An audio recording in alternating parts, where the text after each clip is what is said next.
The Honourable Minister, the Honourable Deputy Prime Minister. Mr. Speaker, pursuant to Standing Order 83-1, I wish to table a notice of a Ways and Means motion respecting an act to implement the agreement between Canada, the United States of America, and the United Mexican States. Pursuant to Standing Order 83-2, I ask that an order of the day be designated for consideration of this motion. Monsieur le Président.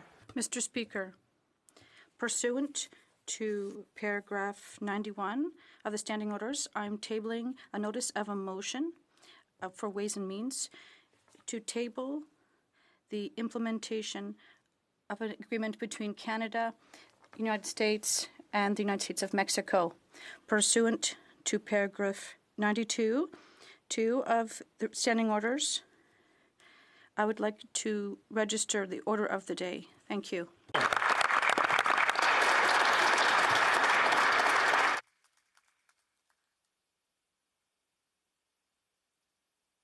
Ordre du jour.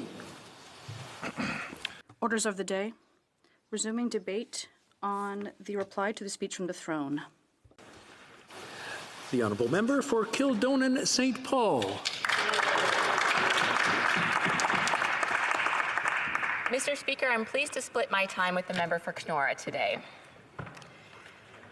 Mr. Speaker, it would have been difficult to predict over 150 years ago the shared vision of Canada's founding fathers, who gathered to create a dominion from sea to sea, would have led to a 29-year-old woman delivering the first speech of the new year and the new decade in our House of Commons. As a first-time elected representative, it was a special moment for me to hear Canada's Governor-General deliver the speech from the throne. Amid all the pomp and circumstance, I couldn't help but think back to my humble roots and how far I've come. Mr. Speaker, I was born to 4 generations of Canadian farmers in a small town in eastern Manitoba. My family were prairie pioneers, and their lives were built on sacrifice, on struggle, and on principles of personal responsibility and resilience. At the time, Canada was a young country without the robust social safety net we see today. Faith, family, and community were all they could rely on to get them through the tough times of financial hardship. They had no choice but to persevere and do the best they could to provide for the next generation. My call to public service came when I was about 9 years old, and it was a hot summer day at my grandparents' farm, and the adults in my family were sitting around the kitchen table, passionately expressing their views of yet another damaging policy the Liberals in Ottawa had put on farmers. Even at that young age, I could feel the injustice of the harmful government intrusion in our lives. There was a disconnect between my humble, hardworking family and the decision makers here in Ottawa. I decided in that moment that when I grew up, I would go to Ottawa to fight for my family. And it's been a long journey. From small-town country roots to being the first in my family to attend university and the first to enter federal politics, and as a woman in her 20s, I stand before you today, Mr. Speaker, as part of a demographic that has rarely been represented in this House. I attribute much of my success to the resilience I inherited from my pioneer ancestors and that burning motivation to fight for everyday Canadians against government agendas that are so often out of touch with the struggles facing everyday people. That's why I'm truly honored to represent my constituents of Kildonan St. Paul. My riding has a rich heritage and holds a place of significance in our national history, and that history is tied to the mighty Red River, which cuts straight through the middle of Kildonan St. Paul. The river has been the lifeblood of the community for thousands of years, beginning with Treaty 1 First Nations and later the Red River Métis and the Selkirk settlers, and later the Polish, Ukrainian, German, and Mennonite homesteaders of the early 20th century. More recently, our community has welcomed many newcomers from India and the Philippines. Today, Kildonan St. Paul is a diverse constituency made strong by the contributions of young families, new Canadians, seniors, small business owners, tradesmen and women, and dozens of cultural and faith groups. But what troubles me, Mr. Speaker, is how the throne speech and the priorities of this Liberal government therein are not reflective of the priorities of the Winnipeggers and the Manitobans I represent.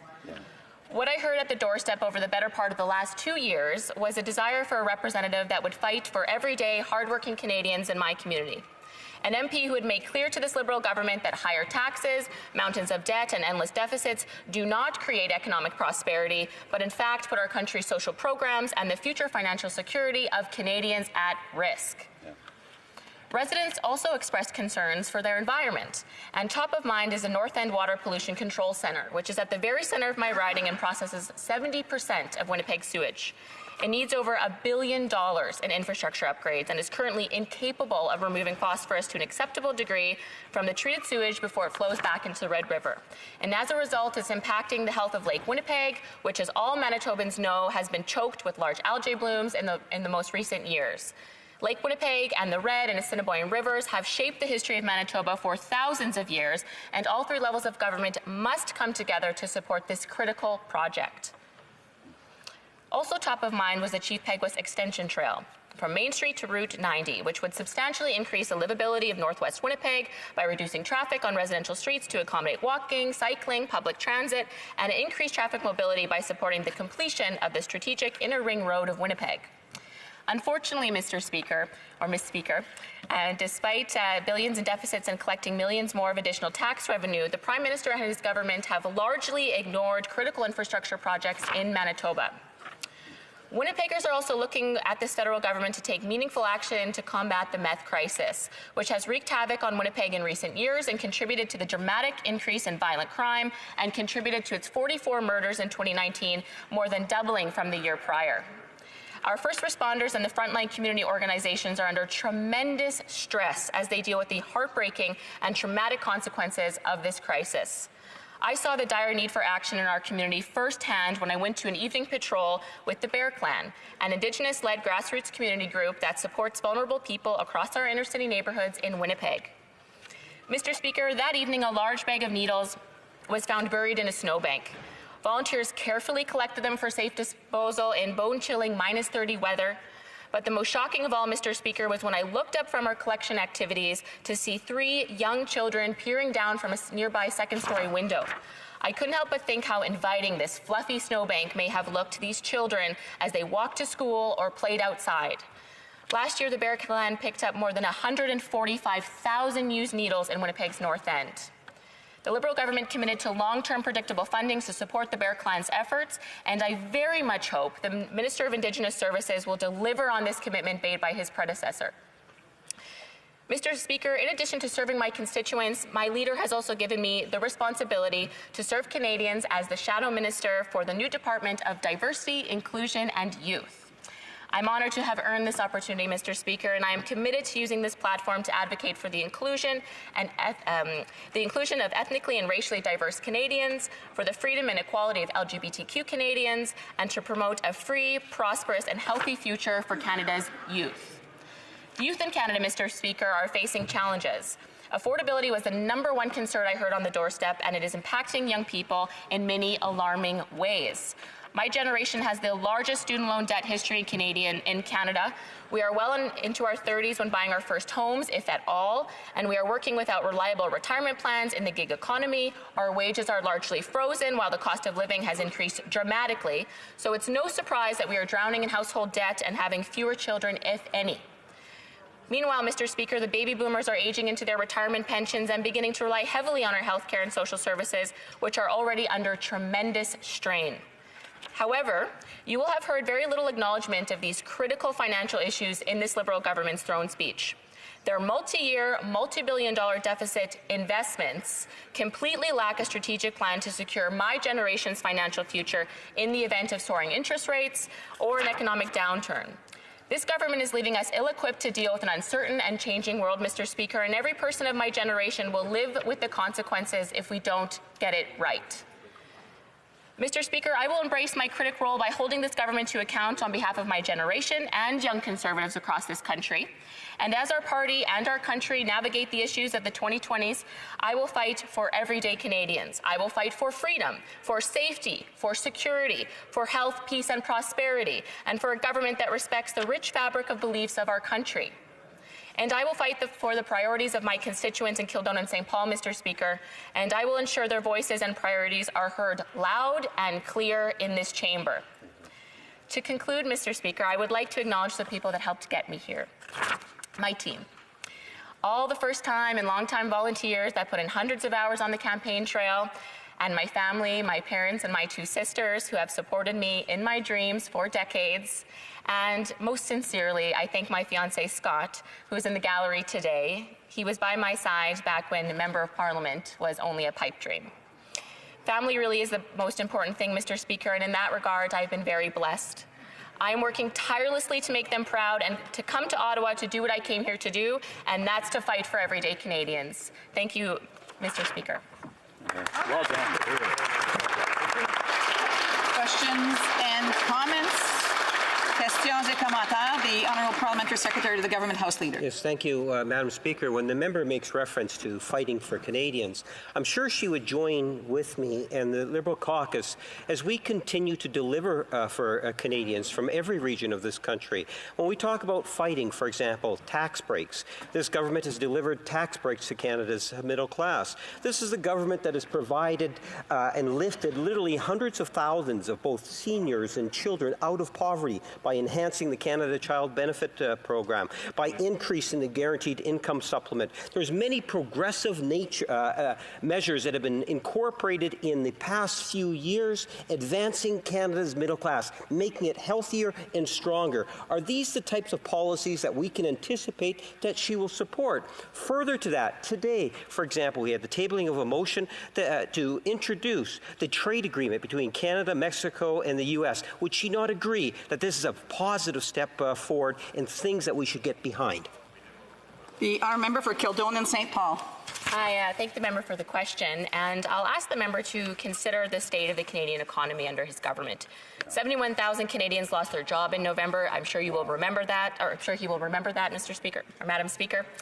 October 2019 had the highest number of personal bankruptcies in a decade, and most since the global financial crisis. And businesses like Encana are leaving Canada because of this government's tax hikes and harmful regulations. And investment in plant and equipment by Canadian businesses has fallen by 20% over the past 5 years, the worst performance in more than 5 decades. Foreign direct investment in Canada has also fallen by 56% since this government came to power. I spoke a lot in my speech about the future of this country and the stakes that young people are facing, and I would encourage the member opposite to reconsider his remarks and think about the consequences of his government's reckless financial actions. Questions and comments? Questions et commentaires. The Honourable Member for Malahat Langford. Thank you, Madam Speaker, and I welcome the member from Kildonan St. Paul to the House. Very impressed with her first speech in this place. Last week, the NDP leader, the member for Burnaby South, put forward a proposal for a bill that's going to establish a national pharmacare plan, laying out a framework that operates much in the same way that the Canada Health Act does. Now, in ridings right across this country, we have a lot of people who are struggling with the day-to-day costs of medications. And indeed, many families are making those hard choices between paying the rent, utilities, and paying for prescriptions. Now, a letter was also sent to the Conservative Party inviting them to join with us to establish this national framework, and I would just like to hear her thoughts on that proposal and how pharmacare costs actually impact her constituents. Thank you. The Honourable Member for Kildonan St. Paul. Thank you, Madam Speaker. I appreciate the question from the member. I have many seniors in my riding and spoke to thousands of them over the last 2 years, and I can say quite confidently that I agree. The seniors are facing serious financial consequences right now, and it is not being helped by this Liberal government's carbon tax, which, as we know, is an increase on everything. Everything is transported into Winnipeg by fueled trucks, and that means groceries, gas, heating, any kind of transportation is increased on the bottom line of seniors, and seniors are on incredibly fixed incomes. The CPP is not keeping up with inflation. They're facing serious consequences, and this Liberal government has done nothing for seniors but make life more expensive with things like the carbon tax. Thank you, Madam Speaker. The commentaire. The Honourable Member for l'Honorable. The Honourable Member for Terrebonne. Sorry. Madam Speaker, I'd like to congratulate my colleague for her speech, which made great sense in many respects, notably with respect to her provincial and legal concerns for infrastructure, youth, amongst others. These concerns are shared by many members of this House. However, all of these files, which are regional and local concerns, in roughly 90% of cases, this is provincial jurisdiction with respect to health and infrastructure. We know that the Canadian government spends roughly 2/3 of its budget on transfers, which she would agree with increasing transfers. The member for Kildonan St. Paul. I thank the member for the question. And I would say I would support any measure that further supports Manitobans and the citizens in my riding. Again, as I outlined in my speech, they're facing troubling economic times, particularly the youth.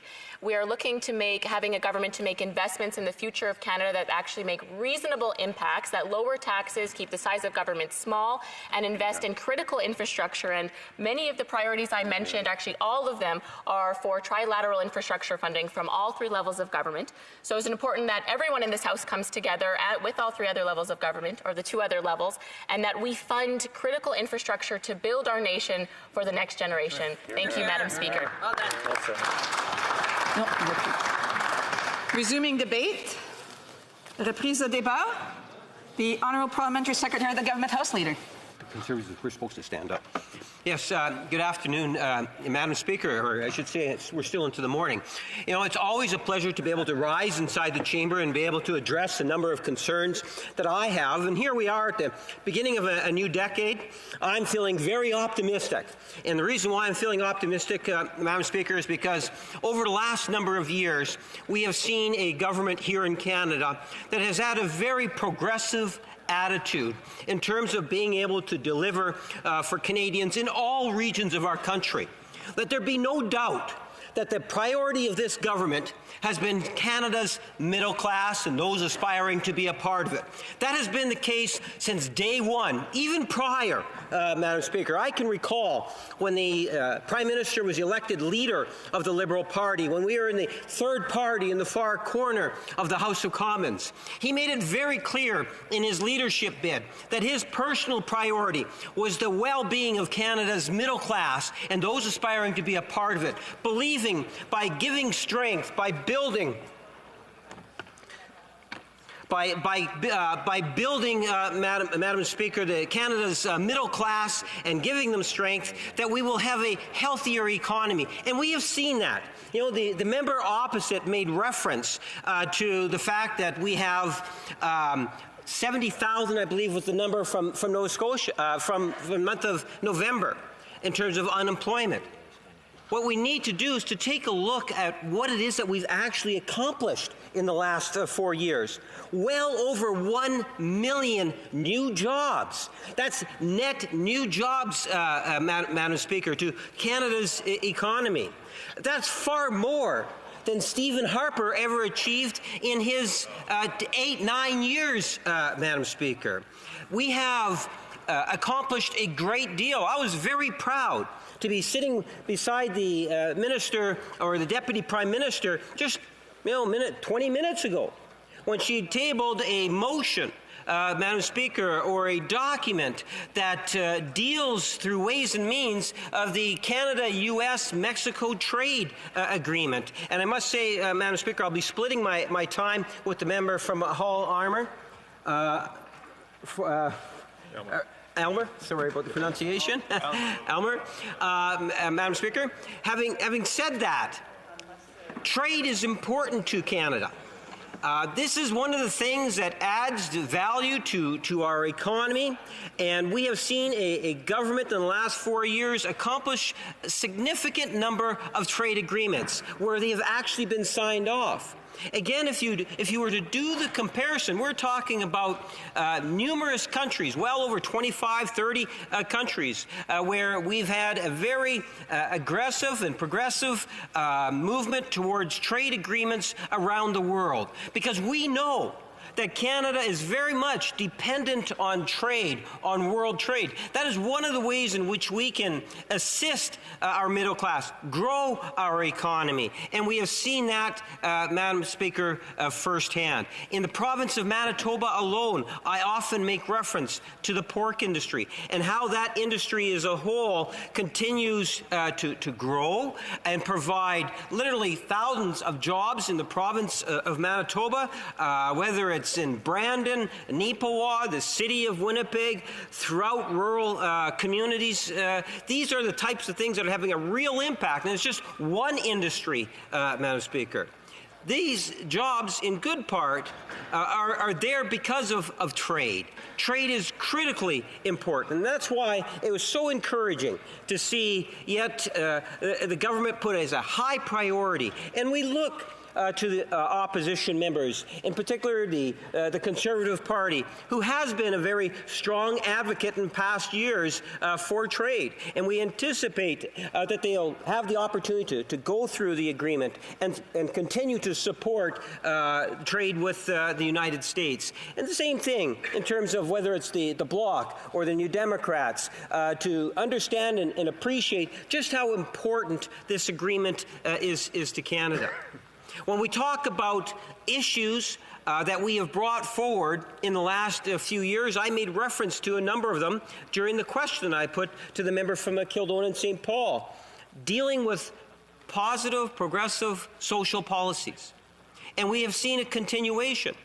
You know, I could talk about the first bill initiative that we brought in back in 2015, Madam Speaker, and that was the tax break for Canada's middle class. At the same time, we increased the tax for Canada's 1% wealthiest, Madam Speaker. Well, 4 years later, we are seeing, again, a decrease in taxes for Canada's middle class and those aspiring to be a part of it. You're talking about hundreds of millions of dollars that are being put into the pockets and adding to the disposable income of Canadians across this country. When you think in terms of the other benefits that we've enhanced, the Canada Child benefit is often something in which members of the Liberal caucus will quite often talk about. In Winnipeg North alone, I've made this reference in the past, over $9 million a month goes into the riding of Winnipeg North alone to support children, Madam Speaker. We can talk about the increases to the guaranteed income supplement.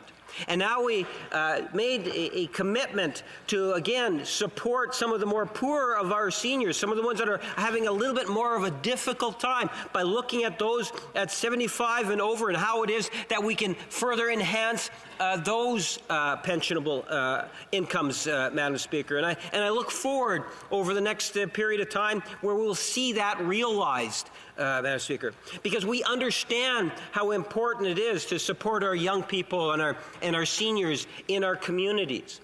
These sorts of investments and putting the money back in through tax breaks allows the disposable income in our communities to go up. And when we do that, Madam Speaker, that means that disposable income is being spent in our communities. And when that happens, it helps to fuel the demand for jobs. And that's why I believe, as I know my colleagues also believe, that having a healthy, strong middle class and building that middle class will add value to our economy, and we will have a stronger and healthier economy. Madam Speaker, we have seen over the years and an ongoing commitment to capital investments, such as the housing strategy, multi-billions of dollars being invested in the first ever national housing strategy, Madam Speaker. A very tangible action that is going to have a profoundly positive impact on thousands of Canadians in every region of our country, recognizing the importance of housing. We can talk about infrastructure, whether it's roads or other types of community public facilities. Again, going into the hundreds of millions, into billions of dollars. Thus far, that has been invested in our communities, again, from coast to coast to coast. For the first time, we have a government that's prepared to be able to negotiate with different provinces and achieve tangible results. We've seen that in terms of issues such as the Canada Pension Program, Madam Speaker, where individuals that are working today are going to have more money when it comes time to be able to retire because of an initiative that we had taken just a couple of years back, Madam Speaker. You know, as a government, I truly believe that we have recognized just how important it is to invest in our social programs. You know, one of the things that if you were to canvass Canadians and you ask them, what is it that makes you feel good about being a Canadian? More often than not, I believe what you'll find, at least in Winnipeg North, is our healthcare system. People love our healthcare system. They believe in our healthcare system. The Canada Health Act provides the type of framework that Canadians are behind, Mr. Speaker.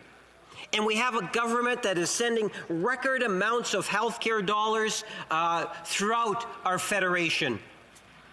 Not only are we doing that, Madam Speaker, but we are now talking about how it is that we can come up with a pharmacare program. You know, for 30 years, I've been a parliamentarian. And for a vast majority of those years, we never heard about a national pharmacare program. It's only in the last 4 years where it's really been at the public agenda virtually on a weekly basis, Madam Speaker. And if it was up to me, it would be every day having a debate and a discussion on a national pharmacare program, because it is something in which I genuinely believe in. And I suspect that we will continue to receive the type of support that we have seen from the New Democrats on pharmacare. And, you know, the issue of how we might be able to expand it is something in which that I too is open. I am open to it. You know, I remember a few years ago with my daughter, who happens to be the MLA in an area in which I represent in Winnipeg North. The two of us had made a commitment to continue to push the pharmacare issue. She's done petitions in the Manitoba legislature. I've done numerous petitions in the House of Commons on this issue. And the reason why, Madam Speaker, is because I know how important it is for all Canadians that we continue to push this issue forward. And I believe that we have a united caucus within the government caucus to ensure that we see a realization of a pharmacare program, Madam Speaker. And I see my time has already expired, so I'll leave it at that. Thank you, Madam Speaker. Questions and comments? Questions et commentaires? L'honorable député de... Excusez. The Honourable Member for Lac-Saint-Jean. Jonquière. The Honourable Member for Jonquière. My colleague mentioned the middle class and said that it was a priority for his government. In the Saguenay and Lac-Saint-Jean, we live from the aluminum industry, from supply management, and from the forestry sector, three that were sacrificed in all the trade agreements that have been signed by the previous government. So the question is simple, the question for my colleague. Does he intend to support our party's initiative to review the status of aluminum in the agreement between Canada, U.S. and Mexico? The Honourable Parliamentary Secretary. Thank you, Madam Speaker. And, you know, what's really encouraging to see is that within the free trade agreement, from what I understand and from what, we're going to get a lot more information over the next couple of days, is there are significant achievements that are in this agreement that were not in the previous trade agreement.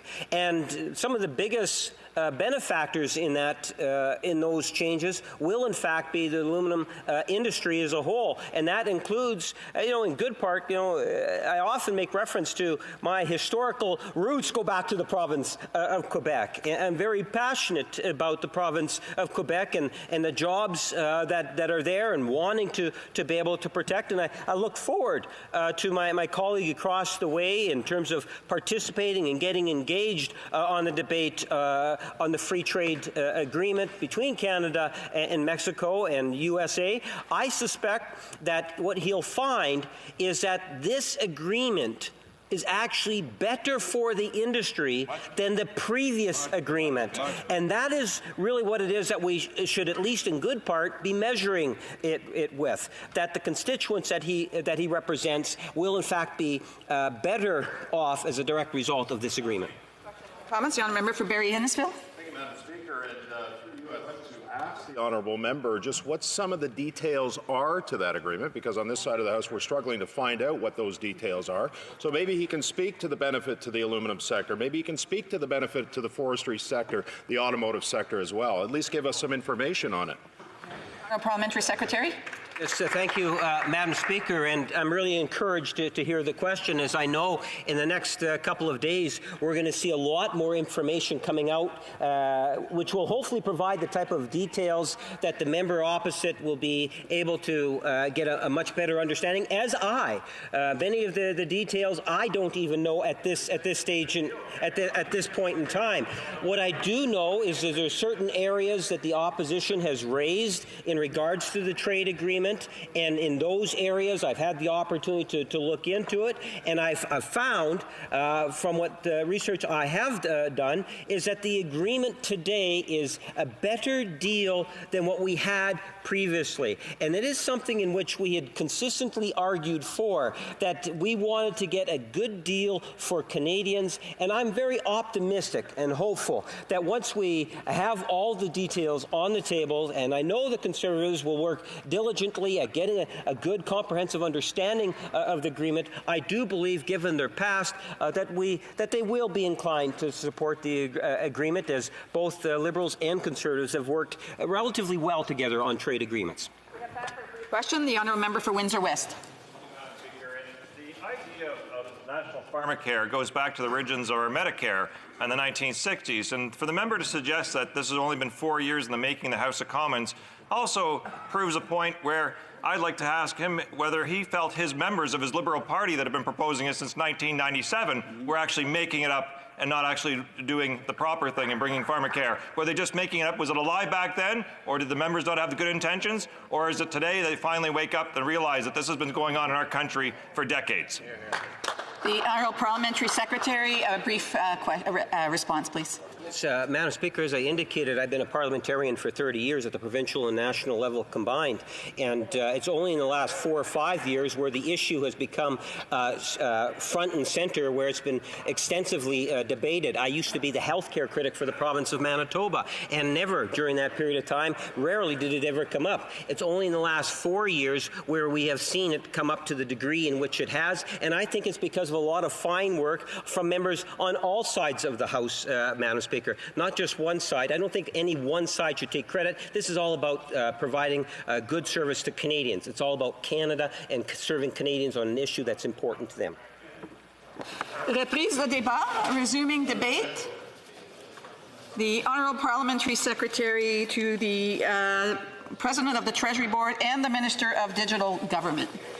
Merci beaucoup, Madame la Présidente. Thank you very much, Madam Speaker. I'd like to wish all of my colleagues in the House of Commons a good 2020, and I'd also like to say that this is the first opportunity I've had to speak in the 43rd Parliament. So I'm very pleased to have this opportunity to speak to this House and to all Canadians listening to us today. Madam Speaker, before I start to delve into the comments I want to make on the throne speech, which is an exceptional document, a document that invites all parliamentarians to collaborate, as Canadians have demanded we do, as all citizens would like to see us do, to work together for Canadians. And I'd like to thank the voters in Hull-Aylmer. As you know, Madam Speaker, my riding is just directly opposite on the other side of the river, on the Quebec side, and it is where the Gatineau River flows into the Ottawa River. It's an exceptional place, Madam Speaker. My constituents in Hull-Aylmer are proud of their historic city, and they know that if Hull-Aylmer didn't exist, neither would Ottawa, because it was in the early 19th century that Philemon Wright from the United States settled here in the region.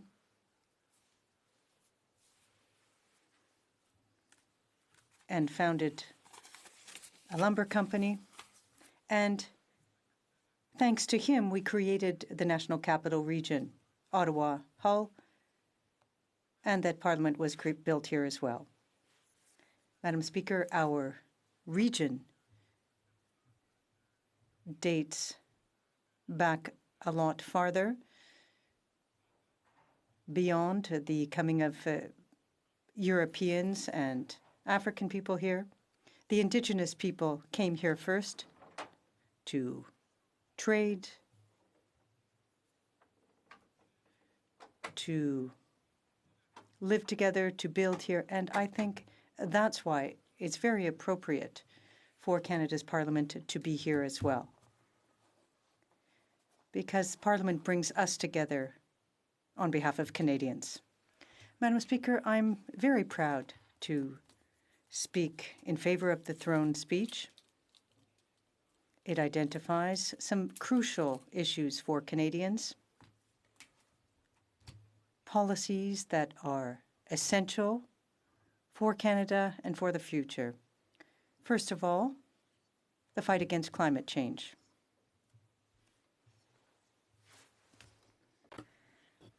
I can't think of a more important situation or a more important objective than that of ensuring that we leave our children and grandchildren a better world. I'm very proud that we committed to making Canada carbon neutral by 2050. And Madam Speaker, yes, it's important to have those big national initiatives, but as the member for Hull-Aylmer, I myself am leading a public forum. Of course, I held a lot of town halls during the last mandate, but now I'm going to be holding another town hall, and the big theme will be fighting climate change. We're working with the provincial level, the municipal level, and key stakeholders like the Outaouais Council for Sustainable Development. These are people who are really dealing with these issues and will help us better coordinate the fight against climate change while integrating all of these different levels of government and all of these different stakeholders so that we can really make our local area carbon neutral by 2050. And certainly I hope that that will happen even sooner. That's very important, Madam Speaker. And that's why I know that our government wants to work with all members of Parliament from all parties to ensure that we can really address this question. No action is too small. Of course, we need to think of large-scale initiatives to really deal with this issue. And we want to work with everyone, every member in this House, to meet our objective. Now, Madam Speaker, the speech from the throne not only deals with big existential questions like climate change, it also deals with questions like how can we strengthen the middle class and those working hard to join it. My colleague, the member for Winnipeg North, talked about the importance of the Canada Child Benefit. In his 30 years in politics at both the provincial and federal levels, he worked with a lot of initiatives like this. But you know, Madam Speaker, when I was a parliamentary page in this House in 1988, I remember that not long after that, Parliament made a solemn pledge to eliminate childhood poverty in Canada. This is 1990, I believe they made that pledge. 10 years later, in 2000, there was an initiative. But, Madam Speaker, it's been 30 years now since that pledge. And for 25 of those 30 years, the childhood poverty rate in Canada didn't actually budge. Not until 2015. In 2015, our government made a commitment to Canadians. They created the Canada Child Benefit, and the effects were exceptional. In just 4 years, 4 short years, we managed to reduce childhood poverty in Canada by 1/3. We reduced poverty across the board by 1/3. There are now over 300,000 young Canadians who are no longer in poverty. And Madam Speaker, if that isn't the top responsibility of members of Parliament, then what is? I think these results are exceptional. You know, it disappointed me a little bit that some people opposed the measure, but I think and I hope that everyone in this House now will continue to support our program. If we were able to accomplish that in 4 years, then I think we need to continue with that commitment. Another thing that's very important, Madam Speaker, when it comes to strengthening the middle class and those working hard to join it, is ensuring that our economy is strong and sustainable. And we are achieving that through the new NAFTA that we just signed, which the minister just tabled this morning. Again, this is so important. Canada is not a huge country with a huge population, but we work hard. And we know that our prosperity fundamentally depends on building relationships, on having international trade. And the new NAFTA will help us do just that, will help us create jobs for millions of Canadians. And we won't stop there. Now, in the last Parliament, with the support of many members of this House, we also concluded another free trade agreement with 500,000 people. So I could continue talking about reconciliation with Indigenous people, which is another issue that's very important in my riding. There's a significant Algonquin population living in my riding. I could also talk about the health and safety of Canadians. But, Madam Speaker, there are so many topics, and in conclusion, I just want to say to all of my colleagues that I think that this speech from the throne is a document that everyone can get behind.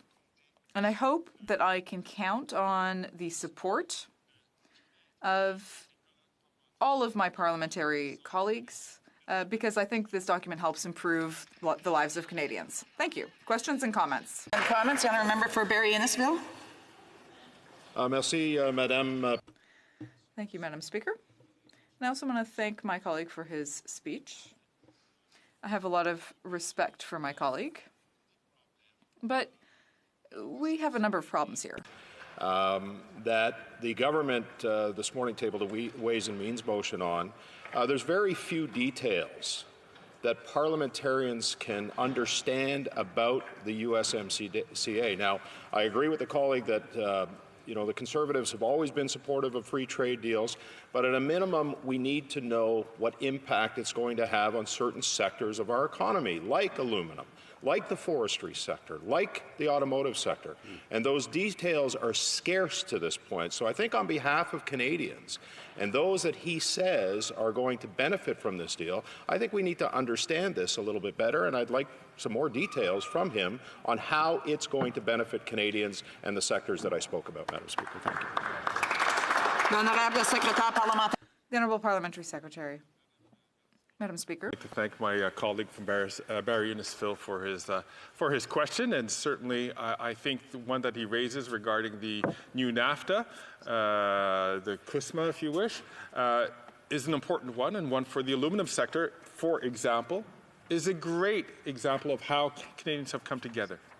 With this new deal, according to the reports that I've read in the papers, and we will see the details as they come out as we all examine the enabling legislation. Madam President, Madam Speaker, we saw that this sector, the aluminum and steel sector now, has a rules of origin component, which guarantees that 70% of steel and aluminum will now be sourced in North America. Not just slapping a sticker on import from somewhere else in the world, but produced and made in Canada. This has never happened before. The aluminum sector has never had this kind of guarantee. This is a clear win. This is why you see aluminum producers supporting very strongly this deal. Questions and comments? The Honourable Member for Berthier-Masquinongé. Madam Speaker, first of all, I want to reassure my colleague that the Bloc Québécois fundamentally is in favor of any free trade agreement that would advantage the Quebec economy. But we also want to take the time to read the agreements that are negotiated and to consider the impacts. When it comes to steel and aluminum, which was just mentioned, well, steel is protected from the place where it's actually manufactured, but not aluminum. And it's important to look at details like that. So we need to consider the long-term consequences. Supply management, there were also sacrifices made there. You know, I've been talking to a lot of people from the dairy sector, and sadly, it seems that Canada even agreed to limit its export capacity to countries other than the U.S. This is unprecedented, Madam Speaker. So they want to get through this agreement without really discussing it. But it's very important for democracy that we really analyze all of the clauses in committee so that we can really understand the impact of the deal on the economy. The Honourable Parliamentary Secretary. Thank you very much, Madam Speaker. Thank you for the question from the member for Berthier-Masquinongé, I believe. And I would also like to welcome him to the House of Commons. First of all, just to set things straight a little bit, Madam Speaker, it's very clear that when it comes to people who work in the steel or aluminum sectors, you know, they've told us clearly that they support this bill. Why? Because for the first time, and unlike under the old NAFTA, this agreement guarantees that steel and aluminum products have to be produced here in North America. They never had that guarantee before. We're talking about 70% of steel in American that must come from North American sources. But, Madam Speaker, we know that the U.S. doesn't have a real aluminum sector. Sorry, I'm having a hard time getting the word aluminum out. But the Mexicans don't have one either. Canada is the only North American country to really have one. And it's mostly based in Quebec. And the Liberal members representing Quebec have worked very hard to ensure that our aluminum sector will be protected and promoted. Thank you. Resuming debate, the Honourable Member for Cowichan-Malahat-Langford.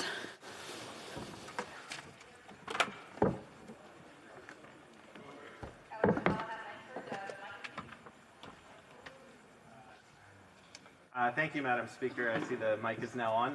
Thank you very much. I'd like to let you know that I'll be splitting my time with the Honourable Member for Rosemont-La Patrie. Madam Speaker, it's a great honour to be back in this House, having been re-elected to this 43rd Parliament by the great people of Cowichan-Malahat-Langford. And I want to take this opportunity, since this is my first speech in this Parliament, to thank them for the trust that they have again placed on my shoulders and the huge responsibility that comes with it. I am very lucky to be representing such a beautiful riding, a 4,700 square kilometre part of Vancouver Island, filled with such amazing communities like Chemainus, down through Duncan, all the way extending south to the city of Langford, and extending out west through Lake Cowichan, and including the community of Port Renfrew. It is home to the only Mediterranean-style climate in all of Canada. We are blessed to be able to grow a whole variety of different crops, and indeed we have a very storied and rich agricultural history in my region. And it is also home to many First Nations, including Cowichan tribes, Penelakut, Layaxon and Halalt, and then the Malahat in the south, and going out, including the western communities. These are communities that have, of course, existed in this place for thousands of years, the First Peoples, and I have learned much over the last 4 years serving as their Member of Parliament, and I will continue to lean on them for guidance and for their teachings as we chart a path forward with true reconciliation. I would also like to take this time to welcome the class of 2019 to this place. I can remember my own experience as a new Member of Parliament 4 years ago, and it can seem quite overwhelming at this time. But never forget that the people of your riding sent you here, they placed their trust on your shoulders, and that every single seat in this place represents a distinct and unique geographic part of Canada. And I think all members of Parliament, even though we may have our disagreements, have to respect that first and foremost. The electors are never wrong. Hey. Madam Speaker, when I look at the results of my riding, the election results, I can see when you take the aggregate of the vote for all of the parties, there was a clear desire from the people of Couch and Malahat Langford to see action on climate change, to see action on housing, and to see action on healthcare. Because the three parties that came out with a huge margin on that all spoke in their platforms with commitments to those three things. Now, some with varying degrees of importance, but nonetheless, people saw those three items in the party's platforms, and that is what they responded to. I'd like to start with the issue of climate change. There is absolutely no doubt that this is the top issue of the 21st century. And I don't need to repeat everything that's been said in this House in the previous Parliament and the one before that. But we're now at a point where last year we had a letter issued from over 11,000 scientists around the world in over 150 countries, warning policymakers that this has to be the top issue for policymakers, that we have to measure our success with scientifically verifiable targets. And unfortunately, the debate in this place has so often centered simply on the carbon tax, which all experts in this area will acknowledge that is just a very tiny part of what our overall response to climate change has to be. Now, when we start talking about the costs of climate change, what is conveniently left out of the conversation is what the economic costs of unmitigated climate change will be. You know, we've heard experts peg the figure at around 10%, I'm paraphrasing here, 10% of the world's GDP. When you start talking about that figure, we're not talking billions of dollars, Madam Speaker, we're talking about trillions of dollars. So I ask people who are fighting against the carbon tax, how much of our nation's tax revenues are they prepared to spend when we're fighting wildfires in British Columbia and Alberta? How many future tax revenues are we prepared to spend to save Vancouver International Airport from rising tides and sea levels and floods coming down the Fraser River? Canada is a coastal nation. We have the longest coastline in the world, and many of our people live, work in coastal communities. And so we have to find ways as a nation to start meeting those targets, to acknowledge our responsibility for the way we have lived over the last several decades, but to also be a leader, to show that there's a way. But Madam Speaker, simply just talking about climate change is not enough, because the other big threat facing Canada is growing inequality. And the other thing I clearly learned over my last 4 years as Member of Parliament, but also on the doorsteps of my riding, is that our path towards environmental justice will never happen unless we also have economic justice and social justice. You can go up to a person's doorstep who is struggling to pay the bills, who is wondering whether they're going to have a job next month, whether they're going to be able to make that hard choice between rent, utilities, and putting good quality food on the table. And unless you have a comprehensive climate change plan that includes a place for the most disadvantaged members of our society, it will not work. You have to have a just transition plan. You have to have this all wrapped up. You have to have, in a sense, what people are talking or referring to as a Green New Deal, one that tackles all of these in a comprehensive plan. Because simply leaving it to private citizens and the goodwill of corporations, while important, is simply not going to be enough. We know we're now at a stage where we have to start treating this seriously.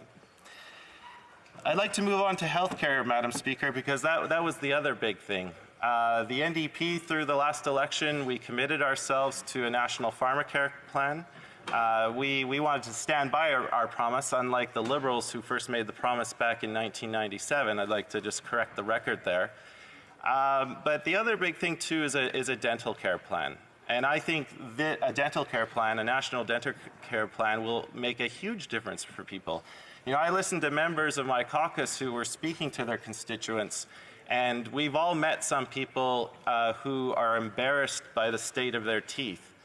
They've in fact had to hold their hand over their mouth because they're embarrassed by the state of their teeth. And we know that good oral health is also very important to good overall health. And it is actually a class thing, because people who are well off have healthy teeth, but people who are living in poverty have really bad teeth. And so the best way we can make an impact on people's lives is to make sure that we're covering dental care, things like pharmacare, and not putting people in that unfortunate position of having to make those tough choices. It's all well and good to talk about tax breaks, but if those tax breaks are only benefiting the people who need it the least, and if we're not identifying the true costs to the people who are living in the margins on the bottom rungs of our society, then we are not going to make it forward as a nation. And I have to talk about the opioids crisis, Madam Speaker. The opioids crisis continues to ravage my community. Every day in the city of Duncan, you can go to one part of the city of Duncan and you can see it there in front of you. It is a reminder, a constant reminder to residents of the failure so far of federal policy. Because unless we as a nation are prepared to have those difficult conversations about whether we engage in policies that establish a safe drug supply, commit ourselves to decriminalization for small amounts, we're not going to move forward, Madam Speaker, because the agencies that are trying to provide help are still operating under the shackles of current federal policy. And we're at a breaking point, Madam Speaker. The business owners that have to deal with it every day, the RCMP that have made over 300 calls in a calendar year, to the people who are trying to revive people suffering from an overdose. They are suffering from compassion fatigue. They are suffering burnout. And unless we put the federal resources necessary to properly deal with this problem, we are still going to be talking about it. We are dealing with an epidemic, and it requires us to call a national health emergency. It requires Ottawa to step up to the plate to provide the funding necessary for the provinces and communities like mine to effectively deal with this problem. I'll end, Madam Speaker, by just acknowledging that, I'm very proud to once again serve as my party's agriculture critic, and I look forward to working with all parties in this House to advance policies that will benefit our farmers. And I'd also like to acknowledge that we are in a minority parliament, and how different and wonderful it is from the previous parliament, because unlike having the government dictate to us in the opposition which way we're going to proceed, it's now going to require a lot of goodwill and good faith negotiations to make sure that we are putting aside sometimes our differences to make sure we're serving the interests of this nation. With that, Madam Speaker, I will yield my time, and I thank you for this opportunity. Questions and comments, questions et commentaires. Questions and comments. The honourable member for Argentine, la petite patrie, la petite nation, rather. Sorry. Madam Speaker, I'd like to thank my colleague for his speech. He's always so passionate. As you know, you often mentioned, Madam Speaker, well, in his speech, he mentioned that the environment is a priority. And it even came up 2 or 3 times in his speech. In the throne speech, it is also an absolute priority, and we've mentioned several types of actions. The question is simple. Does he agree with our government that the environment, well, everyone has to work together to bring forward good ideas and also worry about the economy and to move forward the environment intelligently? We have to work together to ensure that one day in 2015... The honourable member for Cowichan, Malahat, Langford. Well, thank you, Madam Speaker. I very much agree with the words that are being uttered in this place with regards to the environment, but I also have to stand here and judge the government on its actions. And I appreciate the commitments that were made in the throne speech towards addressing climate change, but you know, it has to be noted in this place that in the previous Parliament, it was that government that authorized the purchase of the Trans Mountain Pipeline. And that is a project which is directly affecting coastal British Columbia and is going to triple our exports of diluted bitumen. So here we are in the year 2020, and we're continuously investing in fossil fuel infrastructure and expansion, when all around us, climate scientists are telling us we have to put the brakes on these kind of investments. We have to find a way, more importantly, for the oil and gas workers to engage in a just transition strategy. And I'd encourage that members' government to listen to organizations like Iron and Earth, which is made up of oil workers who themselves understand that their industry will not be around forever, and they want the government to engage in a transition plan here and now so we can take this problem by the horns and start dealing with it the urgency that it deserves. Questions and comments? The honourable member for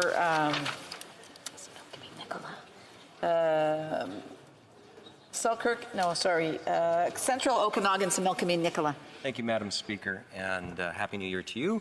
And I'd just like to thank the member from British Columbia for his speech. I certainly sympathize. Since December of 2018, in this place, we had an emergency debate on the opioid crisis. And since that time, one of my communities, Princeton, has become the highest per capita community in terms of death from opioid overdoses. And other places like Kelowna, for example, the Member of Parliament for Kelowna Lake Country had raised how this is an urgent issue in her community and in my community as well, because I do represent part of Kelowna. I just wanted to ask the honourable member whether or not he has seen the so-called funding flow through in a way that tangibly affects his riding, and whether or not he thinks the government really has done a good job on this front. The honourable member for Cowichan, Malahat, Langford.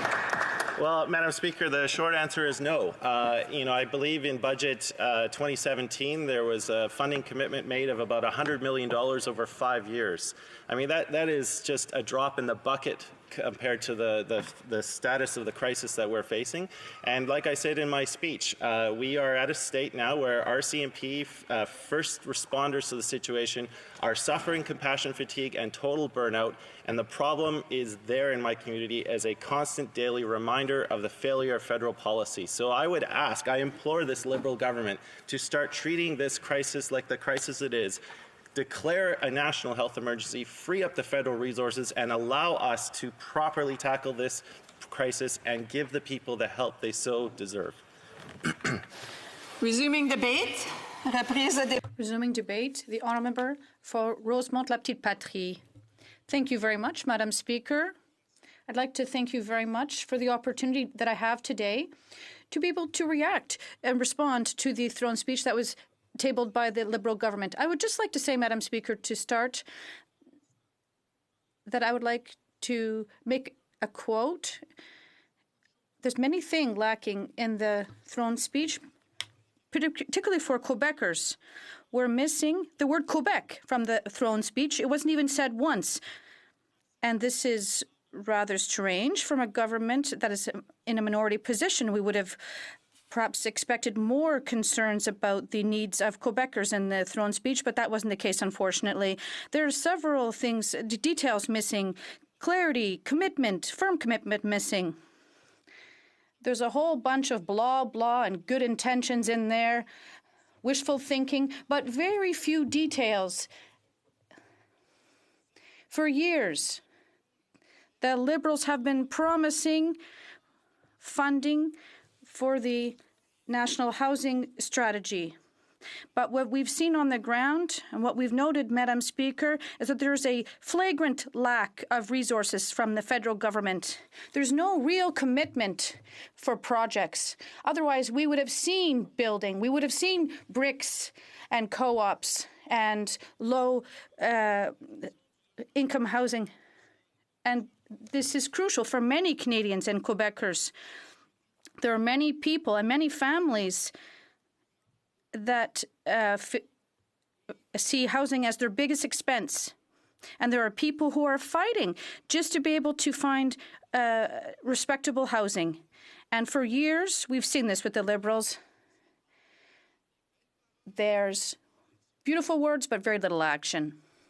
In my riding, 1/3 of households spend way too much on housing. 1 out of every 3 families in my riding are literally in a state of poverty, or they're on the borderline of being poor, and they spend, well, the average is 30% of your income on housing,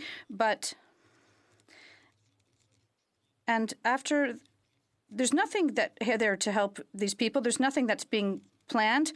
We've said for 4 years that housing is a priority and we need social housing that's affordable, but there's nothing in place because the Liberal government has been arguing with the Quebec government and about who's going to implement this project. What we're saying is that it's time for real action. We have to give people housing that is affordable. So stop squabbling with the Quebec government. Unlock the funds, transfer the funding, and that way we'll be able to undertake projects that will really help people. So enough squabbling, and so that families and people who are really in need pay the price. So the budget's coming up. Unlock the money. There's an urgent need. Another thing that's very urgent, I'm not sure where the member for Winnipeg North has been for the past 4 years. I'd like to remind him that in his program in 1997, well, it was part of the discussions that we had when we set up healthcare in the 1960s. I'd like to remind my colleague from Winnipeg North. But the Liberals are still talking about pharmacare. We'll see if they're going to do anything more than consultations and issuing reports. Are they going to do anything real about pharmacare? We would like to have universal pharmacare. Well, we need to have a full program, and Canadians and Quebecers are paying a high price for their medication. It causes issues. In Quebec, we have a hybrid system that is managed by the Quebec government, but it causes issues for many people. People have to make a tough choice between eating and paying for their medications. And sometimes people have to go back to work earlier than they want to, live with their diseases, and it also creates costs for the health system because people cannot afford all the medications they require. So what we're saying at the NDP is that it's high time to have a health care strategy that is based on a strategy that is universal in nature, and it's part of the values of the society that we want to have. We want to take care of people. But this is currently not the case. There are people who are suffering because of this, Madam Speaker. At the NDP, this is really a priority. And Quebec is also wondering. There are several important groups that have seen the difference this could make in the lives of individuals. There are 3 major unions in Quebec that are asking for universal pharmacare. And there are also civil society groups that are asking for it. It would really make a key difference in people's lives. Yes, it has to be managed by the provinces and by the government of Quebec, but we do need public and universal pharmacare. I met people last year, Madam Speaker, who were directly affected by the absence of such a program that's federal. There are workers who work in the retail industry, for example, people who work in a union. They work at Provigo or Loblaws. They work part-time, and they have a very modest salary, and they have to pay for a pharmacare insurance through their employer. It costs them, it's an obligatory system. They cannot choose to take the public system. They have to pay into that system. For many of these workers, the cost represents up to 25% of their salary. I met someone who worked there for 25 years, and they told me the first week I work for every year goes to paying this for my employer. And this universal pharmacare program would really considerably change their lives. It would simplify their system that they pay into for these groups, and it would also increase their salary by 25%. That's nothing to sneeze at. Not only would they have pharma coverage, they would also have more pay to bring home to their families. So, therefore, we're telling the Liberal government it's high time to take action. There was a Hoskins report that was published a few months ago, said that it was a good thing, pharmacare, that we really need this for our society. At the NDP, we say it's time to move forward with this. Let's take things seriously, and we're going to support you if you do something that is public and universal. Another point that we would have liked to have seen in the throne speech was dental coverage. This is another concrete way of helping people out. We have health care. We really like this system. It was also an NDP proposal. But it's only a partial system because there are parts of the body that aren't covered by health care. It's somewhat strange. It's if we made it a collective system to exclude our eyes and our teeth from coverage. There's no logic that can justify this decision. And this creates high costs for many people. They have to pay their dentist to have their teeth taken care of. So it would make a real difference in the lives of some individuals. The cost is roughly the same as the tax cut that the Liberal government has announced. And this tax cut, once again, will benefit the wealthiest Canadians in our society. If we had taken this money, which represents a little under $1 billion, we could have offered dental care to all Quebecers and Canadians. These are choices that the NDP would make differently from the Liberal government. We would like to move forward with pharmacare, with dental care. We also would like to increase the federal contribution for early childhood care. We'd like to see goodwill from the Liberal government to help Quebec families to increase the number of low-cost daycare places that are available. And we also have to talk about the climate emergency. This government, once again, has said one thing but does something else. I deplore the expansion of the Trans Mountain pipeline. It goes against the federal government's commitment to reduce greenhouse gases, and also the Deck Frontier oil sands project. I hope that we'll have better targets for 2030, more ambitious ones. We'll have a coherent and logical plan that will help all our population. Thank you. Questions and comments? Questions et commentaires? Questions and comments? Secretary of the Government House Leader. Thank you, Madam Speaker. And I can appreciate the passion the member has in regards to the pharmacare program. It's a program in which has been hotly discussed and it really has come to the forefront in the last 4 to 5 years. And I think it's because, in good part, you have parties for the first time on both sides of the House. And I'm really reflecting, New Democrats are very much supportive of the program.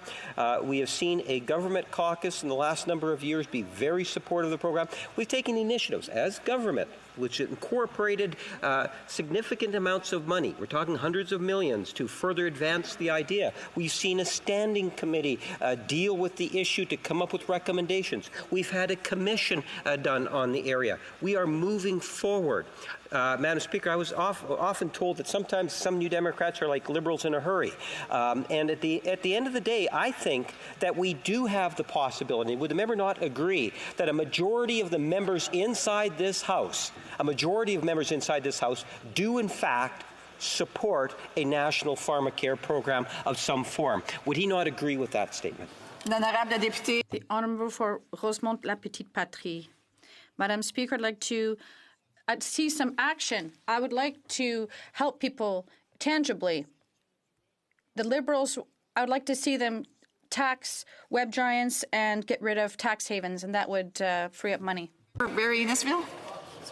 Thank you, Madam Speaker. My question is a simple one, and I listened to the member's speech, And I know he brought up a lot of questions about pharmacare with respect to the Liberal plan. My question is simple. Does he have any confidence at all that the Liberals are going to be able to implement a pharmacare plan? The honourable member for Rosemont La Petite Patrie. That's a simple question, but the answer is somewhat complex. We are in a minority setting right now. We were disappointed in the past by the Liberals that keep on breaking their promises. We've seen this, everyone knows this, and I hope that this time, if everyone acts in good faith, we'll be able to move forward once and for all. Questions and comments? Spanish Gulf Islands. I have a question for my colleague from Rosemont La Petite Patrie. It's a question of coherence with respect to the NDP's plan for the climate, notably in the current situation. Questions with respect to fracking in BC and the liquefied natural gas system.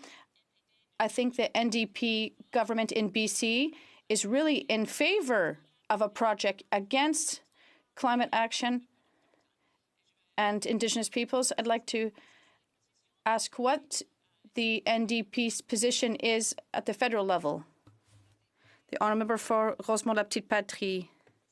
Thank you, Madam Speaker. I'd like to thank my colleague for her very relevant question. As you know, at the NDP, last year we tabled a bill that was adopted to include the UNDRIP within all federal legislation. And this initiative came from the federal NDP party. And the NDP leader has often said that fracking is not the future for economic development. And for us, every bill has to be evaluated to see if it fits with a concrete GHG reduction plan. And we've said that it would work in that case. But on the federal level, in all of the Environment Department reports, we've seen that we're going to miss our targets for 2030. With that in mind, we cannot plan any new projects in a federal vision since we're missing the Conservatives' targets already. Windsor West, a brief question. One of the aspects of universal pharmacare can also be a good addition to our economy. And I'd like the member to touch on, with the time that he has, how supporting workers in employment with the pharmacare program actually increases investment in Canada. Instead of employers getting large subsidies that go to their shareholders, wouldn't this be better to go to the employees because employees are Canadians and Quebecers? Une très brève réponse du député de Rosemont-la-Petite-Patrie. The Honourable Member for Rosemont La Petite Patrie. Well, I'd like to thank my colleague for Windsor. That's an excellent question, and it would help workers. Their income would increase, the economy would work better locally, and it would attract investments because the burden on companies because of this at a local level could be very high. We saw that with that we can attract investors in this part of the country. Resuming to date, the Honourable Member for Orléans. Today on the traditional territory of the Algonquin Nation, and I will use my time as a maiden speech and to speak on behalf of our government for the speech from the throne. Madame la Présidente, it's really to stand in this House today as a Member of Parliament for the great riding of Orléans. Bravo. J'aimerais vous souhaiter. I'd like to wish you all Happy New Year on behalf of the riding, and I'd like to wish everyone in the country, province, and riding a Happy New Year. It means to be a Canadian.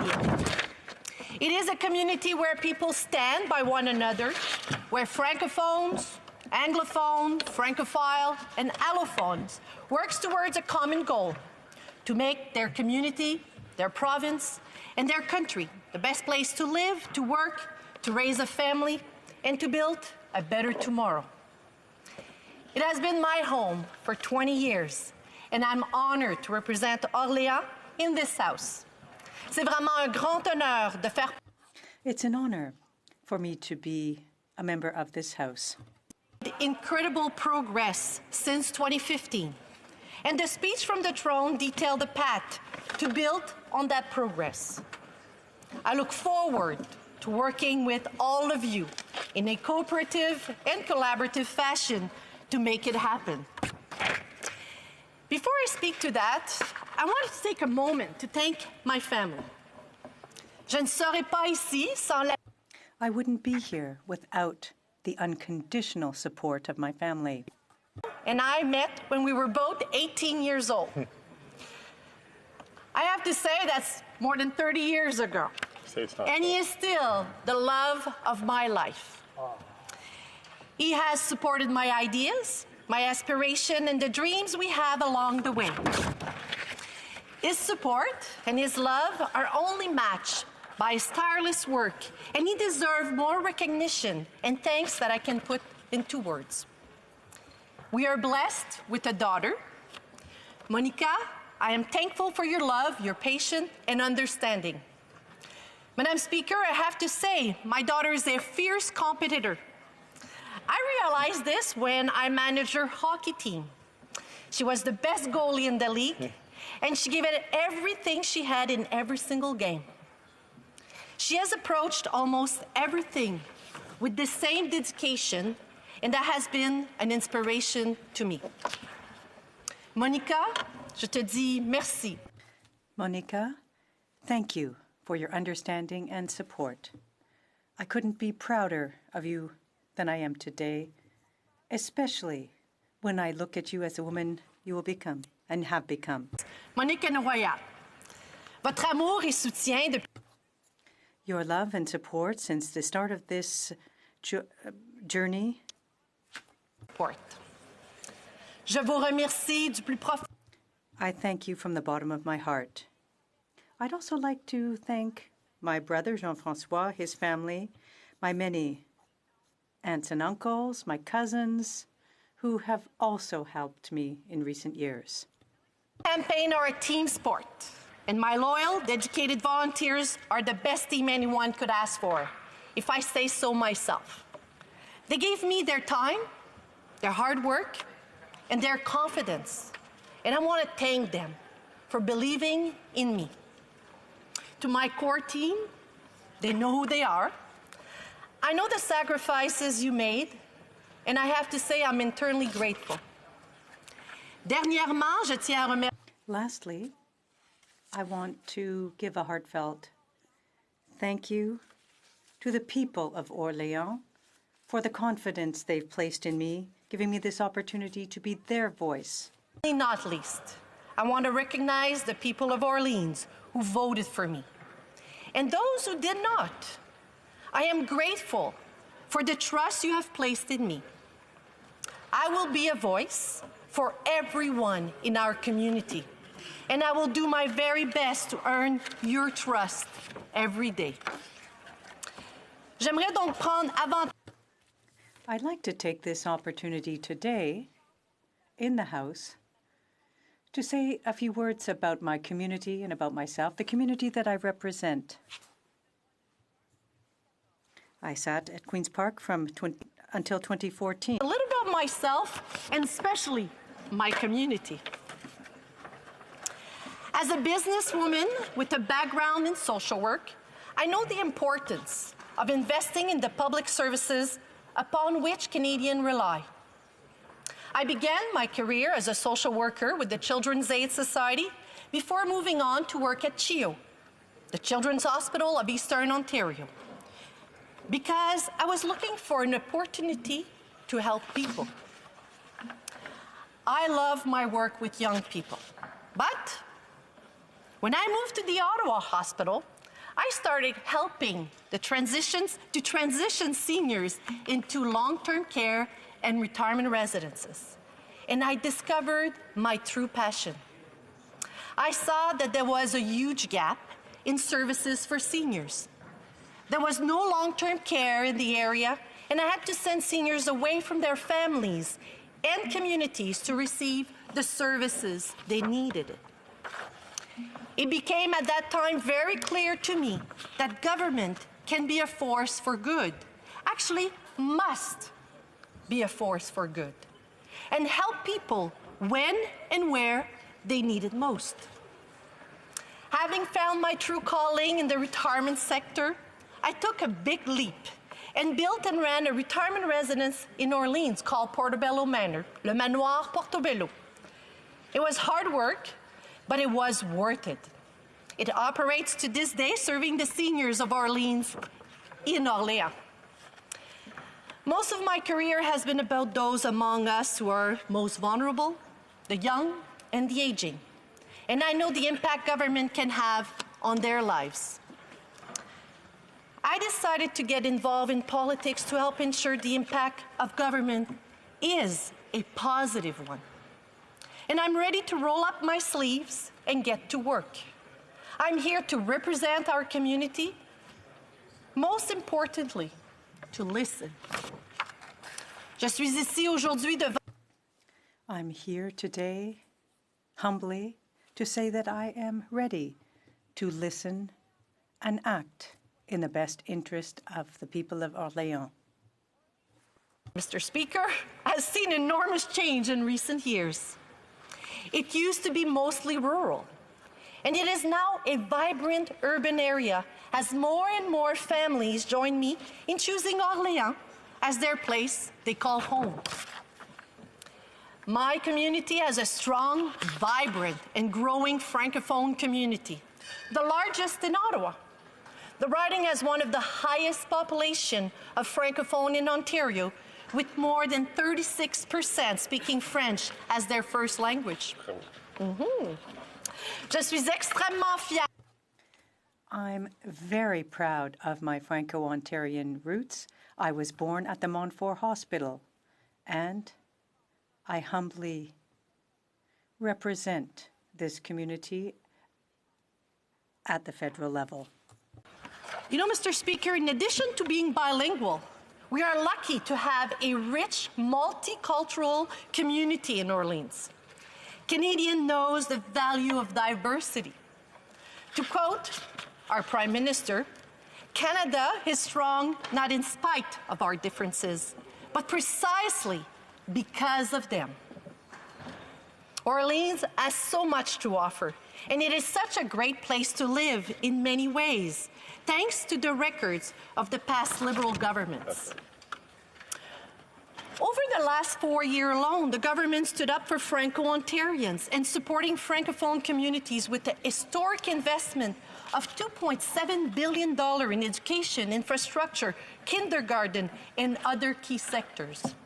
And just last Wednesday, Mr. Speaker, I was thrilled to stand beside my friend, the Honourable Minister of Official Language, as she announced a funding for Ontario's first French language university that will give thousands of students the chance to pursue their education in the official language of their choice, en français. In French. In cooperation with our partners, the government has also undertaken important work to improve the Phoenix pay system so that public servants are paid adequately for the work they do. There has been a drop in 200,000 cases since the start of 2018. We also have paid out retroactive funds to employees. And this work is very obvious in Orleans. The pay pods that have helped us to reduce the backlog for 46 organizations served by pay centers.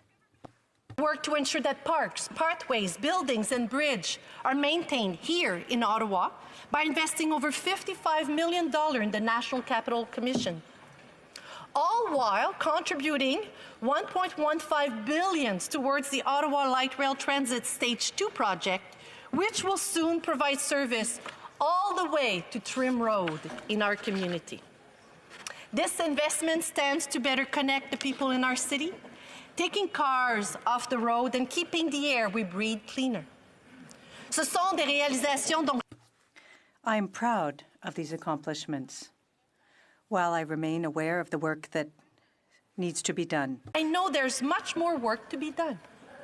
The people in my community expect us to work together and to find solutions to our common challenges. I spoke to thousands of my constituents on their doorsteps during the election, and I'm sure many of my colleagues did the same. But I heard from young, hardworking families who are still finding it difficult to make ends meet, and I told them that our government has a plan to make it a little easier to raise their kid by boosting their Canada Child benefits by 15%. I also heard from many business owners that finding skilled workers has been a challenge. I was proud to tell them our plan to get more young women and men into the skilled trades and apprenticeships. As a member of Parliament for Orléans, I will fight for my community and its goals and aspirations. For example, the Mouvement d'implication francophone d'Orléans, le MIFO, is seeking funding for a new facility.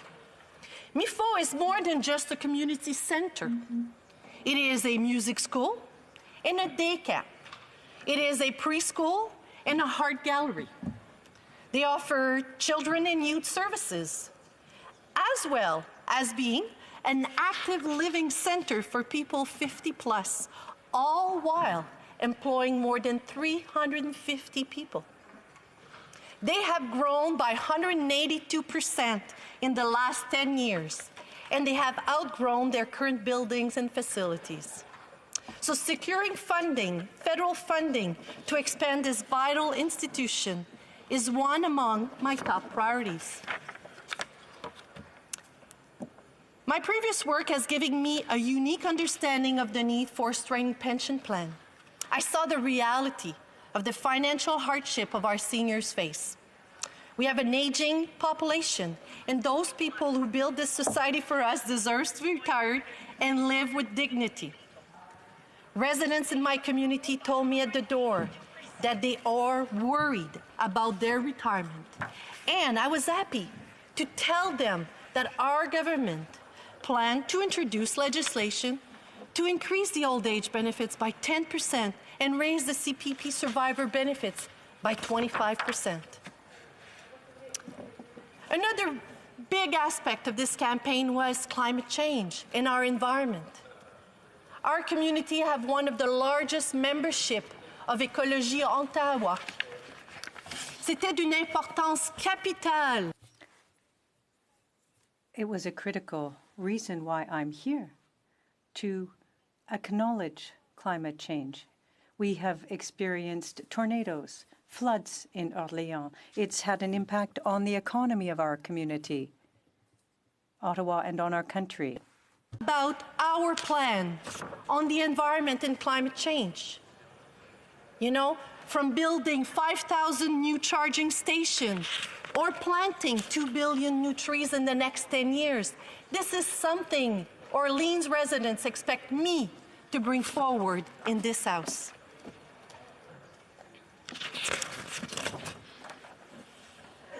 You know, Mr. Speaker, or Madame la Présidente, in the short time that I have been here, I have been inspired by the commitment, the compassion, and the talent of my colleagues on both sides of this House. We must hold each other to a higher standard, act with dignity, and work to improve the lives of all Canadians everywhere. I like to say, Madame la Présidente, let's put evidence before ideology and partnership before partisanship. There is a common ground to be found. We can help create new jobs and better climate for business. We can protect the environment, and we can help build a better future for all Canadians. As I reflect in my last 5 years, and most recently with my election at the federal level, I know that the people of our community, of my community of Orleans, s'attendent à ce que je sois une voix. I know that they expect me to be a strong voice that will address their concerns at the local level, but also internationally. Madame la Présidente, and I'm proud actually to support this speech from the throne. and I believe the vote will happen sometimes today. I'm proud to support a government and a prime minister with a plan to keep building Canada up. C'est vraiment mes derniers mots ici. And in closing today, I speak proudly of my support for the throne speech, and that I support a government and a prime minister that is offering a positive plan to continue building a strong and prosperous Canada. Madam Speaker, I will be working to improve infrastructure in our communities for very specific projects in Orléans. I will continue to work on identifying solutions for climate change and the environment. And when it comes to business, we understand the challenges facing our employers, and I can address that as well. For our children, our grandchildren, their grandparents, we need to work together to ensure that Canada remains prosperous. Thank you, Madam Speaker. To my first time standing in this house for, I think, 20 minutes, it's been an honor. Merci beaucoup. Il me reste encore du temps. Thank you very much. Oh, I still have time left, so I guess I can keep talking. Have you ever seen any politician give up an additional 2 minutes? Extraordinaire. Peut-être que j'aimerais parler des défis que, à certains moments, on oublie de regarder ce que nous avons. Sometimes we forget to see what we have in common. All of us here have been elected. Been elected to represent our community. And we are proud to come here and share our thoughts on this community. When I look and reflect on the speech from the throne, I would like to believe that most of you in this house can say there's one thing that you feel confident that your community is looking for. And I hope that this Parliament, we collectively, although in a minority, the people of Canada has given us a strong mandate to move forward on issues that matters to them. And yes, there will be debates. Il va y avoir des débats. There will be debates. I hope that we'll always be respectful with each other. But something that's really important for me is finding the things that bring us together. I like to believe that between our Conservative, our Bloc Québécois, the NDP, the Green, and our independent member, with the great family of our Liberal friends, we can show Canadians that we can advance things that matters to them. Donc encore une fois, Madame la Présidente, So once again, Madam Speaker, thank you for the time. To the questions that will be presented for me. Merci beaucoup. And comments, the honourable member for Barrie Innisfil. Thank you, Madam Speaker, and I want to thank the honourable member for her maiden speech. And I know oftentimes in the last Parliament, Liberals spoke about evidence-based decision-making, but evidence-based decision-making is what they agree with only when it agrees with their ideology. And the members of Barrie Innisfil, the people that I represent, sent me to this Parliament because they were quite concerned. And I know that the honourable member came from the provincial government in Ontario. She spent 5 years under Kathleen Wynne, where we saw wasteful spending, reckless debt, and endless deficits. In fact, in Ontario, we are facing $350 billion in debt, $40 million a day more than we were spending, and billions of dollars in deficits. So can she honestly say, coming from that scenario in Ontario, that she is proud of the $800 billion in debt that this government has added up, or that we're at now, and the $27 billion in deficits that are ongoing and that are going to continue to grow under this government? How is that sustainable, Madam Speaker? Great question. L'honorable député d'Orléans. The honourable member for Orleans. For his questions, or for his comments, more like, but certainly for me, I like to look at the evidence, and I know you reflect to this, but you know, I always say there's one thing that cannot lie is numbers. In the past 4 years, the Liberal government created more than 1 million jobs. Let's not focus on our economy. We have the lowest unemployment rate in the past 40 years. When I went to the door, every single door told me, Mère France, you need to continue to invest. And for me, it's about investing. I come from a business background. You know what? Sometimes you do have to spend money to better the lives of people. And that's what we're doing. You know, I look at the records that the Ontario Liberal had on the cap and trade. I'm sorry to say, that was actually something that the Ford government canceled, $1.9 billion of revenue that he forego. Talk about good business. I'm proud to stand in this House as a federal Liberal member and continue on our good progress. Questions et commentaires d'honorable député. Questions and comments. The Honourable Member for Lac-Saint-Jean.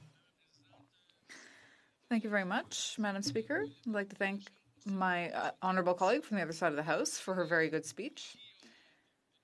Now, she asked who we were elected for. Well, when I wake up in the morning, I always ask myself, who are you working for? And I think it's important to ask those questions. I work for the people of Lac-Saint-Jean. Now, in Lac-Saint-Jean, aluminum is a very important sector. And every time that issue comes up in this House, I've noticed that the Liberals don't seem to understand the impact on aluminum of this agreement that they've signed. The only thing protected here are the components that are manufactured in North America. So that will allow Mexico to bring aluminum from China, some of the dirtiest aluminum in the world, and then to manufacture components in North America.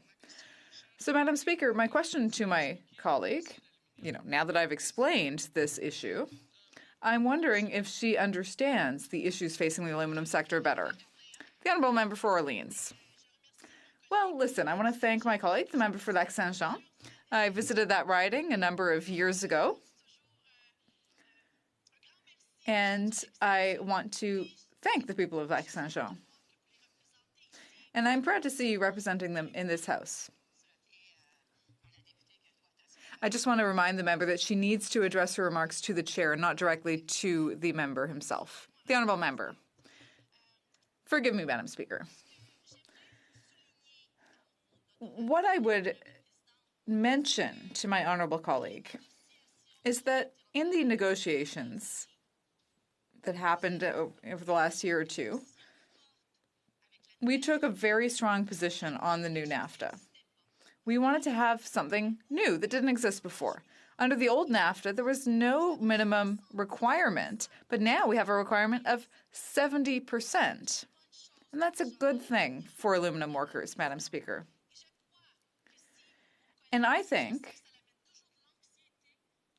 that if my colleague talks to people who work in the aluminum sector, he'll see that this decision really is good for Quebecers and residents of Lac-Saint-Jean. The Honourable Member for Rosemont-la-Petite-Patrie. Thank you, Madam Speaker, and I want to thank my colleague, the member for Orleans, for her speech. I also want to thank her for her tone and her general openness. But what we're looking for is firm commitments and firm action. The climate situation is an emergency. Young people are calling on us to meet our targets, but we're going to miss our 2030 targets. Meanwhile, the government is expanding Trans Mountain and looking at new projects like Tech Frontier. So will she commit to having the government end subsidies to the oil sector and not moving forward with any new oil projects until we've reduced our greenhouse gas emissions? The Honourable Member for Orleans. Thank you, Madam Speaker, and I want to thank my colleague for the question.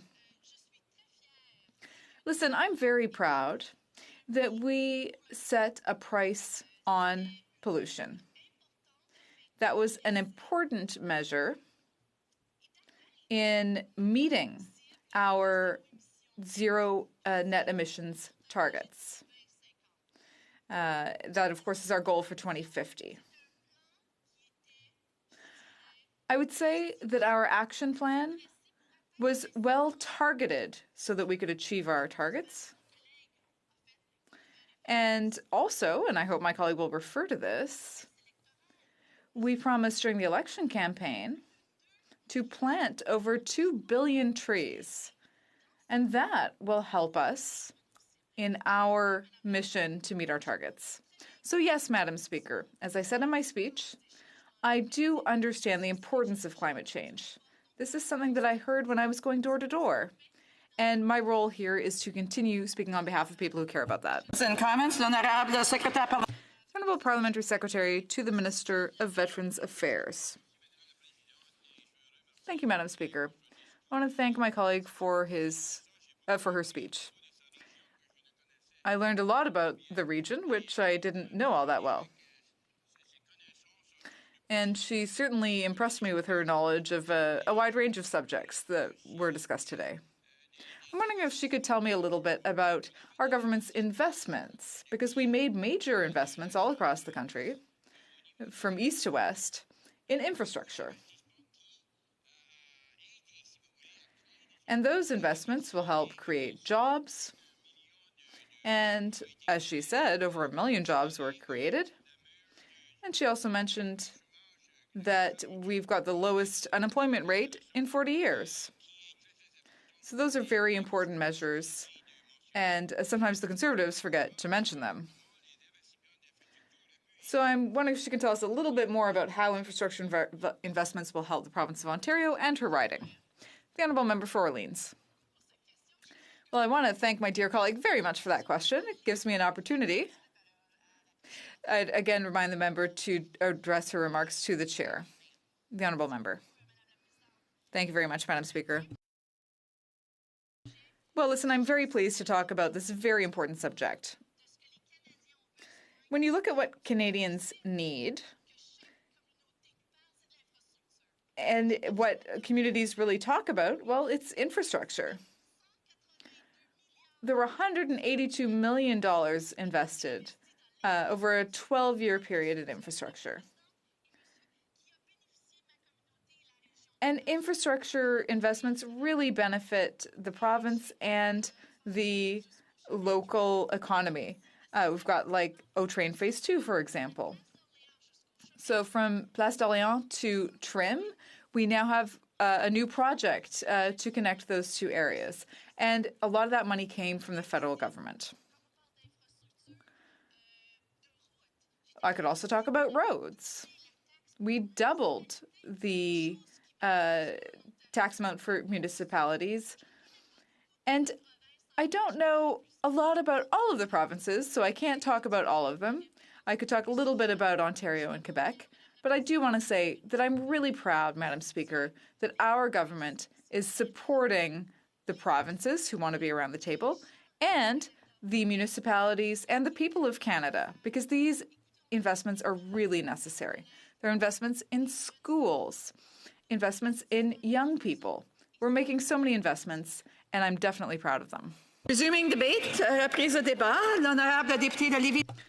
Honourable Member for Lévis-Lotbinière. Thank you. Thank you, Madam Speaker. I'll be sharing my time with the member, with my honourable colleague. I'm very pleased to participate in this debate on the speech from the throne. First of all, I want to thank the people of Lévis-Lotbinière for placing their trust in me for a 5th time, and I'm very pleased to be representing them in the House. It's a great privilege to serve such a dynamic and visionary group of people. It is with great passion and commitment that my team and myself will be working in the riding during this 43rd Parliament. We will be offering personalized and attentive service to every citizen who needs our assistance, and we'll be taking concrete action to meet their needs. I also want to thank my wife, Chantal, my family, and all of the volunteers who participated indirectly or directly in helping with the federal election. So I'll be speaking about the speech from the throne today. It's a speech that didn't hold any big surprises. It's full of liberal values, and it reflects a minority government that is really walking on eggshells and is trying to be very careful. And one thing they're particularly careful about is not mentioning the SNC-Lavalin scandal. As I was saying last December, the government is actually trying to prevent RCMP investigators from doing their work. So the government seems to be reaching out, but clearly their hand is reaching out to the left. And what really hurts is that the Liberal government still lacks vision and is unable to maintain or stimulate the Canadian economy. Madam Speaker, the Canadian energy sector was barely mentioned in this speech. It almost seems like it doesn't exist. It was mentioned only once, and it really did not reflect the importance that this sector has to our economy. It is an undeniable engine for growth and wealth. At the end of November, there was a strike by CN, which reminded us how precarious getting energy to certain areas can be. Farmers in my region abruptly learned that their propane supplies would be interrupted during the strike because there was rationing of those essential services. This meant that the farming sector had no source of heating for their livestock or to dry grain during the harvest season. Delays in harvesting and drying grain led to irreversible losses for farmers. Following these events, people are wondering, are we really protected from transportation disruptions, particularly when it comes to energy? And are we protected for the energy sector as a whole? This strike showed us just how vulnerable we are when there is an essential monopoly on transportation by CN. It showed that we are not immune to terrible consequences if there were to be a similar event in the future. We have the duty to reflect on our energy security in this country, and it's imperative that we work with industry experts to avoid any energy shortfalls in the future and to reassure people that we will have a steady supply of energy. Canada is a country that has many natural resources. We have crude oil, we have natural gas in the West and Newfoundland, hydroelectricity in Quebec, Manitoba, and BC, nuclear energy in Ontario and New Brunswick, and of course, shale gas, coal, solar energy, wind power, and biomass power.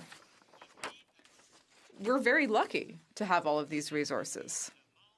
Many countries around the world are very envious of Canada and would love to have this type of energy available. This leads us to other important questions. How's all of this energy transported within Canada? And how does it get to all of the provinces and territories?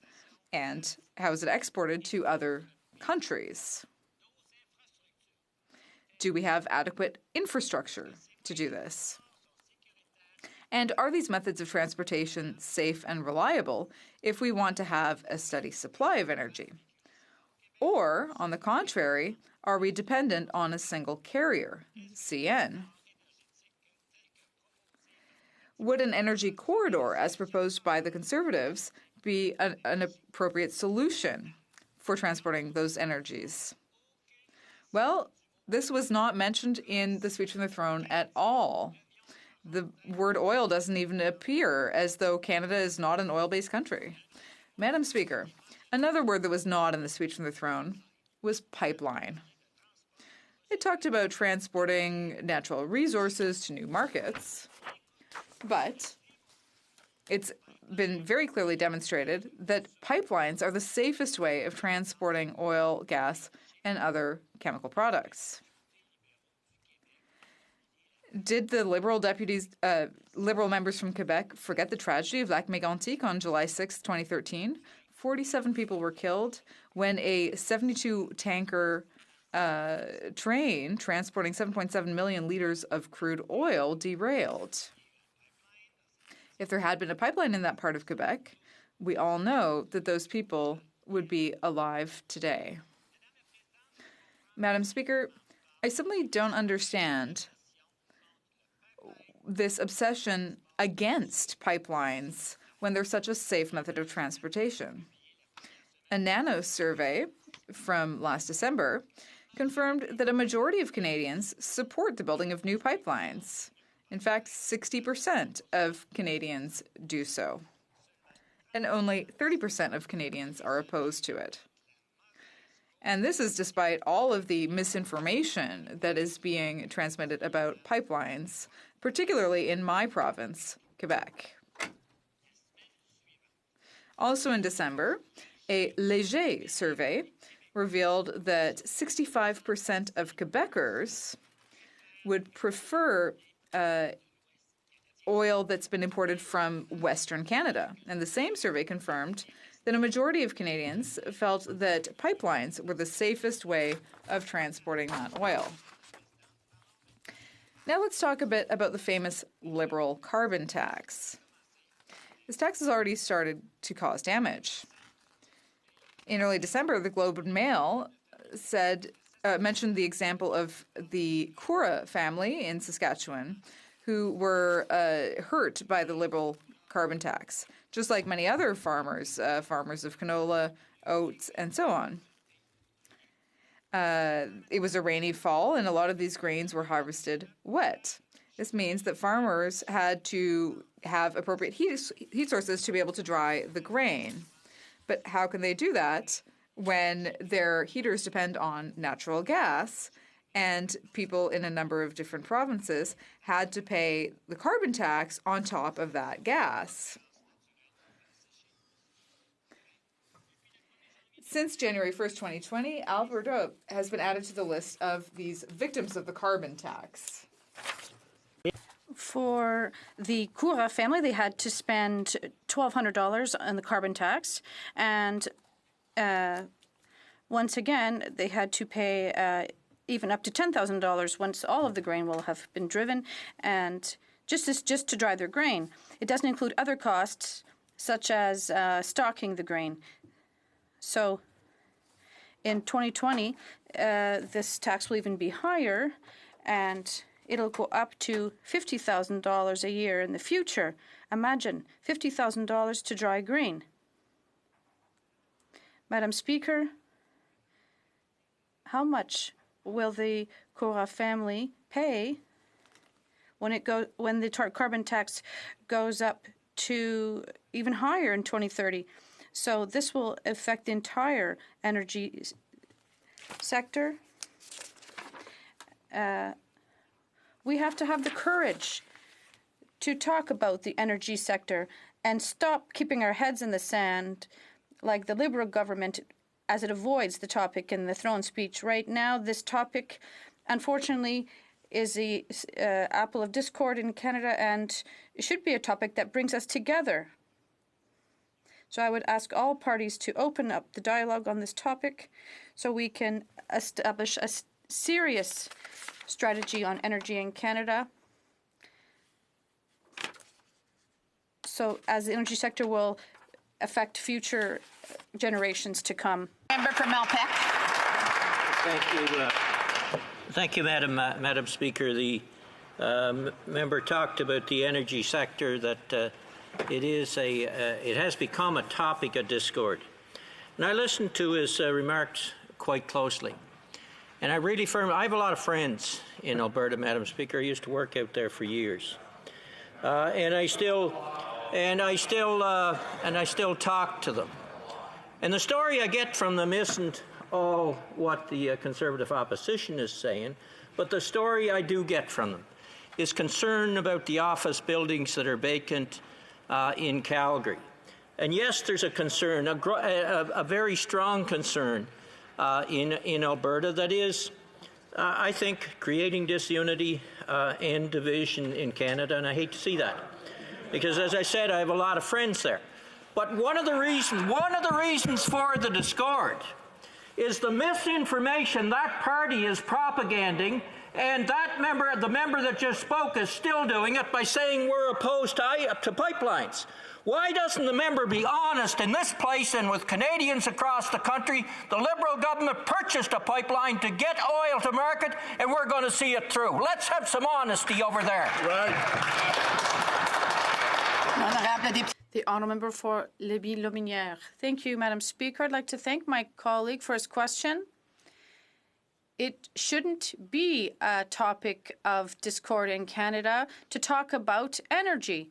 We should all be proud to have a country with many sources of energy, and it is our duty as parliamentarians to promote all types of energy for the future of our country and for our economic prosperity. We have the duty together to implement a national energy security sector, because it is obvious for future generations that their economic prosperity will hinge on the decisions that we make here at this 43rd Parliament. It is our duty to talk about this, to promote the energy sector, and to find the fairest way to have a synergy between energy and Canada, as we are an exporting and producing country, and this is an exceptional opportunity to have all these sources of energy within our country. Questions and comments? The honourable member for Longueuil-Saint-Hubert. Thank you. I'd just like to mention to the honourable member that at the Bloc Québécois, one of our key issues in the campaign, while we have 32 members elected in Quebec to slash greenhouse gases. That was on their agenda. We're saying no more pipelines in Quebec. So we elected 32 members on that issue. Another thing I'd like to hear from my colleague. Right now, there's a housing shortage in Quebec. There are 250,000 households that spend more than 50% of their income on housing, and there's a housing shortage. What does my colleague think about this? And is he going to support our request for the Liberal government to sign an agreement with the Quebec government so we can have 15,000 housing housed right away? Thank you, Madam Speaker. I'd like to thank my colleague for the question, and I'd like to remind him that a majority of 65% of Quebecers agree with transporting oil, and we're talking about oil that is used in Quebec that comes from Alberta. I'd like to remind my colleague that in Quebec, year after year, we consume a growing amount of oil because the percentage of automobiles per household is one of the highest in the country, because Quebecers like oil because they need it, and energy transportation will be important for their future. Yet, Quebecers are proud of hydroelectricity, and other provinces depend on it in Ontario and Manitoba and Western countries. It would be normal for them to purchase from the West, and so that they can also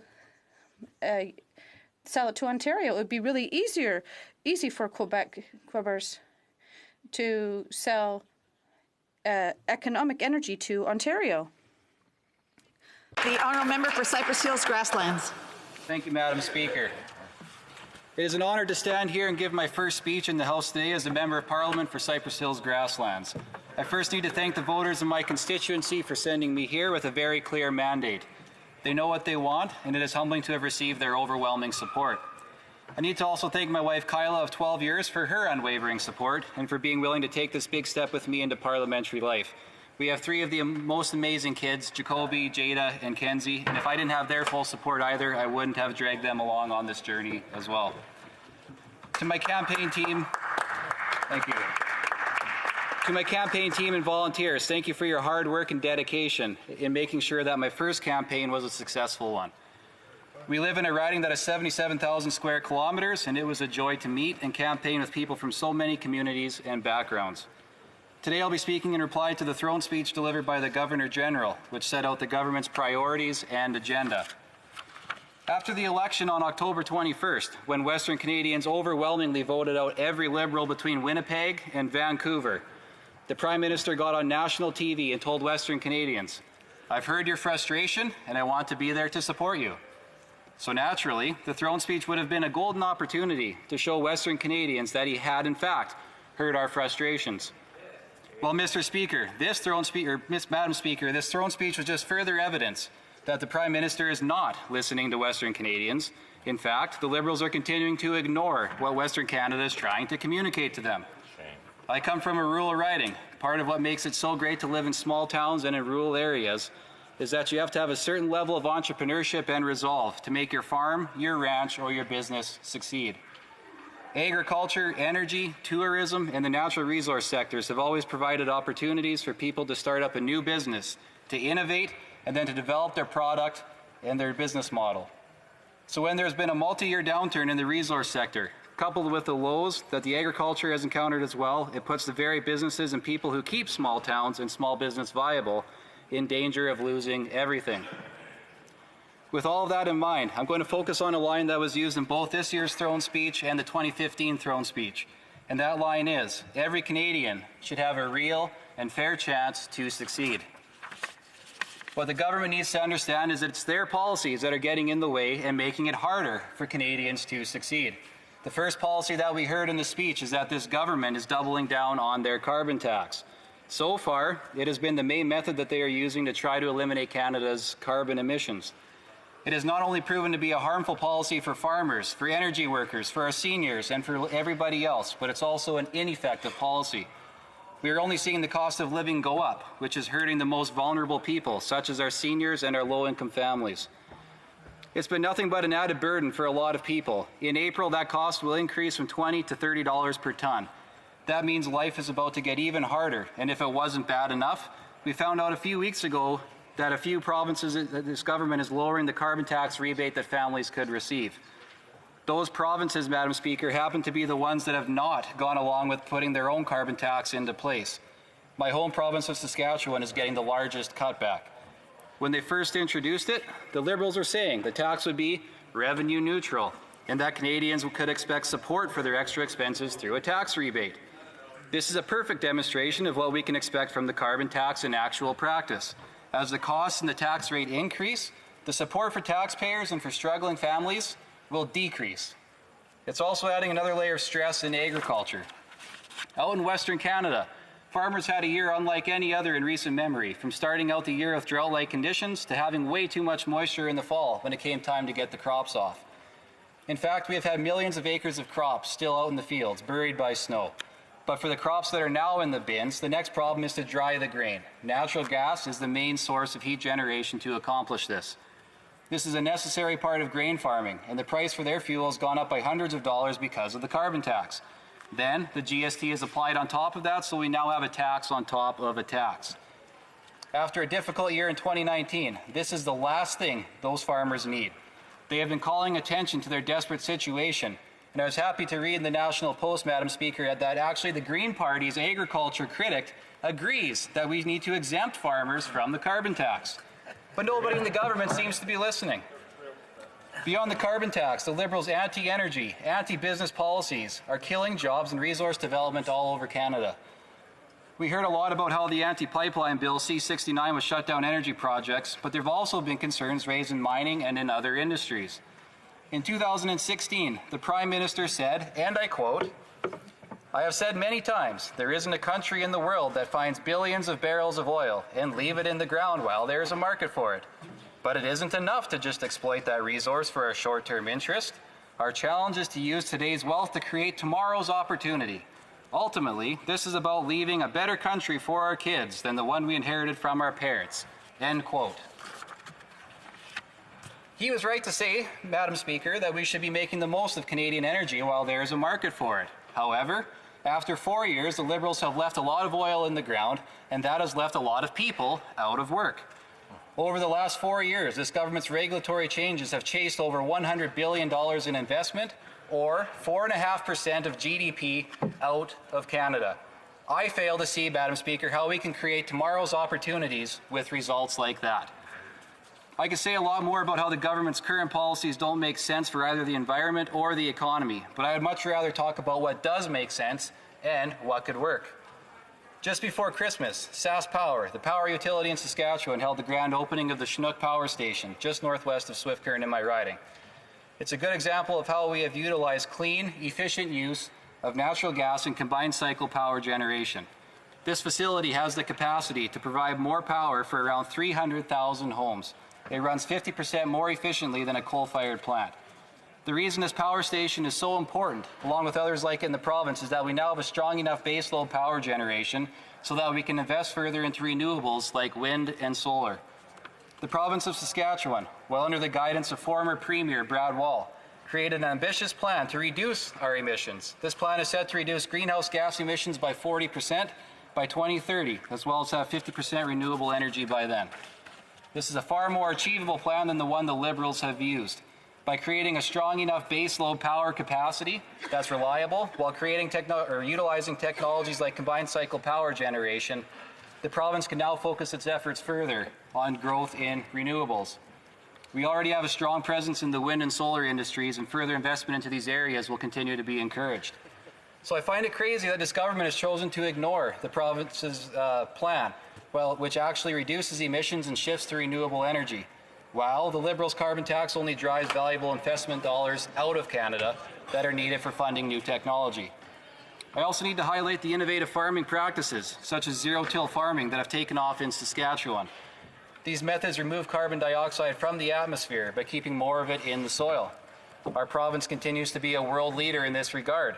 When it comes to the promise of this approach, I saw an article in National Geographic which noted the following. About a quarter of the world's greenhouse gas emissions come from land use and agriculture combined. But farmers are uniquely situated to be a part of the solution. And we are seeing something like this in Saskatchewan, Madam Speaker. Due to the zero-till farming efforts, just for an example, we sequester 9.46 million tons of carbon dioxide per year. According to Agriculture and Agri-Food Canada, that is the equivalent of removing 2 million cars off of the highway each and every year. That's a real result. This is the type of success that comes from properly respecting farmers and their livelihood.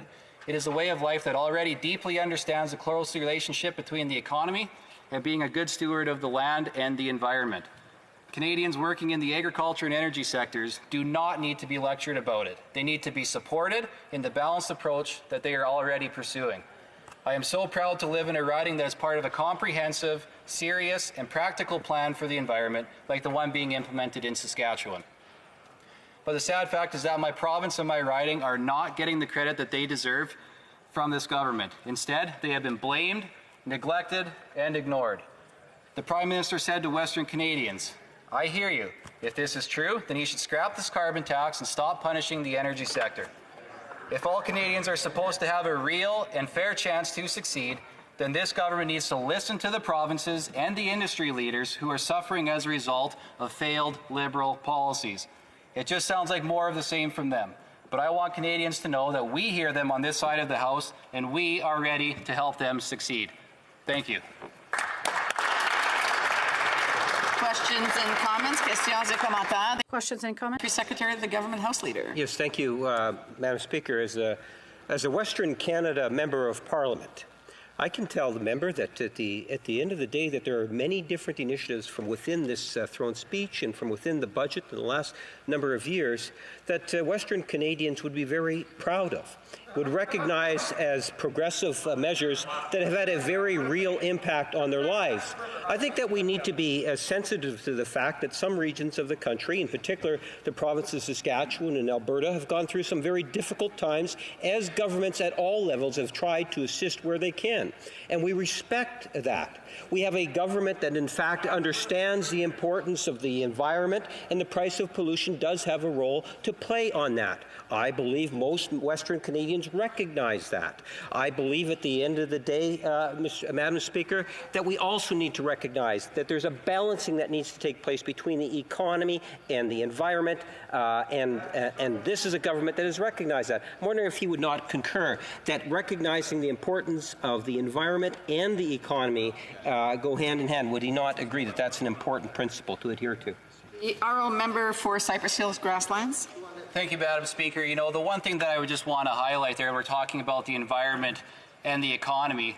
We can't use the environment as a means to just tax people into submission. That's what the carbon tax here basically does. And as we have seen, it is driving investment dollars out of Canada. That is not how you build an economy or how you support an economy. It is how you cripple the economy. Questions and comments? The honourable member for Cowichan Malahat Langford. Thank you, Madam Speaker. I'm glad to see so much reference to Western Canada in the House today. From my perspective on Vancouver Island, most of the people in this House are Eastern Canadians, but I'll leave that aside. And I'd caution the member to be speaking so forcefully on behalf of Western Canadians because fully a third of the people in Alberta and Saskatchewan did not vote Conservative, and they were not rewarded the seats proportional to those results because we have an unfair first-past-the-post system. And in fact, most people in British Columbia and in Manitoba did not vote Conservative. So I would just express some caution on that. Madam Speaker, my question to the member is on the subject of agriculture. I would like to hear his comments on us developing some policies in this Parliament which recognize the hard work that farmers do, especially with regenerative agricultural practices which sequester more carbon in the soil, and whether we have an opportunity here to give farmers a place in being one of the greatest weapons we have against climate change with good soil practice measures. Thank you. They already are. The honourable member for Cypress Hills Grasslands. Thank you, Madam Speaker. And thank you for the question there from the member. One thing that I would just want to say on that regard, again, part of what we need to do in any policy that we can develop going forward, again, we need to respect the hard work that has already been accomplished by our farmers, by our ranchers, and by the people that are actively working in the agriculture sector. They've already been innovative in their approach. In fact, the province of Saskatchewan, going back to the early 1900s, has been responsible for hundreds and thousands of different patents in regard to agriculture development. So, we are very innovative in the province. Farmers are very good. They have a great sense of entrepreneurship and resolve. And the more that we can work to get policies that support that, that would be great. Brief question, the honourable member for Battle River Crowfoot, sorry. Thank you very much, Madam Speaker. And I would simply ask if the honourable member might be able to highlight some of the challenges that regular middle-class rural Canadians have in regards to the carbon tax. The honourable member for Cypress Hills Grassland has 1 minute to respond. Okay, thank you, Madam Speaker. And I'd like to thank my colleague for the question. So the biggest challenge that we have, and as I highlighted in my speech, Madam, my riding is 77,000 square kilometres, but the population base within that is only 67,000 kilometers, and just around a third of that is located in one location in the city of Swift Current. We have a great distance. There's a long ways to travel for people that are in our small towns. To be able to go to, and some towns don't even have a grocery store, so to be able to go get the groceries, to be able to go get the necessities for life, they sometimes do have to travel great distances, and the carbon tax continues to put them at a disadvantage.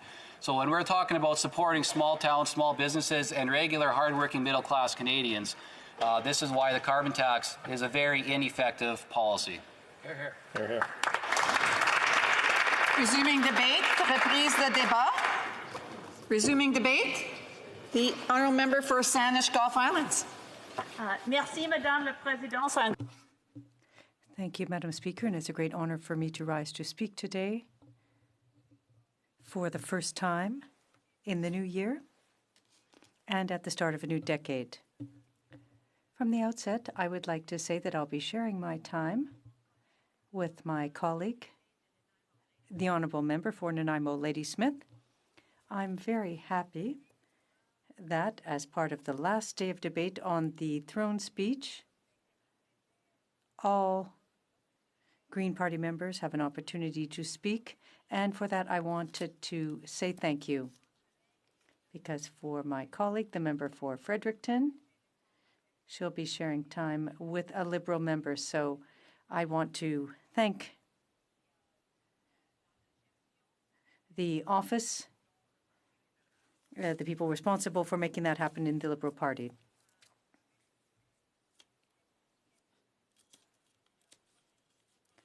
I'd like to start with an important procedure, and I wanted to acknowledge here that we are gathered on the unceded Algonquin people's territory. Unceded Algonquin territory, and to them we say Miigwech. It's an honor to speak to the speech from the throne today. There is much in it that can carry one away with inspirational promises, with rhetoric with which we can only agree. I turn, for instance, to this bit, which I particularly like, quote, "From forest fires and floods to ocean pollution and coastal erosion, Canadians are living the impact of climate change every day. The science is clear, and it has been for decades. A clear majority of Canadians voted for ambitious climate action now. That stirs me to think I will vote for this, but I won't. And I won't because the gap between this inspirational rhetoric coming from the Liberal administration and the reality of Liberal actions, that gap is so wide it induces vertigo. It's so deep that it's dizzying. I turn, as an example for why I now feel this way, to the 2015 speech from the throne, which I did vote for. I did vote for the 2015 speech from the throne. I loved this promise. I'll remind people of this. Some of us who also served in the 42nd Parliament will remember. Quote, things the government will not do. Quote, it will not resort to devices like omnibus bills to avoid scrutiny. Now, I think we'll all recall that it was an omnibus budget bill where the deferred prosecution agreement designed specifically for SNC-Lavalin was hidden. Now, I read everything, as my colleagues will know, so I actually saw the deferred prosecution agreement hidden in an omnibus budget bill. I wondered why it wasn't standalone criminal legislation to go through the Department of Justice, but I was persuaded by the notes and looking into it that nothing nefarious lay there, but it was in an omnibus bill, and I do regret that the deferred prosecution agreement amendment to the criminal code never went to the Department of Justice and to the committee studying justice bills as it should have done. Oh, here's another fun one to remember from the 2015 speech from the throne. The government will undertake to renew, nation to nation, the relationship between Canada and Indigenous peoples, one based on the recognition of rights, respect, cooperation, and partnership. It was with some shock that I saw within months the Liberal government approval of Site C, ignoring the court cases and ignoring the concerns of Indigenous peoples as well as the environmental impacts. The approval of Kinder Morgan Pipeline, ignoring the fact that even during the 2015 election campaign, the then leader of the Liberal Party, now Prime Minister, said no project could be approved based on the inadequate and flawed process that had taken place there, while there were court cases, while there was strong and clear objection from the Tsleil-Waututh, from the Musqueam, from the Squamish, from the WSÁNEĆ First Nations, in whose territory I am honored to live. Or Muskrat Falls, ignoring the concerns of the Innu. Or here's a favorite, of course. Many people will remember this without being reminded. Quoting from the 2015 speech from the throne, quote, to ensure that 2015 will be the last federal election conducted under the first-past-the-post voting system. You can see where concern arises. How much can we believe in the 2019 speech from the throne? I would like to believe it, but then we come to the reality of what is being pledged. We are seeing a commitment in this new speech from the throne. Je vais citer maintenant, c'est une citation. And I will quote the throne speech. The government will establish as an objective of zero net emissions by 2015. But in reality, we remain today with the same targets that we had with the Stephen Harper targets. And at present, we haven't seen a change. Any change, in fact, not even a ton. Zero by 2050. Here are some questions, and this is why I think I can, we don't whip votes in the Green Party, as many will know, but we certainly, this caucus, and I'm so honored to be joined by the member for Nanaimo Ladysmith and the member for Fredericton, we can't vote confidence in a government that doesn't have a climate target that allies with the science. We know that this government has said that it's important to face the climate situation as a climate emergency. In fact, it was a Liberal motion that was passed by this House June 17th, 2019, in which, again, this House agreed that we are in a climate emergency. The language was this: the House declared that Canada is in a national climate emergency, which requires that Canada commit to meeting its national emissions target under the Paris Agreement, making deeper reductions in line with pursuing the efforts to keep global warming below 1.5 degrees Celsius, close quote. Yet, here we are with a speech from the throne that never once uses the term climate emergency. C'est vrai, nous sommes dans une situation.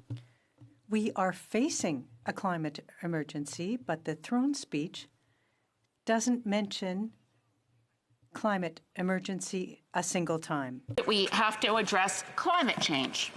And while the government says that we must achieve net zero emissions by 2050, only a few paragraphs later, we're also told the government must take strong action to fight climate change and will also work just as hard to get Canadian resources to new markets.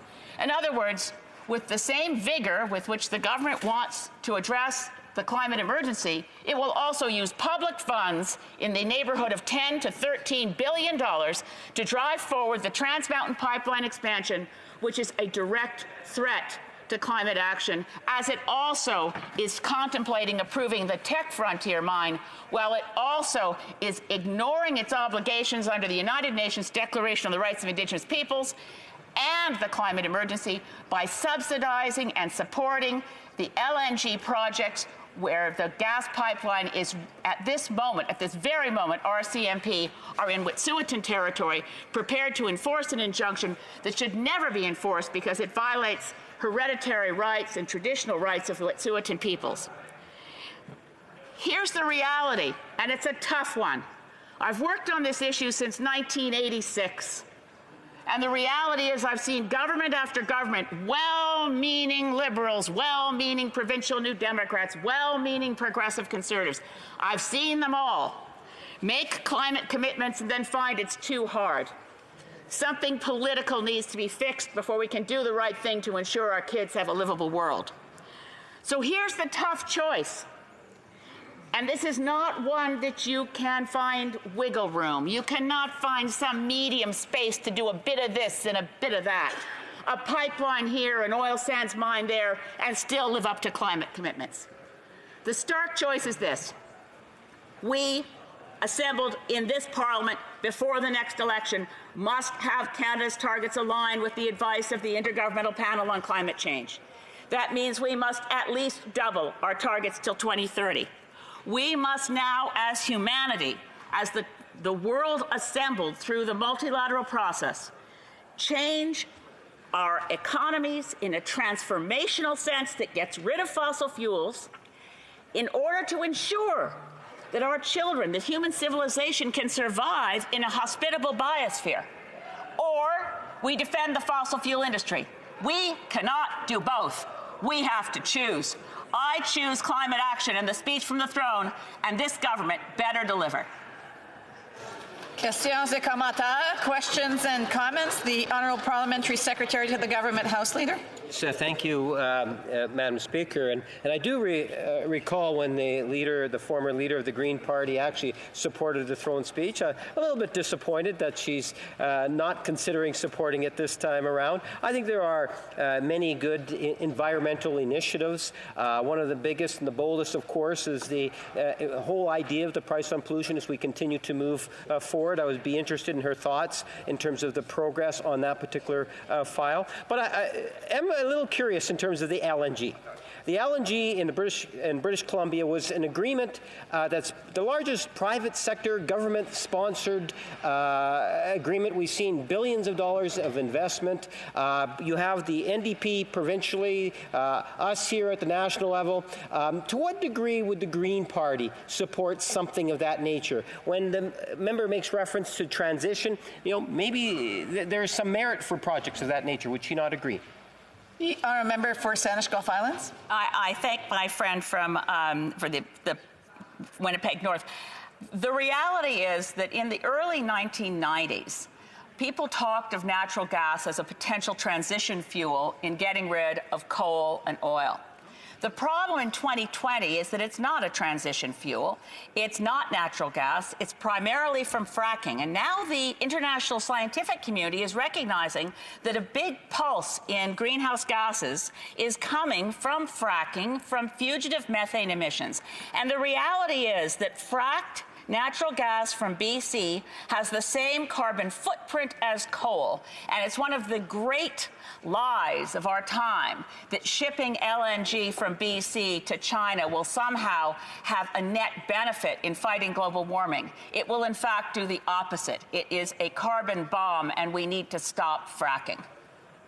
Questions and comments? The honourable member for Sherwood Park, Fort Saskatchewan. Thank you very much, Madam Speaker. It's good to see my friend from the Green Party back in the House. We obviously disagree on many things. I had some great roundtables in my riding over the break, specifically on the issue of environment and climate change, and we always have a vast array of different views represented in those conversations, from those who are skeptical about the science in general to hardcore Green Party supporters and everybody in between. But one of the areas on which there seemed to be general agreement was people proposing that there may be some promise to nuclear power. And I wonder if the member could share her perspective on the role nuclear power could play. Does she agree with what seemed to be the consensus in those roundtables, that it's could be a key part of the solution, or is she more skeptical? The honourable member for Sandwich Gulf Islands. I have to thank my friend from Sherwood Park, Fort Saskatchewan. He's a dear friend of this place. I'm glad to see him back, and I'm so glad to see we continue to disagree on just about everything. I think the best thing ever said about nuclear power was said some time ago by a critic named Fred Nelman, who said, quote, nuclear is a future technology whose time has passed. Unquote. The reality of we have in Mission Possible as a Green Party broken down what it will take to get to 60% reductions in carbon dioxide by 2030 in this country. We do not propose shutting down existing reactors, to be clear, but a single new one makes no sense at all. They're very capital intensive, they cost a great deal, they produce very few jobs, and they reduce very little carbon. On the other hand, solar, wind, district energy, geothermal, all of the other options are cheaper, more readily accessible. And then one last thought to my friends on the Conservative benches. You know, the sweetheart deal of all time, after all the subsidies to AECL, the nuclear facilities in this country are now owned and run by SNC-Lavalin. So I'm very dubious about going that route.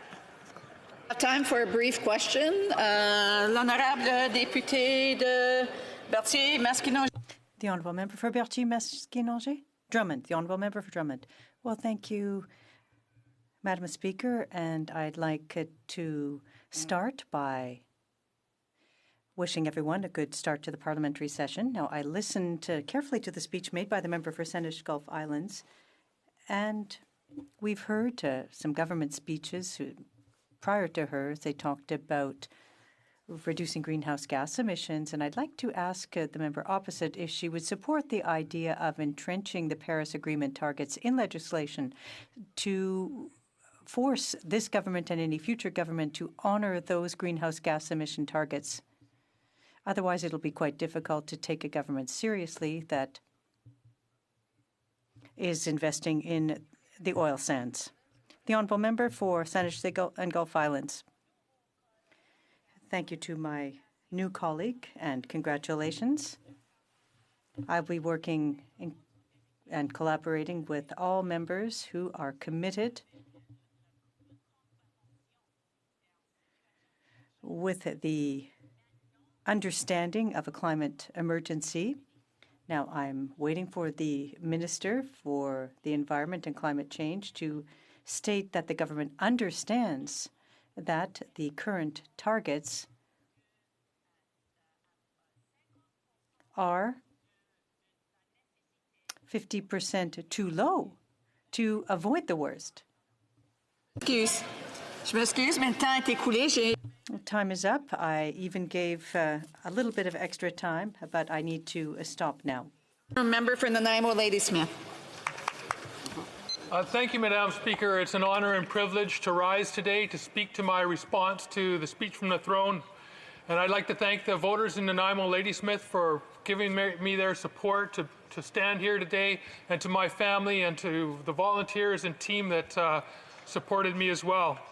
My electoral district of Nanaimo, Ladysmith faces many serious challenges that are not unique to the country, but are very acute and much more challenging in other parts of the country. I'm very pleased to see a number of key initiatives and promises in the speech to the throne and the mandate letters to ministers that will help address some of the challenges my constituents are facing. I'm committed to working across party lines in a positive and collaborative way for legislation that will benefit all Canadians. And where I see a need for improvement, I will speak up and add my voice for improvements. Nanaimo Ladysmith has one of the largest homeless populations per capita in Canada, and I'm glad to see this government step up with the creation of a national housing strategy. But I don't think the targets outlined will be enough to deal with the crisis that communities are facing. We have vulnerable and marginalized people who are struggling with affordable housing or homelessness. They need safe and affordable places to live. It's encouraging to see the inclusion of national standards for mental health support. Mental health care should be part of our universal health care system, so that the cost of treatment is not a barrier to people seeking support, especially when they're in a crisis. Many of the people who are homeless in Nanaimo Ladysmith are struggling with serious mental health issues, and the Mayor of Nanaimo has gone so far as to call for new institutions for people who are clearly suffering and unable to cope with their mental illness. Madam Speaker, like many other regions of the country, Nanaimo Ladysmith is deeply affected by the opioid crisis. We have young men with good jobs and families who have become addicted after work-related injuries. They are dying because the stigma of drug addiction has made them fearful to seek help. The war on drugs is a failure. Let's study what other countries have done to deal with this health and social issue and create a made-in-Canada solution. Alleviating homelessness and improving access to mental health care and addiction treatment services will reduce the criminality associated with these social issues and allow our justice system to focus on violent and repeat offenders. Madam Speaker, I'm also very pleased to see that the government is committed to strengthening Medicare and renewing its health agreement with the provinces, and that the mandate letter calls for universal national pharmacare program. We need to add a national dental care program to that as well. Nanaimo Ladysmith has a serious shortage of doctors and a rapidly growing population. Vancouver Island is a retirement destination for many Canadians, and the Nanaimo Regional General Hospital, which was built in the 1960s, serves the oldest per capita population in Canada. This hospital is overdue for an upgrade to create a tertiary hospital that will provide cancer care, cardiac care, and expanded psychiatric services. Healthcare Can is calling on the government to green our healthcare infrastructure and ensure that it is energy efficient as part of the efforts to combat climate change. I hope the government will heed that call and provide major funding to keep the provinces help the provinces upgrade aging healthcare infrastructure. It's very important for my community to see an increase in the funding for home care and palliative care, but we also need to see major changes in how senior care residences are operated. The Investment Canada Act needs to be changed to exclude seniors' homes from foreign ownership. Seniors' homes should be viewed as part of our healthcare system. The recent experience with the purchase of retirement concepts by Angbang Insurance in China, which is now a state-owned corporation, must not be repeated. The Vancouver Island Health Authority recently had to take over administration of 3 retirement concepts facilities due to unsafe conditions. Yeah. Foreign corporations have no connection to our community and should not be profiting from providing poor quality seniors care. The nonprofit model of community-centered care is a far better way of ensuring that our seniors get the quality care that they deserve. Small and medium-sized businesses are a major economic driver and employ the vast majority of Canadians. I'm glad to see the mandate letters that there will be improved support for startups.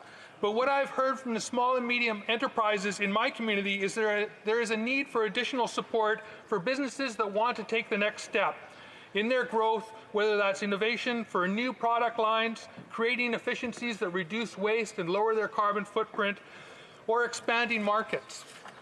Canada has been a great incubator for new businesses, but often these businesses are lured away to other jurisdictions by incentives, tax breaks, and programs that help them grow to the next level. We need to ensure that small and medium enterprises stay in Canada and continue to provide the well-paying jobs for Canadian workers. Madam Speaker, I know that the language of tax cuts has been a popular mantra, but tax cuts inevitably lead to austerity and other cuts to services or the addition of user fees to the services that middle and lower income Canadians rely on. I support having services that our taxes provide, universal health care and infrastructure such as public transit, roads, bridges, hospitals, schools, and recreation facilities. What we need is fairness. We need to ensure that wealthy Canadians are paying their fair share.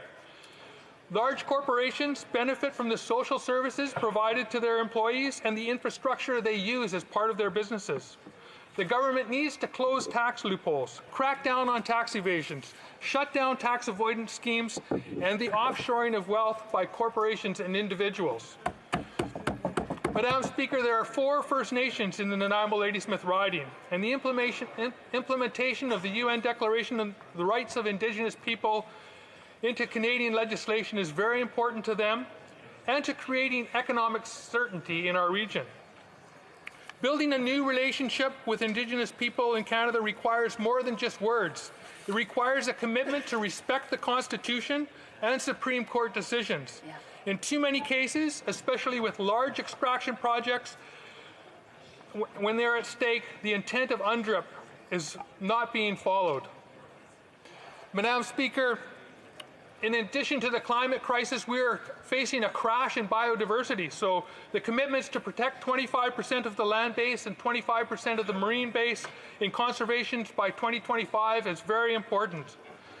The riding of Nanaimo Ladysmith has very little conservation, very little land put aside because the whole southeast portion of Vancouver Island was privatized as part of the deal for BC to enter Confederation.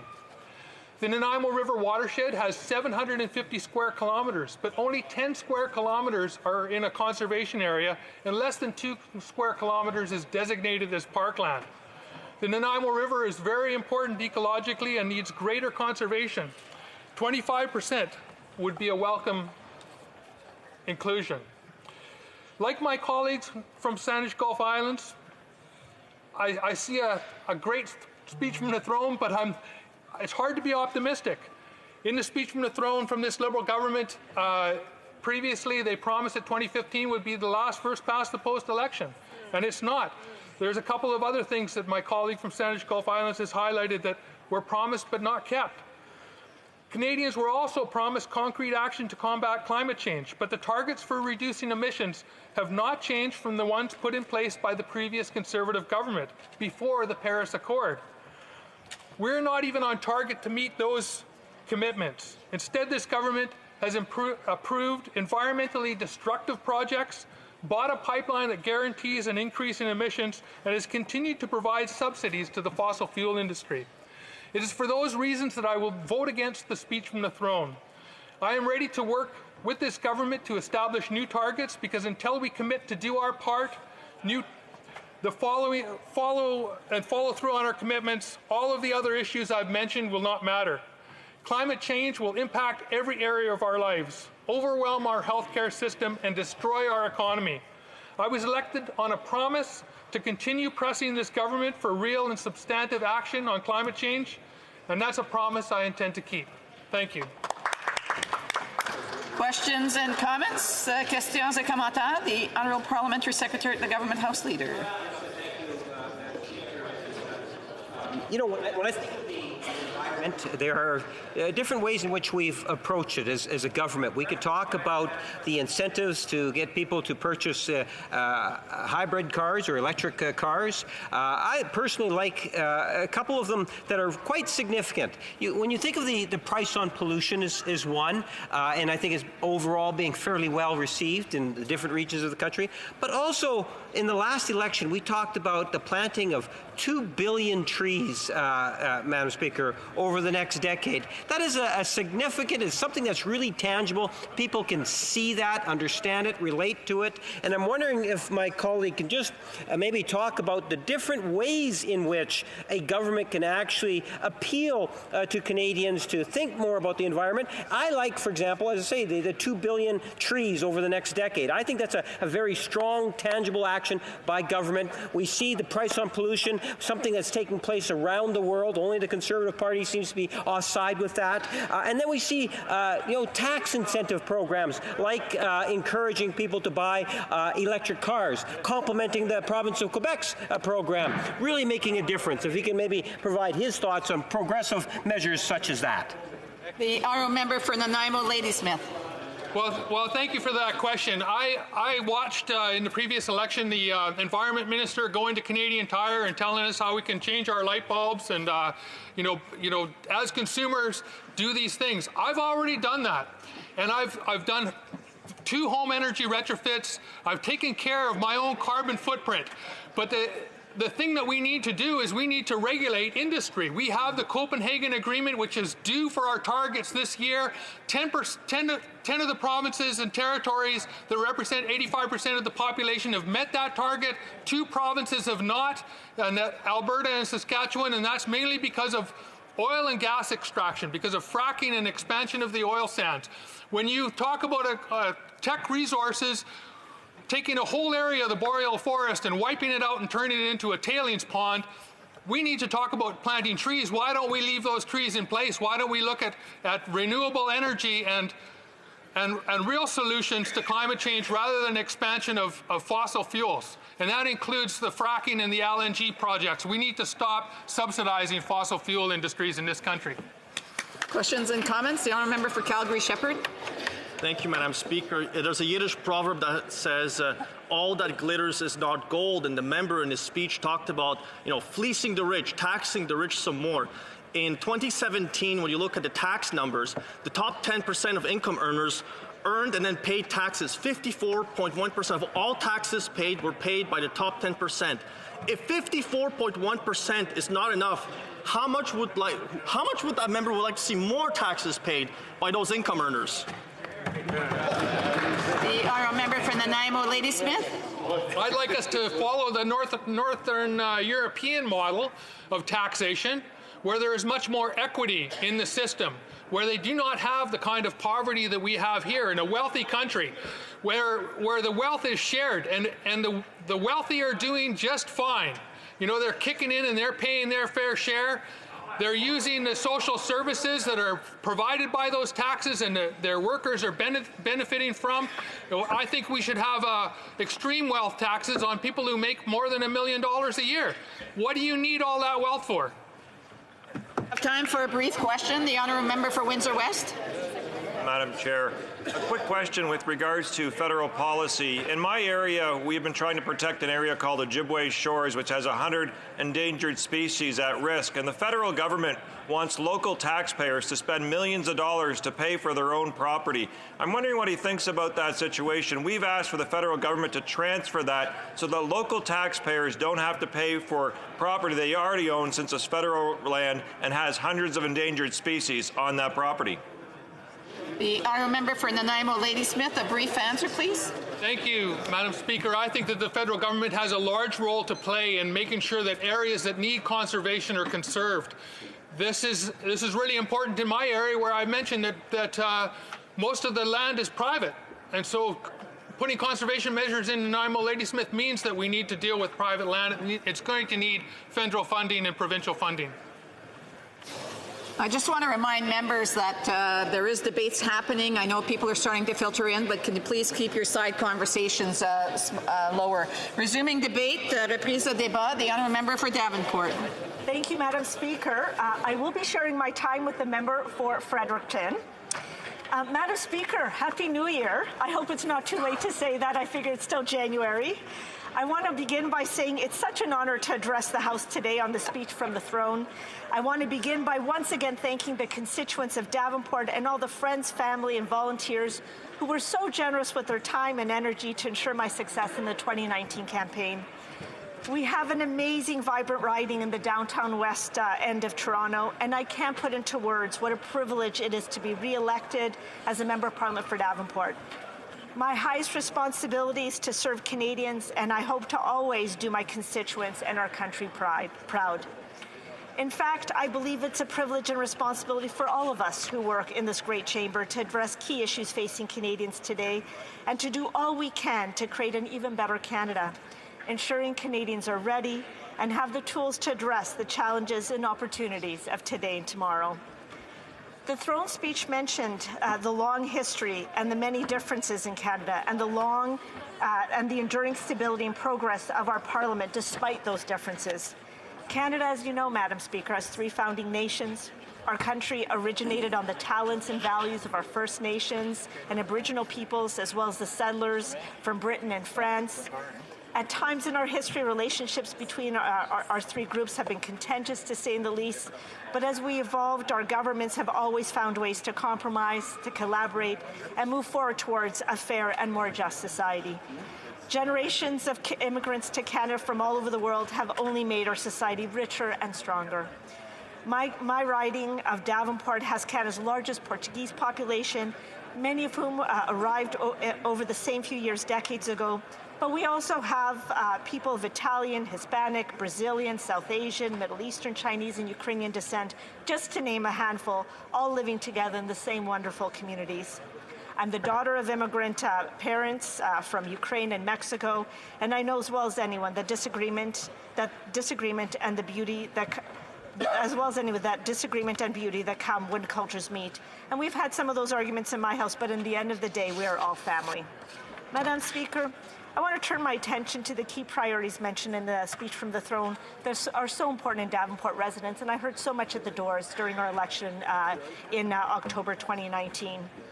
The first I want to touch on is environment and climate change.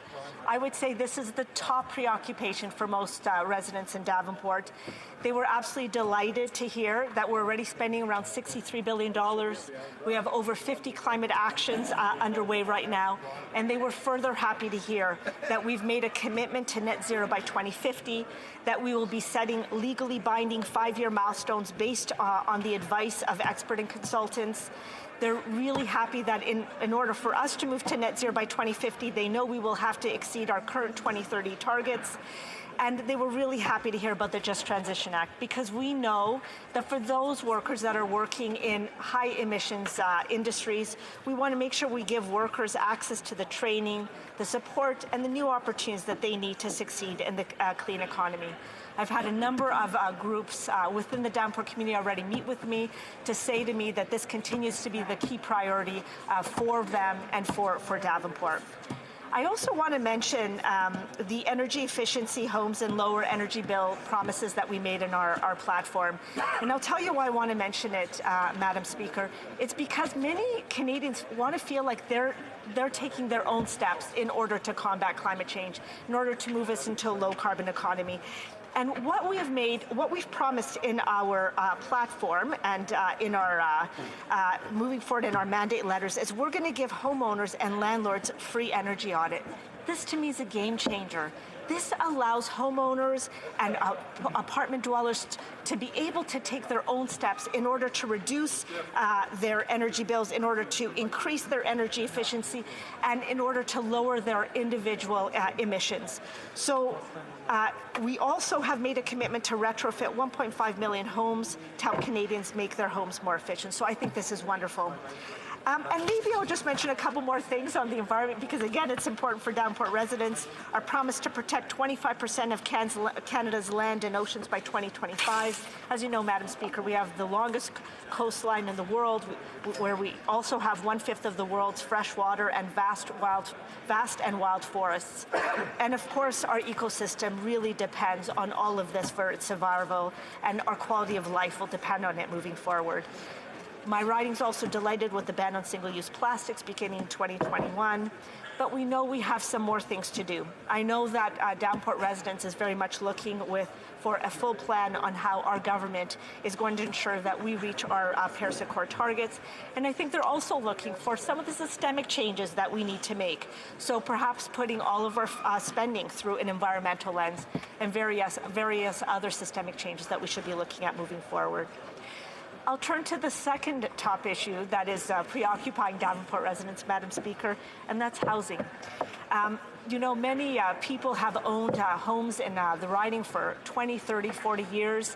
And they're starting to think that how is it that they're ever going to continue to be able to live in Davenport? So if they're older, they want to sell their homes, they want to, as seniors, continue to live in downtown West Toronto. They want their kids to live close to them. And so they really are very happy with a number of the measures that we're taking in order to ensure housing affordability and affordable housing moving forward.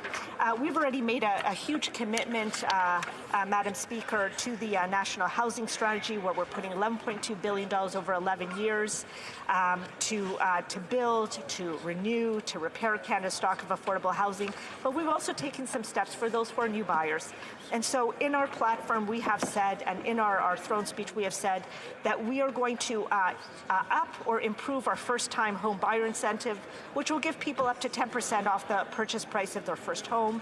And we've also increased the qualifying value of a home, which is $800,000, because in places like downtown Toronto, unfortunately, houses are that expensive, and so we need to provide some additional support. And maybe I'll mention that I have a lot of confidence that with a number of measures these measures that I've mentioned and other measures that we will be introducing or have introduced, I have confidence that we will be able to continue to ensure that people who want to live in our cities will continue to be able to do so and affordably.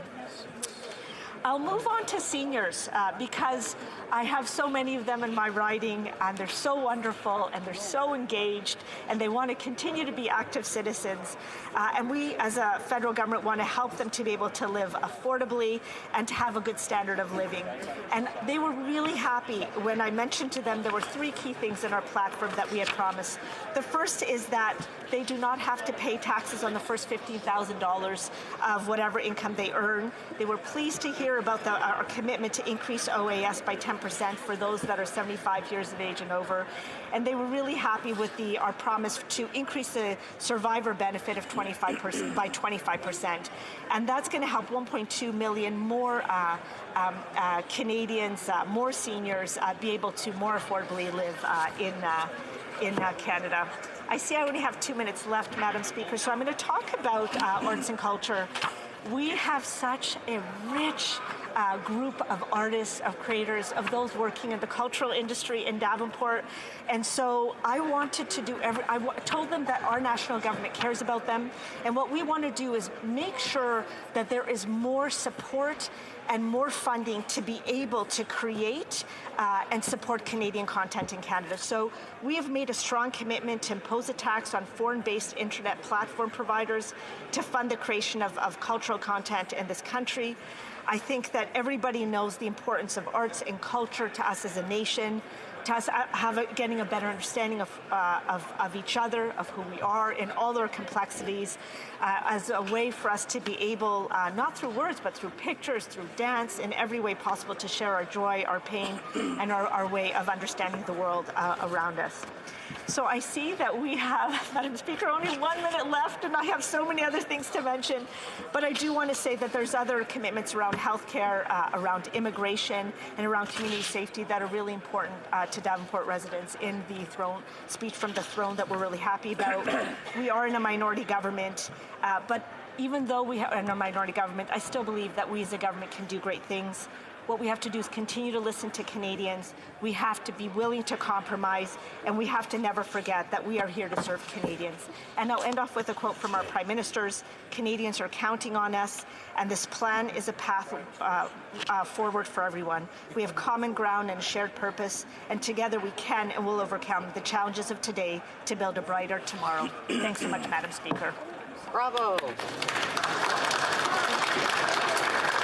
And the honourable member will have 5 minutes of questions and comments after question period. I do want to remind members that there are items that are being dealt with in the House, and if members want to have side conversations, they should take them outside because it's hard to hear members who have the floor. Statements by members. Déclaration de député. Statements by members. For Cambridge. Thank you, Madam Speaker. I rise today to recognize a distinguished member of my community. Sadly, we lost Cambridge City Councillor Frank Montero to his second battle with cancer. Frank came to Canada as an immigrant from Portugal in his teenage years. He dedicated his life to service and was a proud member of our Portuguese community. He was the first Portuguese police officer in Ontario and the first Portuguese city councillor for Cambridge. Frank always stood up for the residents of Ward 7 and the city of Cambridge. He championed initiatives for more outdoor recreational sites, the development of our downtown cores, and improved community safety. He'll be remembered fondly as, of course, a police officer, city councillor, but also as a mentor and friend. Frank, we miss you. On behalf of Cambridge, on behalf of Canada, thank you. Obrigado, Frank. The honourable member for Red Deer Mountain View. As we embark in this new year and in this new Parliament, I'm honoured to rise today on behalf of the wonderful citizens of Red Deer Mountain View. As a farmer, weather is always top of mind, and this crop year has seen challenges that Albertans haven't faced since the 1960s. But beyond the cold and unpredictable moisture that we always face, we're also dealing with other issues that governments can control. Our diminished competitiveness in world markets due to disjointed trade strategies, a carbon tax on agricultural producers where the cost can't be passed on to consumers, and a non-existent strategy to ensure that our environmentally conscious farmers have the tools necessary to feed humanity does lie at the feet of our government. That's right. Our agricultural producers need resolutions to non-tariff trade barriers, an energy exemption for drying of grain, and acknowledgement and respect for their environmental stewardship to the rest of the world. Thank you, Mr. Speaker. The honourable member for Avalon. The storm of the century hit Newfoundland just over a week ago, and while back home, Newfoundlanders are still cleaning up the remains of Snowmageddon 2020. I wanted to take this time to thank those whose dedication and hard work can't go unrecognised. To the medical and hospital staff, paramedics, heavy equipment operators, hydro workers, RNC, RCMP, and of course members of the Canadian Armed Forces. Thank you for everything you've done to help keep our communities and our people safe. To every person who helped dig out a senior or persons with a mobility issue. To anyone who checked on neighbours, family members and friends. To those of you who took someone in who lost their power. To those who offered food to people or volunteered their time to help those less fortunate, thank you. There's not enough time to thank every person who deserves it, but you know who you are, and so to you I say thank you for showing this country and indeed the world what true Newfoundland generosity and spirit looks like. Colleagues, I invite you to join me in thanking the people of Newfoundland and Labrador. The honourable member for Lac Saint-Jean. On January 21st, what was supposed to be an ordinary snowmobile excursion in our region turned into a horrible tragedy, bringing together France and Lac Saint-Jean. Every winter, we proudly show off our region to the world. Hospitality is part of our DNA, particularly for our French brothers and sisters, and that is why we feel so much empathy. This accident never should have taken place, not in our regions, not to our guests, and not to our friends. As the member for Lac Saint-Jean, I would like to, on behalf of everyone in my region, express our deepest sympathies to the families of the snowmobilists who perished. And I'd like to think about the rescue personnel who are continuing their search as we speak and who are allowing these families to grieve properly. And I'd like to talk about the courage of Benoit L'Espérance, who died trying to save these people. He acted bravely, knowing the dangers, because in our region, we leave no one behind. Thank you, Mr. Speaker. The honourable member for Mount Royal. Mr. Speaker, last week, Governor General Judy Payette was in Jerusalem with a delegation from members of all parties in the House of Commons. At Yad Vashem, world leaders came together in the State of Israel to commemorate the 75th anniversary of the liberation of Auschwitz and International Holocaust Remembrance Day. Today, the Governor General and the delegation are at Auschwitz for another commemoration. Dans un monde... In a world plagued with rising anti-Semitism and hatred, our leaders came together to remember some 6 million Jews and millions of others who were assassinated by the Nazis and their allies. We have adopted the IRA definition of anti-Semitism, but we know there is much more we need to do to confront one of the world's oldest evils. I ask all members of the House to join me in commemorating those killed in the Holocaust, honoring those survivors, and loudly and clearly saying, never again.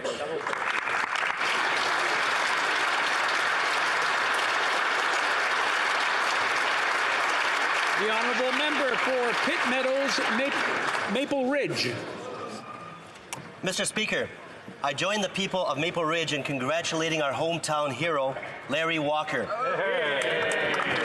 There are over 19,000 former Major League Baseball players. Larry is only the second Canadian to be elected to the Baseball Hall of Fame. Larry's family has a long history with baseball in Maple Ridge. Back in the 40s and 50s, Larry's father and grandfather played for local teams in what is now Larry Walker Field. Larry was a bat boy for his dad's team, but more interested in hockey at the time. Il est revenu au baseball. He returned to baseball in the middle of the 80s, and he signed with the Expos thereafter. 7 Gold Gloves, was an all-star 5 times. He was a fan of the number 3. He wore the number 33. He was married at 3:33 p.m., and he is the 333rd member of the Baseball Hall of Fame. Will the members please join me in congratulating Larry Walker?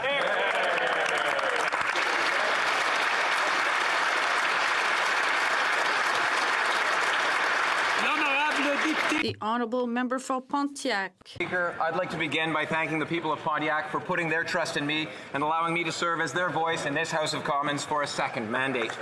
Yes, 5 years ago, I promised voters that I would fight for their needs and interests, and I intend to keep this promise. Thank you from the bottom of my heart. Mr. Speaker, I'm speaking today to recognize and thank the firefighters from Maniwaki who were sent on a 31-day mission to Australia on January 6th to support those already fighting these disastrous fires. These firefighters are doing everything they can to protect people and land in Australia, and they deserve our utmost respect. Simon Bordelot, Alain Saint-Onge, Michel Bédard, Jonathan Bernard Bisson and their managers, Gary Pearson, Marc Larche, and Mélanie Morin. Thank you for your courage and devotion. Incredibly proud of Canada's firefighters who have traveled across the globe to be part of these relief efforts for fires that remind us of the immediate and urgent crisis that is climate change. Thank you, Mr. Speaker. Well, member for Scarborough, Agincourt. Speaker, Chuck Mong Nam Moi, Sahel Bok Mani Bade Seo, Gong Hei Fa Choi, Sing Nian Kuai Lo. This past Saturday marked the beginning of Lunar New Year for the Vietnamese, Chinese, and Korean communities. It is a time in Canada and across the world to celebrate the Year of the Rat. That is sure to be a year filled with wealth and abundance. According to the legend, the rat used its quick wit to ride in the ear of the ox in a race to the heavenly gate. It leapt through the finish line to earn its place as the first of the zodiac animals. The rat's arrival ushers in brand new beginnings. In Scarborough Agincourt, friends and families will be enjoying festivities filled with beautiful red decorations, delicious meals, and the gifting of lucky red pockets. May all Canadians have a year filled with joy, prosperity, and good health. Thank you. The honourable member for Edmonton Centre. Mr. Speaker, I rise today to acknowledge a very important organization in my riding, Edmonton Centre, SACE, the Sexual Assault Centre of Edmonton. SACE is a not-for-profit charitable organization comprised of 40 staff and 80 dedicated volunteers who do admirable work helping those whose lives have been impacted by sexual violence. They see clients of all ages, genders, ethnicities, and sexual orientations.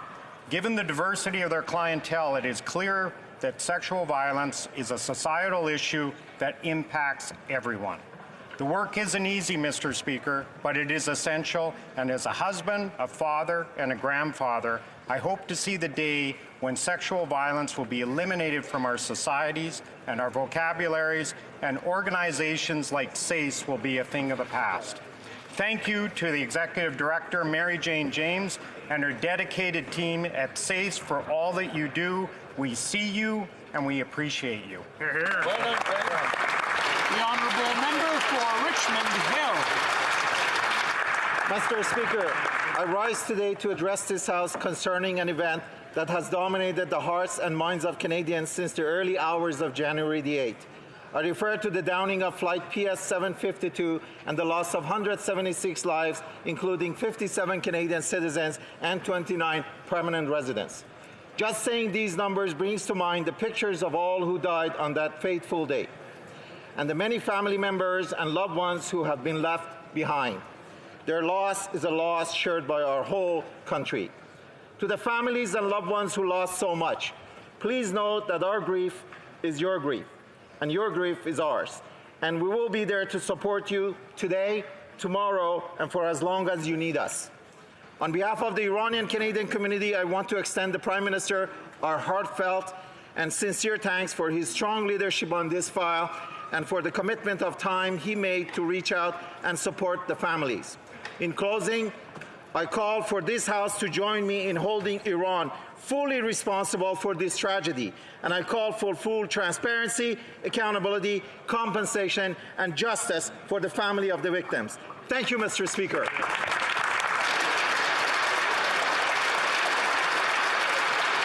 The honourable member for St. Albert, Edmonton. Earlier this month, the people of Taiwan went to the polls, and with a record 75% voter turnout, President Tsai was re-elected with nearly 60% of the popular vote.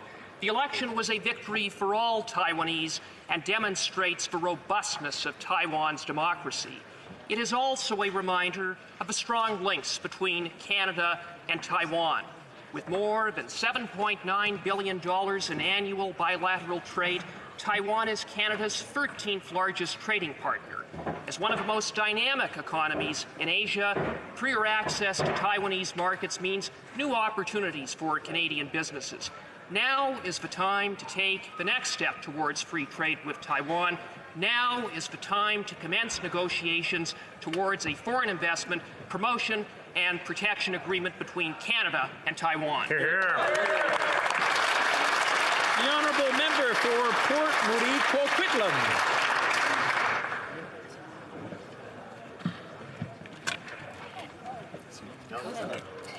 Mr. Speaker, yesterday, basketball legend Kobe Bryant and his daughter Gianna died tragically in a helicopter crash. Kobe Bryant was one of the best to ever play the game, and his record speaks for itself. 5 championships, MVP, finals MVP, 15-time All-Star, and Olympic gold medalist. It wasn't just these impressive achievements that made him basketball royalty to millions. It was the way he played the game. His grit, unmatched talent, determination, and focus earned him the nickname the Black Mamba, derived from what is widely considered the deadliest snake on the planet. Kobe changed the way that people view basketball. His work ethic and his Mamba mentality inspired countless people to work harder to achieve their dreams and goals, not just in basketball, but in their everyday lives. Kobe Bryant has forever left his mark on the hearts of basketball fans and in the souls of millions around the world. While he is no longer with us, his spirit lives on. Kobe, thank you for everything. May you and Gianna both rest in peace. And I wish Kobe and Gianna's family and friends my deepest condolences. Thank you.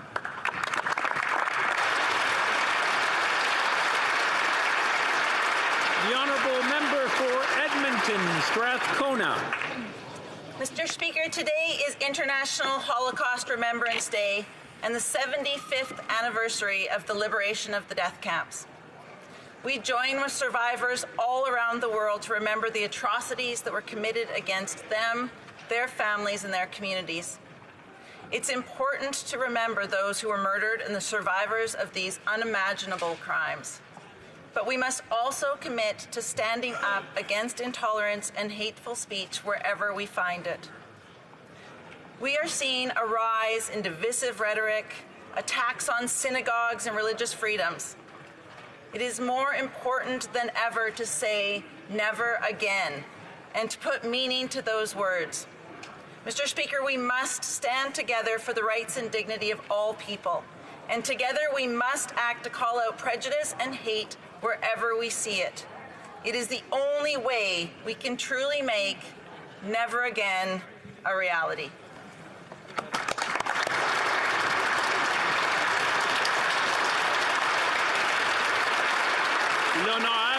The Honourable Member for Laurentides-Labelle.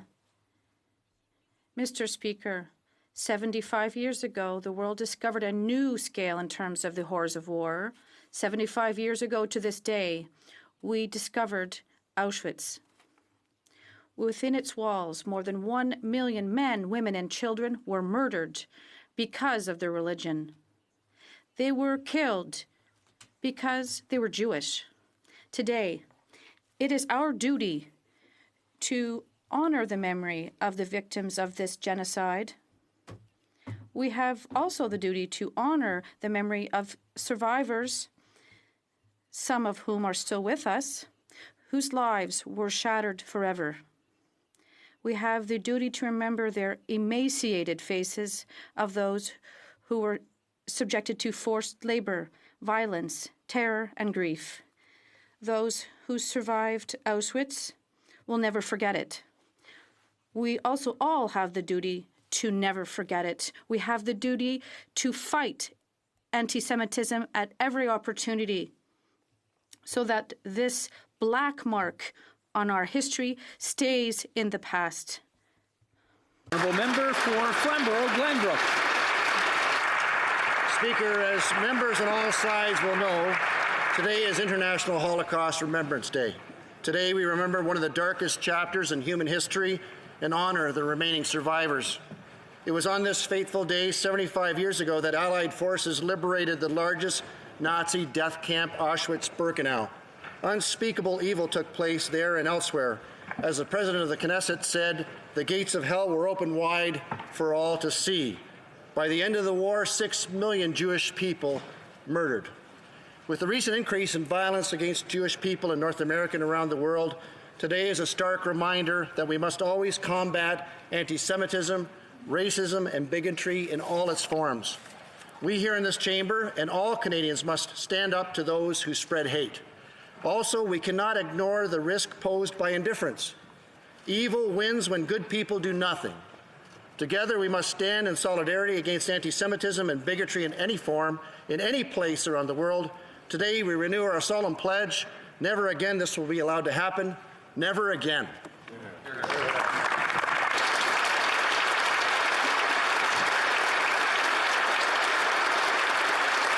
The Honourable Member for Willowdale. Mr. Speaker, on this first day of our return to Parliament, I rise to recognize the tragic event that occurred on January 8th, the downing of Ukrainian Air Flight 752 over Tehran. My riding of Willowdale joins many other ridings across our great country that have been grieving the loss of innocent lives. This event has struck at the heart and soul of our nation because in every passenger we saw ourselves, or our parents, grandparents, a friend, or maybe a neighbor. We have mourned deeply as a country because they were us, and we are lesser as a country without them, enriching every facet of Canadian life. The outpour of support from friends and strangers alike, of all faiths and communities, has been overwhelming. It reminds us why Canada is the best country in the world. Indeed, we have experienced Canada and Canadians at their very compassionate best. To all those who have lost loved ones, know that your country shares your grief. Thank you, Mr. Speaker.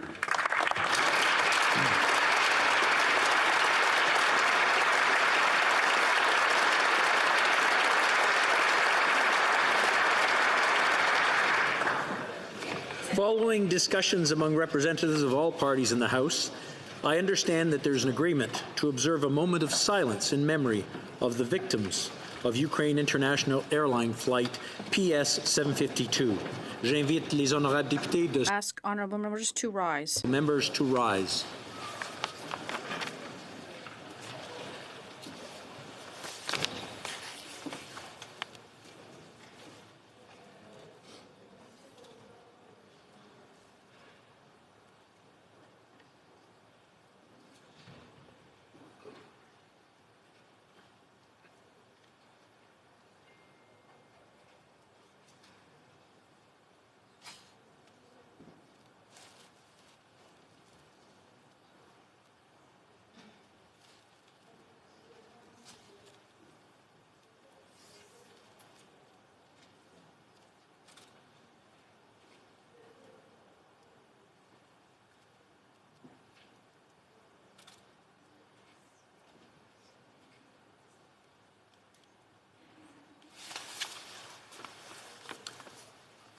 Oral questions, question orale.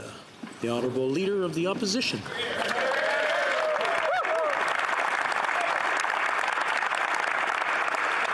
Mr. Speaker, on January 8th, 57 Canadians lost their lives when Ukrainian Flight 752 was shot down by Iranian missiles. I want to thank the Prime Minister for keeping me and the official opposition and all Canadians informed throughout this process, but there are still, of course, many unanswered questions. Can the Prime Minister update the House as to whether there has been progress made on returning Canadian remains home, and what steps are being considered to bring the perpetrators of this attack to justice? The Right Honourable Prime Minister. Mr. Speaker, the downing of Flight PS 752 was truly a national tragedy, and I thank the member opposite and indeed all members in this House for supporting their communities as we all grieved through a very difficult time. We're committed to supporting the families and loved ones with our priorities continuing to be transparency, accountability, and justice. I told President Rouhani directly that Canadians expect and demand full cooperation from Iranian authorities. That means respecting the wishes of the families in regards to burial. I can confirm that the families that have wanted burial in Canada are receiving it so far, and we continue to expect full transparency and a full investigation from Iran. Honourable Leader of the Opposition. I thank the Prime Minister for that update. Now, here at home, this government has overseen more than $100 billion in cancelled energy projects. And across the country, wages have stagnated and haven't kept up with increases in the price of consumer goods. Food bank usage by people with jobs is up 27%. Now, this Prime Minister has an opportunity to show that Canada's energy sector is open for business.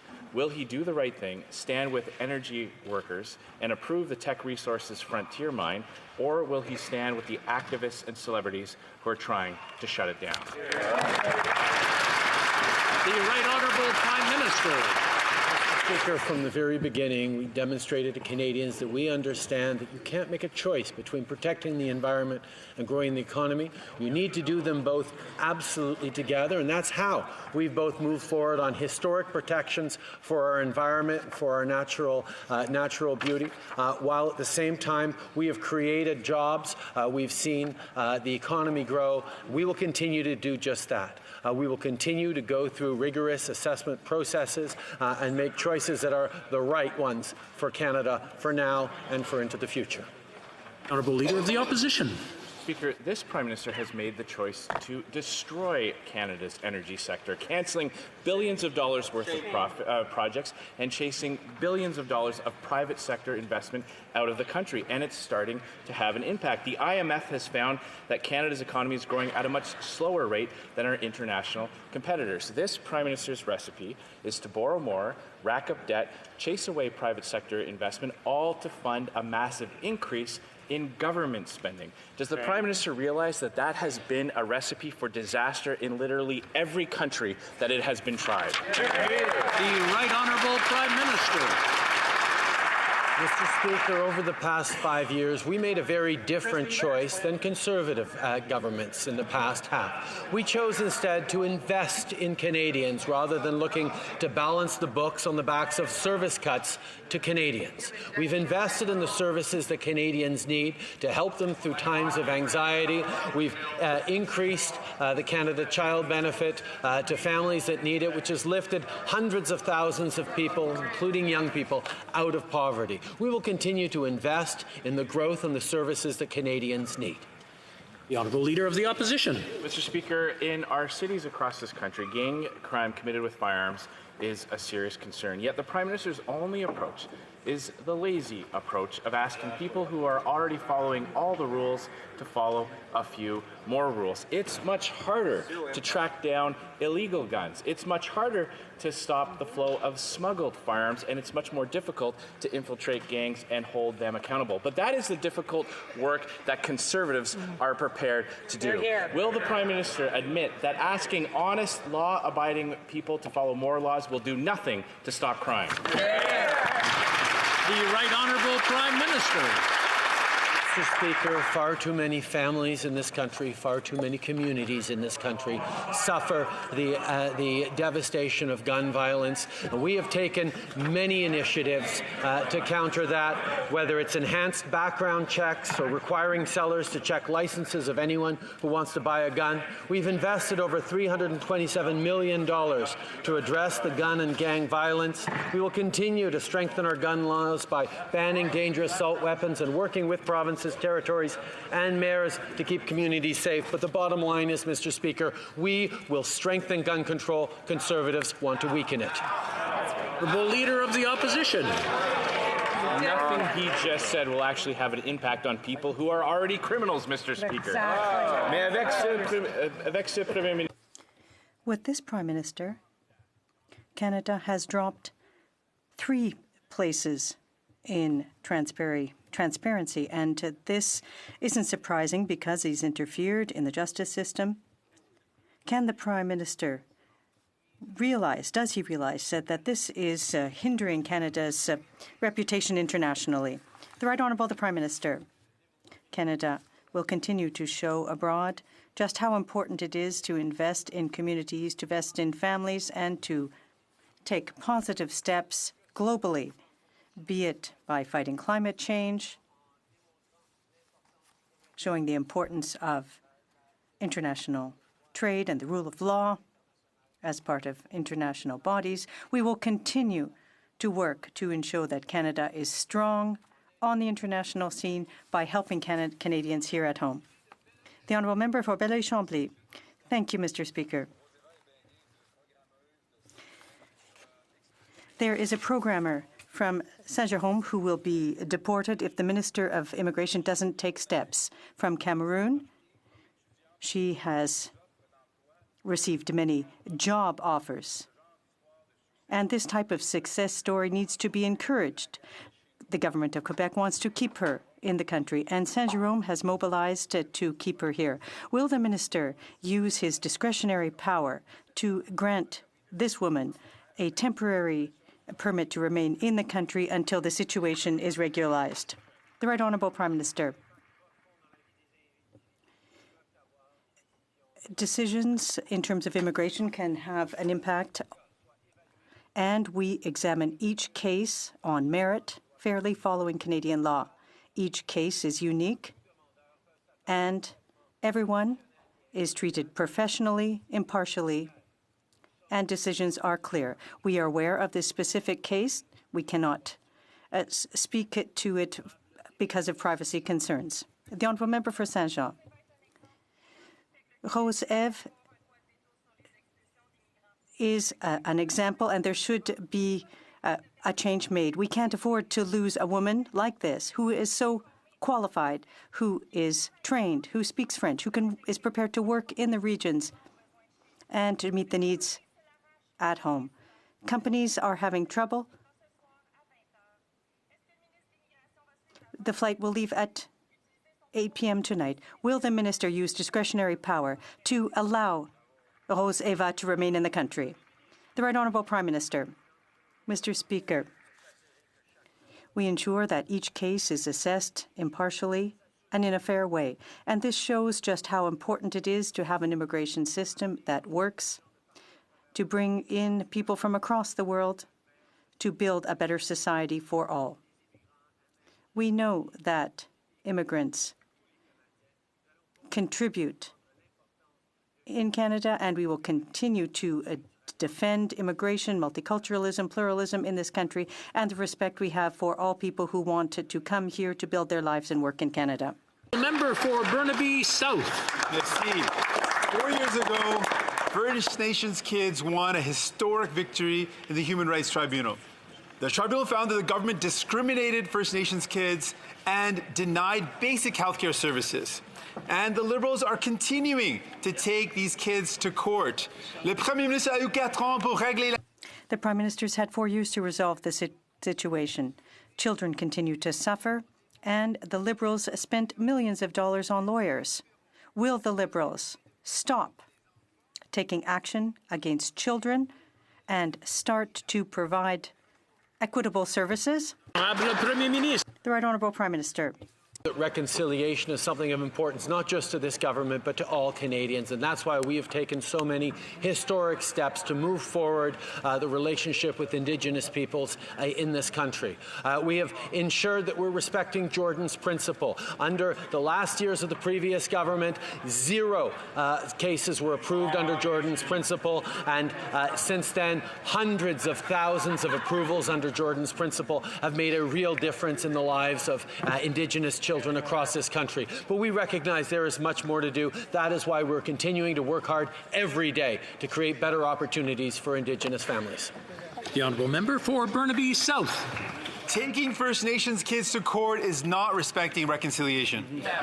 Pour 22 ans, les libéraux. For many years, the Liberals promised to put in place pharmacare, but there is still nothing that's been done. Cannot afford the medication that they desperately need, and the Liberals are telling them to just wait. Well, we're not going to wait. We've announced that our first bill that we're introducing in this House will implement Pharmacare for All based on the Canada Health Act principles. Now, will the Liberals continue to tell Canadians to wait, or are they ready to work with us to bring in Pharmacare for All? Hear, hear, hear. The Right Honourable Prime Minister. Monsieur le Président, aucun Canadien ne devrait. No Canadians should have to make an impossible decision between buying food or medication.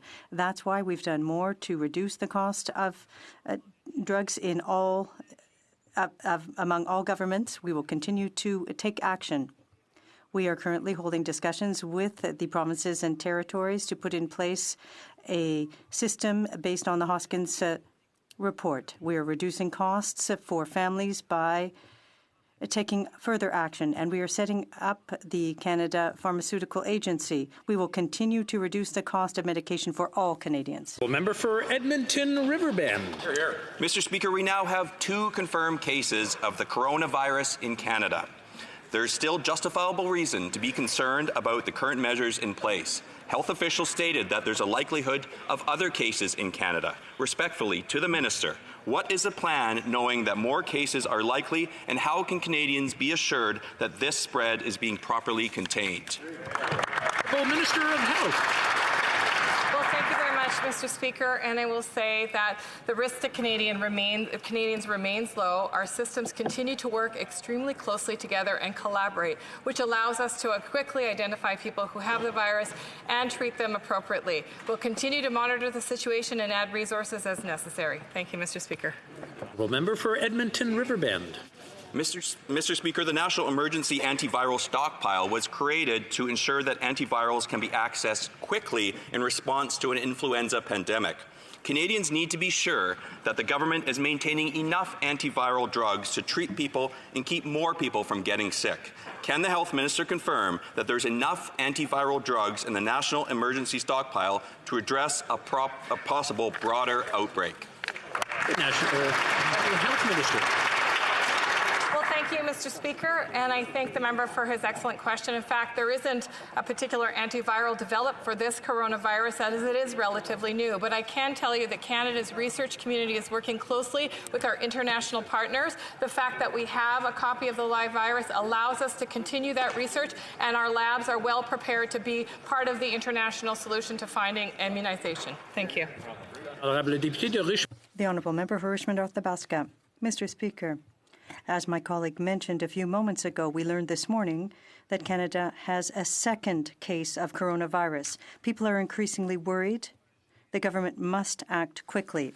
Mr. Speaker, can the Prime Minister tell us what the plan is to ensure that Canadians are protected from this new virus? The Honourable Minister of Health.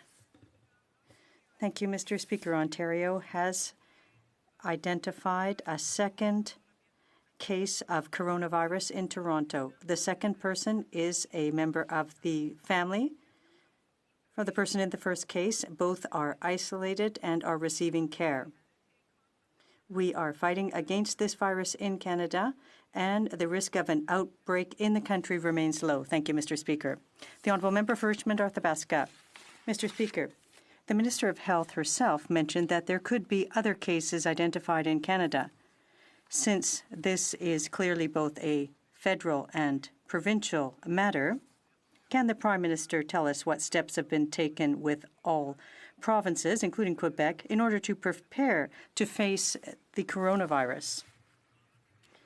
The Honourable Minister of Health.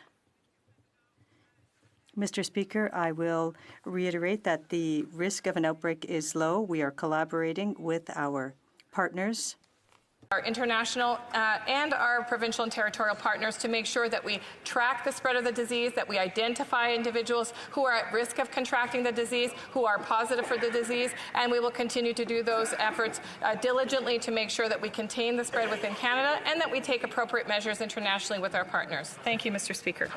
Number 4, Caribou, Prince George. Mr. Speaker, every day thousands of passengers from China and Asia arrive at our ports of entry, Vancouver, Montreal, Toronto.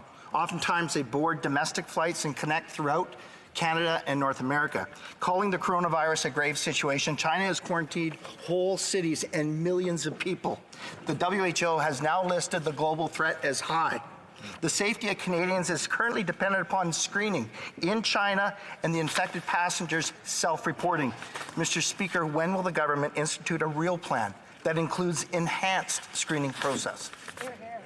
The Honourable Minister of Health. Thank you, Mr. Speaker. In fact, our government has been well ahead of the World Health Organization's strategies in terms of screenings at ports of entry. We have multiple measures to alert travelers from the affected regions about what to do if they suspect that they have the illness. We have trained our CBSA officers to ensure that they have the tools they need to support people who may be ill, and we have worked with partner airlines to ensure that there's information on flights. We will continue to monitor the situation and add additional measures as necessary. Thank you, Mr. Speaker.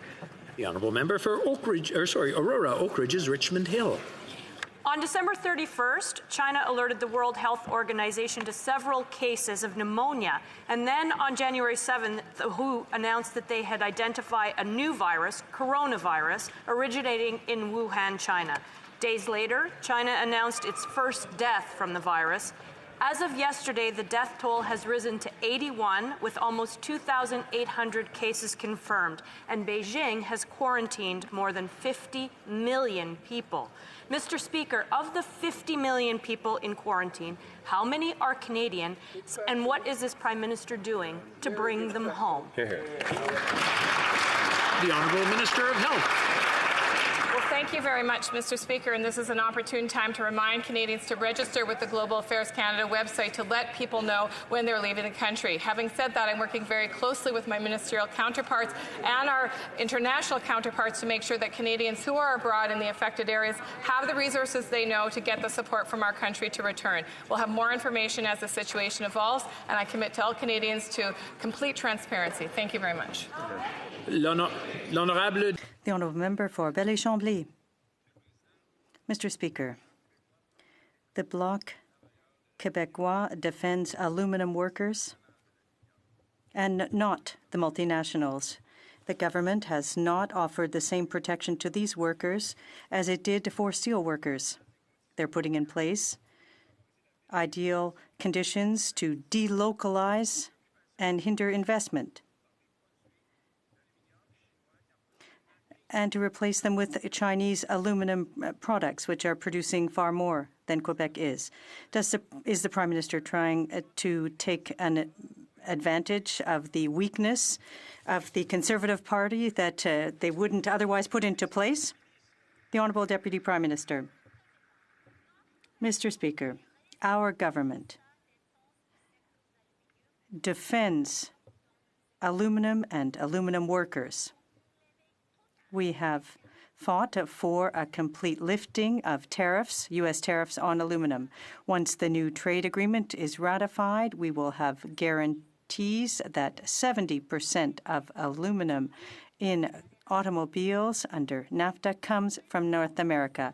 At present, 0% of aluminum from cars must come from North America. 70% is far better than zero. The Honourable Member for Belleuil-Chambly. Quebecers understand, Mr. Speaker, that aluminum has faced dumping from Mexico, and that'll be considered North American, and that's the problem. People are saying that the Bloc is going to be refusing its support, but now the government seems to be wanting to remove from a bill these very important steps. So I have a very simple question for the Prime Minister. If there are proposals that have been made to resolve the issue of aluminum in Quebec, will he show some open-mindedness to resolve the issue? The Honourable Deputy Prime Minister. Mr. Speaker, allow me to quote the Premier of Quebec, Mr. Legault, with whom I spoke this morning and who knows just how important the agreement is for Canadians.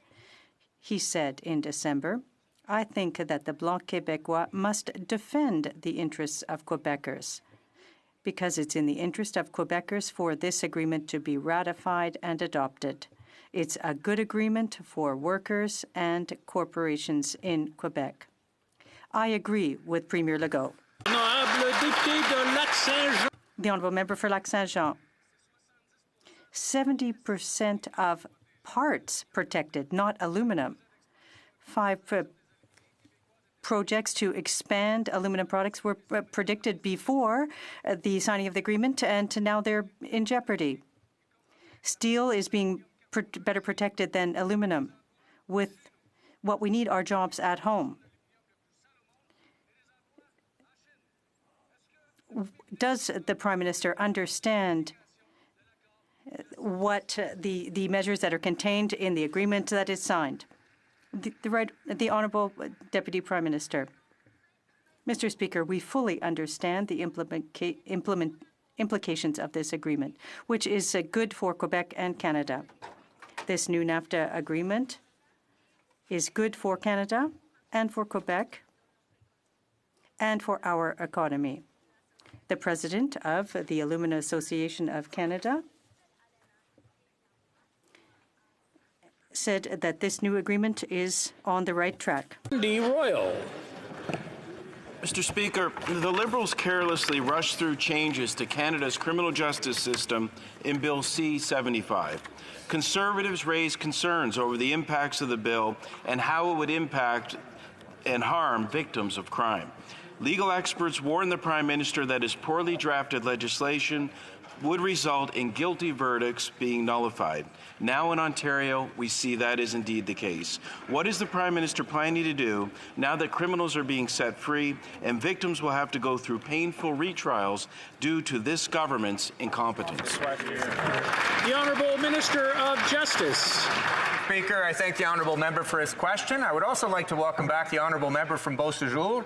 I will go so far, Mr. Speaker, as to say that I missed his sense of humor. Mr. Speaker, we introduced a number of important changes in Bill C-75 to make our criminal justice system more efficient, more fair, and more just.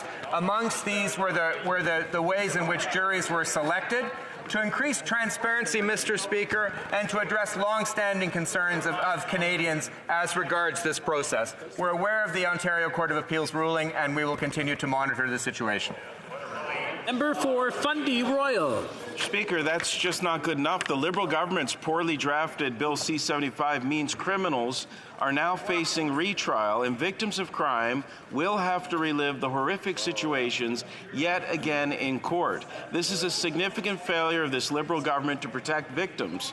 We already know that the sloppy implementation of the bill will lead to retrials in Ontario. When will the Prime Minister act before more criminals go free? The Honourable Minister of Justice.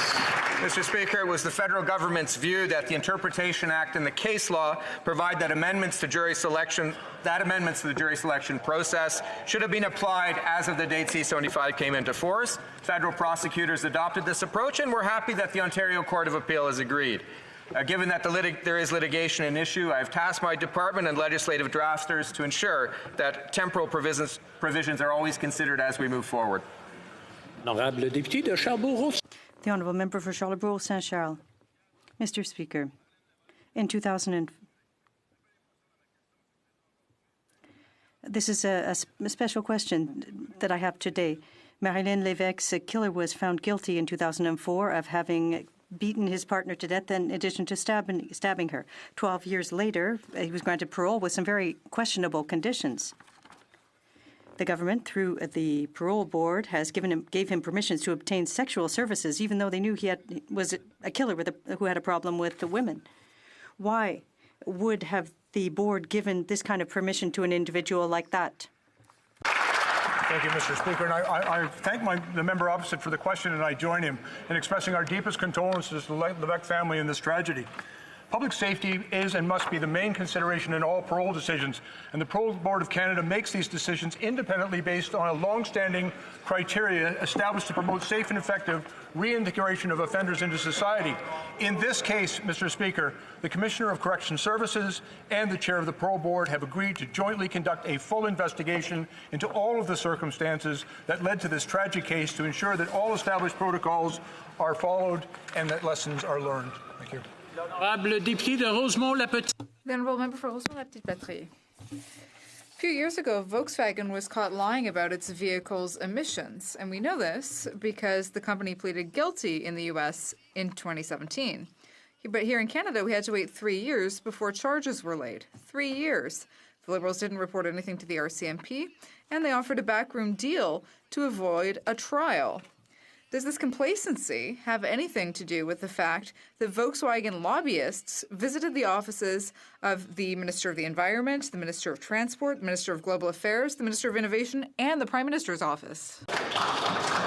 The Honourable Minister of the Environment. Merci, Monsieur le Président. Thank you, Mr. Speaker. In this affair, the trial is totally independent of anything that happened in ministers' offices.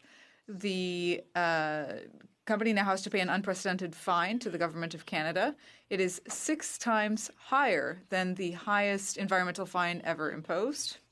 And that money will go to projects that protect the environment. The Honourable Member for Vancouver East. Mr. Speaker, the Liberal tax changes give the most benefit to those who need it the least. Our plan caps the tax changes and saves enough to pay for dental care for Canadians making $90,000 or less a year. The Liberals delayed the vote on their scheme.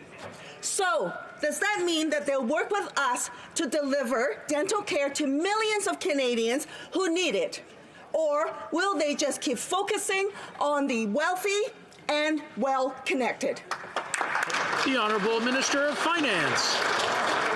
We've worked to make sure that our tax system ensures that people pay the appropriate amount of taxes. We've, of course, reduced taxes on middle-class Canadians, and our most recent approach is to make sure not only that middle-class Canadians, but those at the lowest end of the income scale have the opportunity to have reduced taxes. Through our tax changes, 9 million Canadians will see reduced taxes, and we believe this is important, helping them to be able to afford the things that they want for themselves and their families. Member for Sydney, Victoria. Mr. Speaker, being the first ever Mi'kmaq Member of Parliament who is also a member of the Eskasoni First Nation, I want to acknowledge the significant role Indigenous people have played in Canada's history. Our government is committed to working together to advocate for Indigenous languages and for the well-being of Indigenous peoples across Canada. Can the Minister of Canadian Heritage update the House on what this government is doing to protect and promote Indigenous languages? The Honourable Minister of Canadian Heritage. I'd like to thank the member for Sydney Victoria for his excellent question. Mr. Speaker, this government is committed to reconciliation with Indigenous peoples, and this is why our government is investing to strengthen and revitalize Indigenous languages. Our government created the first Indigenous Languages Act in the history of this country, and that is one further step towards reconciliation. Thank you. For Central Okanagan's Milkman Nicola. Mr. Speaker, when British Columbians read about the scourge of money laundering, stories of women being prostituted, billions being whitewashed through casinos and real estate, they expect a country dedicated to the rule of law to not sit idly by. Yet that's exactly what this Liberal government has done. Last year it promised only $10 million to help provinces prosecute money launderers. But that money hasn't been spent. How can the Liberals find $12 million for Loblaws, but can't find any money to prosecute money launderers? The Honourable Minister for Public Safety. Mr. Speaker, I'm very pleased to hear the member opposite's renewed or new interest in dealing with money laundering, keeping in mind that during the previous Conservative government, they closed all of the Integrated Proceeds of Crime Unit. And in fact, Mr. Speaker, we have budgeted $172 million for the RCMP, FinTrack, and CRA to establish new enforcement teams. We've been working very closely with the provinces to rebuild the capacity that law enforcement needs to deal with this scourge. Member for Brantford, Brent. Speaker, 40,000 veterans are trapped in a benefits backlog boondoggle of this government's own making. Wow. Unable to access the medical benefits they have earned, many of these veterans have been waiting over 2 years for a decision. Shame. Mr. Speaker, there was no backlog in 2015 and 2016. A simple question. How many veterans are currently waiting longer than 16 weeks, which is the standard, for a decision on their benefits? Right. The Honourable Minister of Veterans Affairs. Speaker, I appreciate my colleague's concern, but I wish he would have had the same amount of concern when he and his government fired 1,000 Veterans Affairs workers. The fact is, Mr. Speaker, that is what happened, and we have hired 700 of them. The application process has been practically doubled. About twice as many people applied for veterans benefit. We have hired 700 people, and I can assure my honourable colleague that this situation will be rectified by hiring people and taking care of veterans. Thank you, Mr. Speaker.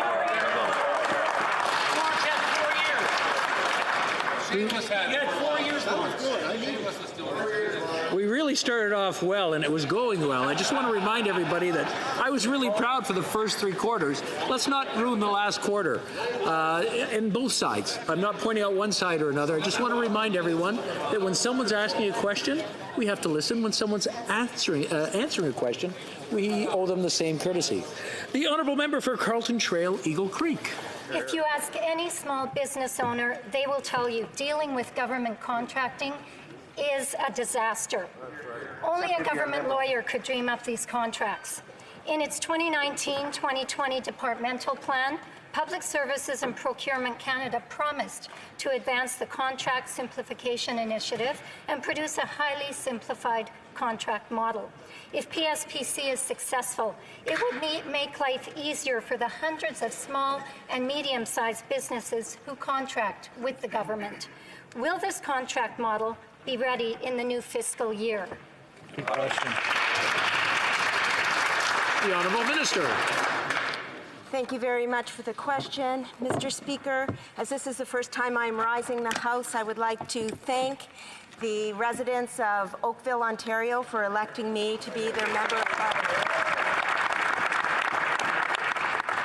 We are looking at our regime relating to procurement and government contracting. I have taken over from my colleague and are examining our processes on this area, and we will move forward with a regime with integrity. Thank you so much. The Honourable Member for Mégantic-L'Érable. In 2015, the Liberals were elected on a promise to run small deficits in order to invest in infrastructure. Now in 2020, the deficits are enormous, and the infrastructure investments are hard to find, this $180 million that was promised. Don't take my word for it. The PBO confirmed that infrastructure investments remain unchanged. So billions of Canadian dollars of infrastructure investments are missing, Mr. Speaker. Will this big spending Prime Minister, the biggest spending Prime Minister in the history of Canada, tell us how he managed to lose track of those billions of dollars? The Honourable Parliamentary Secretary. Historic investments in infrastructure across the country. This includes building affordable housing, community centers, libraries, bridges, retrofitting municipal buildings, and so much more, including a commitment to high-speed internet across the country. In fact, more than 4,800 projects are in progress or planned, more than 4 times the previous government, Mr. Speaker. In budget 2019, we have $2.2 billion in the gas tax fund. We're creating work for workers, and as a result, families and communities are doing better. We're building a Canada of the 21st century, Mr. Speaker, green, resilient, and modern. The honourable member for Montcalm. Mr. Speaker, I'm convinced that everyone in this House shares the concern that my constituents have about the coronavirus. We all need to ensure that this disease does not become an epidemic and spread across Quebec and Canada. To that end, I would like to reassure the minister that she has the full cooperation of the Bloc Québécois. But I would like her to update us today about her contingency plan and to tell us the main steps that have been taken to contain and prevent coronavirus's spread in Canada. The Honourable Minister of Health. Thank you for the question, Mr. Speaker. And I'd also like to thank my colleague from the riding from Montcalm. Let Canadians know that Canadians, the risk is low to Canadians, and that we are working collaboratively with all provinces and territories, including the province of Quebec, to make sure that we are prepared, that our health systems are prepared, and that everything is functioning as it should. We'll continue to work with our international community, including the World Health Organization, and we'll continue to adjust our processes as necessary. I have confidence in our public health system, and I thank the professionals who are working so hard to ensure that Canadians are protected. The Honourable Member for Saint-Jean. Mr. Speaker, the Duke and Duchess of Sussex, Harry and Meghan, decided to cut ties with the royal family and live independently. The young couple is leaving the monarchy to settle in Canada. So much the better for them. Frankly, it's none of our business. But what is our business is the question of who will pay for their security. Can the minister reassure us that Quebecers will not have to pay for the security of this royal couple? The Honourable Minister of Public Safety. Mr. Speaker, and I thank the member opposite for the question. I know this is an issue of discussion for many Canadians. The Government of Canada is certainly aware of the recently confirmed plan of the Duke and Duchess of Sussex to step down from their duties and to relocate in Canada on a part-time basis. This is an unprecedented situation. Discussions are taking place between our security officials in the RCMP and security officials in the United Kingdom as it relates to security obligations and how most appropriately to cover these security costs. There has been no decisions made at this time. The ongoing security assessments and threat assessments are taking place. Thank you, sir. Member for Calgary, Signal Hill. Mr. Speaker, recently a UN committee has called on our country to immediately shut down 3 major resource projects: the Trans Mountain Pipeline expansion, the Coastal GasLink pipeline, and the Site C Dam. Now, these projects have gone through years of endless environmental reviews, and they have the support of the First Nations and the communities along the lines who look to directly benefit from these projects. I asked the Prime Minister today if he's willing to stand in the House, let this unelected, unaccountable committee of the UN know that he rejects this recommendation and that he sends a clear message that it's full steam ahead for these projects. The Honourable Minister of Natural Resources. Mr. Speaker, I can give assurances to this House that it is of the utmost importance that every project that goes underway in this country, every natural resource project, takes input. It is done in the right and proper way, that it follows the processes we have worked so hard on, with an understanding that the most important thing that we can offer here as well to the investment community is certainty of process. Is a certainty that the process goes well. We will continue in that vein to ensure that other projects are heeded and see construction in the same way that TMX has in these days. Thank you, Mr. Speaker. Member for Calgary, Nose Hill. When we talk about inequality in Canada, we have to talk about reliable access to fast, affordable internet. Big Telecom has a stranglehold on the market, with government regulation preventing any meaningful competition or protection for consumers. Every one of us in this place, regardless of stripe, should be working to move beyond this archaic current state. The Prime Minister is getting lobbied hard to overturn a ruling that would allow for more competition. More needs to be done, but at a minimum, will the Prime Minister uphold this ruling? The Honourable Minister for Women and Gender Equality. Grateful to hear that every single member of this House is going to work together to ensure that Canadians, regardless of where they live, have access to high-speed internet. It is certainly a commitment by our government, backed by significant funding. Over 400,000 households have been connected since we formed office. And Mr. Speaker, I can assure my honourable colleague that we are going to work very hard to make sure that every Canadian is able to benefit from the social and economic opportunities that come with connectivity. Member for Charleswood, St. James, Assiniboia, Headingley. Mr. Speaker. The Canada Revenue Agency revealed in the Serving Canadians Better report that 83% of respondents had a service experience that did not meet their needs. Now, public accounts show the Minister of National Revenue wrote off over $4 billion. While everyday Canadians continue to receive very poor service from her agency, can the minister confirm which corporations and billionaires are getting this minister's sweetheart deal?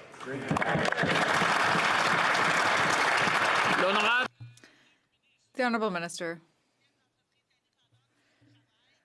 I want to thank the independent agency for its work. The agency is taking this into consideration in order to improve its service. The agency is also committed to working in partnership with other organizations to better serve Canadians across the country. We've taken such steps already, and improvements in terms of the service center calls will be implemented. We are also looking into new tools and technologies to improve our services. The government is persuaded that Canadians will continue to see improvements so that their needs will better be met. Don Valley North. Thank you, Speaker. This weekend, we saw Canada's first presumed cases of coronavirus. While this was not unexpected, many people in my community of Don Valley North are wondering what this means for them and their families. Toronto's border service officers, public health officials, and hospital staff have been working very hard to protect our citizens. Can the Minister of Health please update this House on the current situation and what steps are being taken to address the public health impact of this virus? Honourable Minister of Health. Thank you, Mr. Speaker, and I want to thank the member from Don Valley North for this question. Protéger les Canadiens est notre Protecting Canadians is our priority. The SARS outbreak in 2003, and we're well prepared to deal with this in Canada. We're all working collaboratively at all levels of government, and we are sure that our system is prepared. We continue to work with the international community and the World Health Organization to ensure measures and our responses are effective. Thank you very much. The Honourable Member for Sherwood Park, Fort Saskatchewan. Speaker, the crisis created by coronavirus underlines the importance of effective cooperation among all peoples and governments on health matters. So will the Government of Canada finally join us in supporting full membership in the World Health Organization for Taiwan? Good question. The Honourable Minister for Foreign Affairs. Mr. Speaker, I'd like to thank the member for this question. We take the safety and security of all Canadians abroad very seriously. Canadian officials in Ottawa and in China are working closely together with their Chinese counterpart to address the situation that we are currently facing. I spoke with the Canadian ambassador to China today. Our mission in Beijing is working to help Canadians in China. We will continue to offer consular service to all Canadians who may be affected in China. Honourable Member for Leeds, Grenville, Thousand Islands and Rideau Lakes. Mr. Speaker, as a result of this Liberal government's performance in the previous Parliament, marred by ethical breaches and cover-ups, the Prime Minister has mandated that his ministers hold themselves to the highest ethical standards. But now we know that they're in the process of awarding a sole source contract to former Liberal MP Alan Rock. Can the Minister of Foreign Affairs tell this House if he believes that this blatant example of Liberal cronyism meets the highest ethical standard? The Honourable Minister of Foreign Affairs. Mr. Speaker, on this side of the House, we're always going to uphold the highest standard of ethical behavior. We are committed to a transparent government, Mr. Speaker.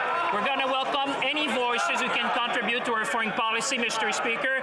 And I thank the member for his question. If he has any recommendation or any policies he would like us to consider, we'll be gladly listening to him as well. The Honourable Member for Lévis-Lotbinière.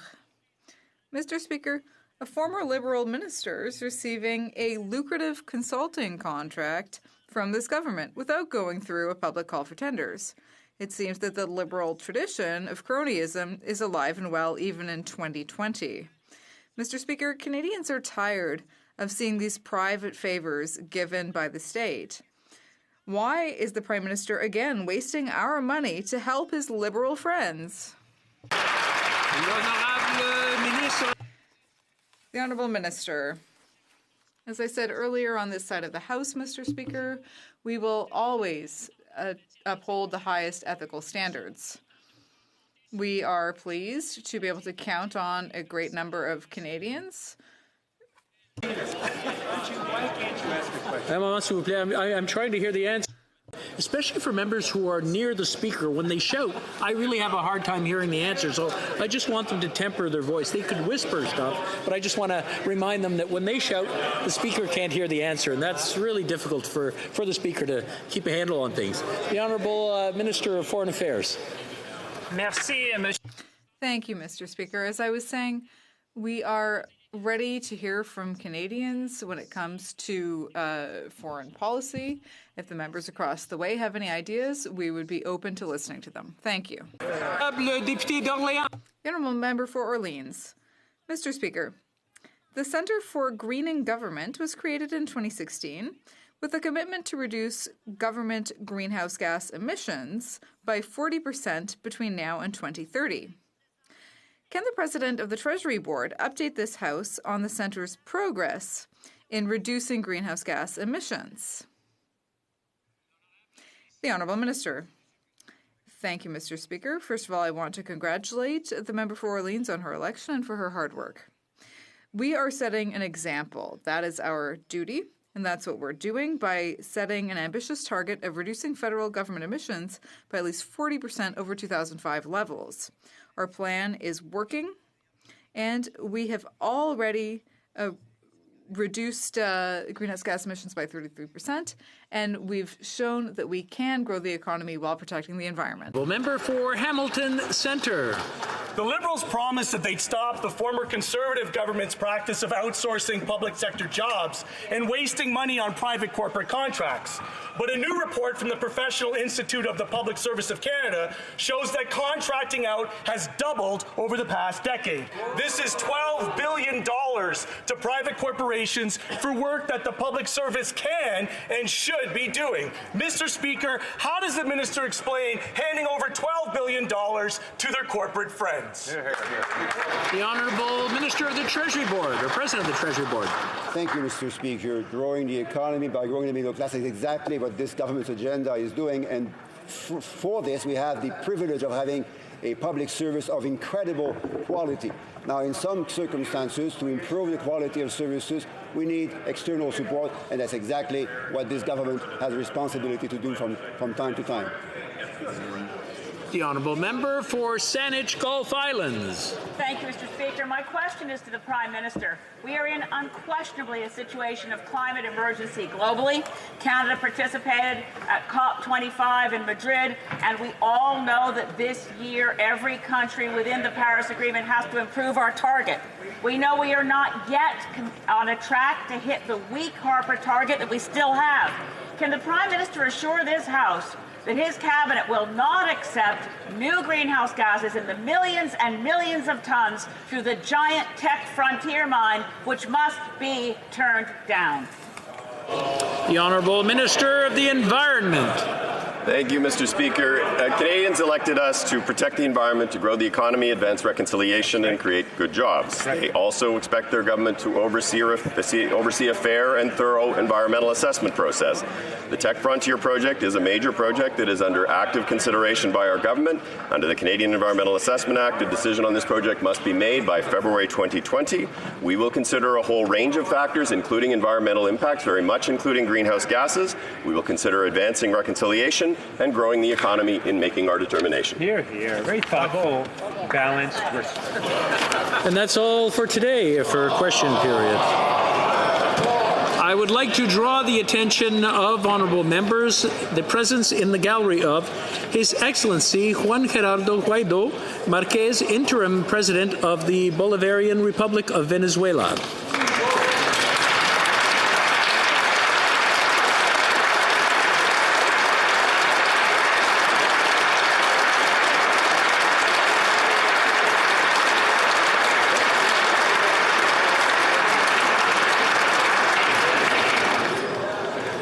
The Honourable Minister of Foreign Affairs. Mr. Speaker, rising on a point of order, if you ask it, I think you will find unanimous consent of the House with respect to the following motion, that this House stand alongside the families and relatives of the victims who lost their lives during the tragedy of Flight PS 752 on January 8, 2020. Request that a full and transparent international investigation be carried out so that families obtain the answers to their questions and justice. Demand cooperation from Iran, which must remain fully transparent about the investigation. Demand that Iran offer fair compensation to the families of the victims. Demand that Iran fully respect the will of families of victims. Demand that Iran hold those responsible for this tragedy to account by conducting an independent criminal investigation followed by transparent and impartial judicial proceedings which meet international standards, and finally, request that Canada continue to support the families of the victims, hold Iran accountable for its actions, and work with the international community to that end. Thank you, Mr. Speaker. L'Honorable Ministre. The Honourable Minister, does he have the unanimous consent of the House to move the motion? Yes. Did we heard the motion? Does it please the House to adopt this motion? Moved.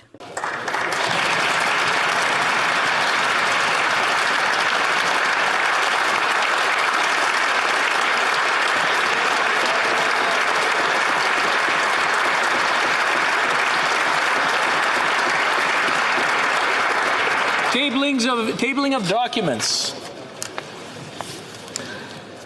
Pursuant to Section 79(2)(2) of the Parliament of Canada Act, it is my duty to present to the House a report from the Parliamentary Budget Officer entitled Economic and Fiscal Update 2019, Issues for Parliamentarians. Conformément à l'article. Pursuant to Article 79 of the Parliament of Canada Act, it is my duty to present to the House a report from the Office of the Parliamentary Budget Officer entitled Evaluation of Election Proposal Costing 2019. And pursuant to Section 79(2)(2) of the Parliament of Canada Act, it is my duty to present to the House a report from the Parliamentary Budget Officer entitled Cost Estimate of Increasing the Basic Personal Amount Tax Credit.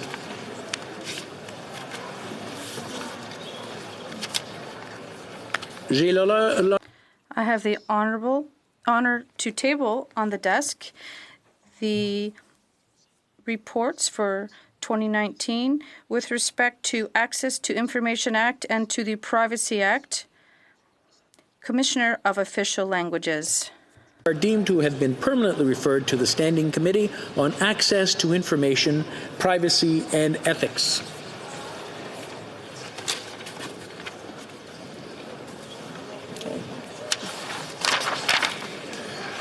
The Honourable Parliamentary Secretary to the Government House Leader. Thank you, Mr. Speaker. Pursuant to Standing Order 36, bracket A, 8A, I have the honor to table in both official languages the government's responses to 5 petitions. And these returns will be tabled in an electronic format. Introduction of government bills. The Honourable Minister of Public Safety. Okay, good.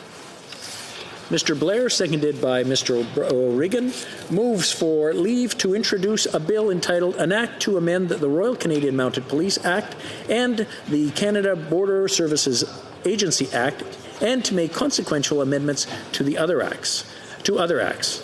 This motion is deemed adopted. Mr. Blair, seconded by Mr. O'Regan, moves that the bill be now read a first time and be printed. The motion is now adopted. First reading of this bill, première lecture de ce projet de loi. First reading of this bill. And shall this bill be read a second time? At the next sitting of the House. Very good. Where are we here? Statements by ministers. The Right Honourable Prime Minister. Mr. Speaker, I rise today to pay tribute to 176 people who were taken from this world too soon, to remember who they were, to stand in solidarity with the people they loved. Mr. Speaker, on January 8th, 167 passengers and 9 crew members took their seats aboard Ukrainian International Airlines Flight 752 and waited for takeoff. For 138 of them, Canada would be their final destination. Among these passengers, there were newlyweds, a mother and her teenage daughter, a father on his way home to his young son, families of 3, families of 4, a grade 12 student who wanted to become a doctor, a talented dentist focused on starting a practice here in Canada, an ambitious 10-year-old boy who was confident that one day he would sit in the very seat from which I rise, confident that one day his voice would be heard in this House. Mr. Speaker, it is a tragedy that this young boy will never occupy a seat in this House. But his story and those of all the victims of Flight 752 will resound not only in this House, but across our great country. These are stories of hope, of ambition, and of courage. These are unique and inspiring stories of resilience, determination, and joy, because these 176 people are much more than just victims. Over the past weeks, I have sat down with many grieving families. They told me about their loved ones, about who they were, about what they liked to do, about their plans for the future.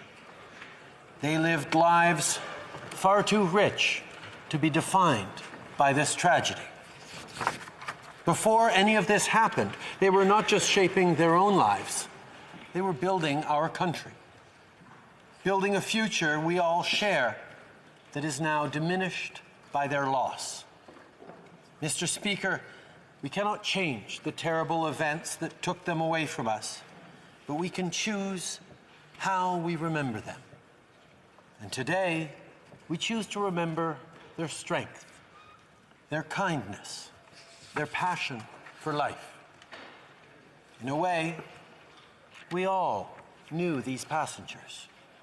The friend you could always count on. The child you watched grow up. The inspiring teacher. The superhero, mom or dad.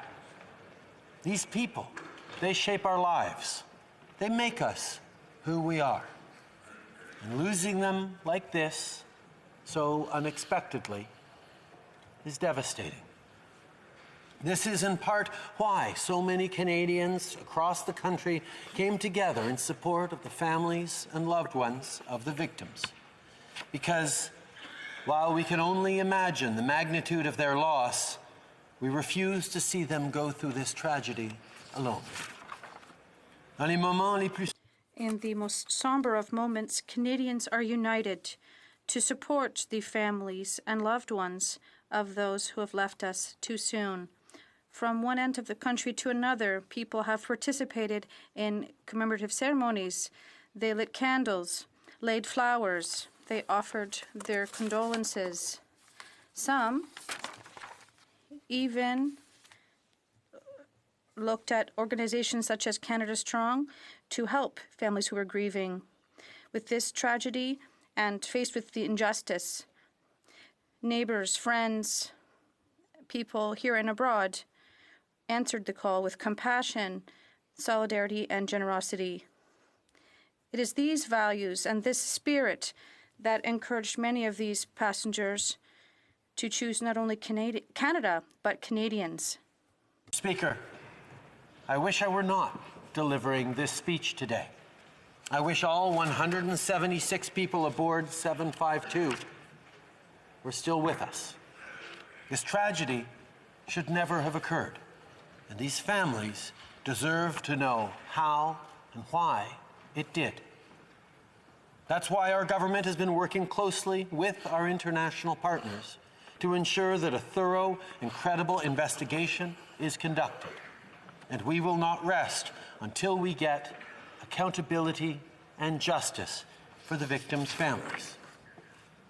We've also been in close contact with the families to ensure they have all the support they need, from facilitating travel and fast-tracking visas to providing legal and financial assistance. We're also matching up to $1.5 million in donations to the Canada Strong Fund for those affected by this tragedy. Mr. Speaker, I want to end this tribute by addressing the families and loved ones of the victims on behalf of all Canadians. Bedanidkema darkenar shomaistadin. Know that we stand with you. We will not let you weather this storm alone, and we will never forget the people you loved. Merci, Monsieur le Président. Thank you, Mr. Speaker.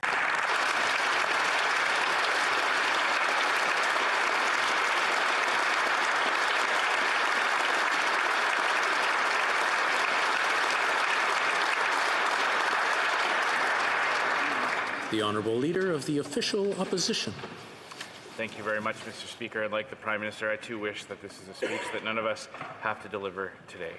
On January 8th, 176 passengers and 57 Canadians boarded Ukraine International Airlines Flight 752 in Tehran. They were flying to Kiev, where 138 of them were set to transfer and fly into Canada. They never made it to Kiev. Mere minutes after takeoff, the plane was gunned down by the Iranian regime with 2 surface-to-air missiles 30 seconds apart. 57 Canadiens. 57 Canadians. 176 passengers, mothers and daughters, fathers and sons, friends, students, colleagues. Each of them innocent. Their lives taken far too soon in an act of wicked cruelty. It was heartwarming here at home to watch our country come together during this trying time. Countless Canadians braved the winter cold to attend vigils across our country and pay their respects. On display was a range of emotions: anger, sadness, fear, and despair. But we stood together and we were there for each other. That is who we are as Canadians. Des Canadiens et des Canadiennes ont bravé le froid. Countless Canadians braved the cold winter to attend vigils across the country and to pay their respects. That is what Canada does. And we cannot forget what happened on January 8th. Here in the House of Commons and across this great country, we must continue to fight for justice for the families and the loved ones of those who lost their lives. We must continue to demand accountability from those responsible within the Iranian regime. It was the Iranian regime and the Iranian regime alone who was responsible for this horrific crime. C'est le régime iranien.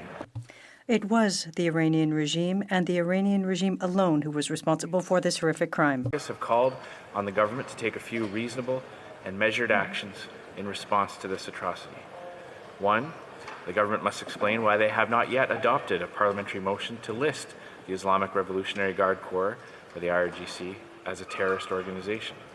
The IRGC's fingerprints have been all over some of the worst terrorist attacks in the Middle East over the past few decades.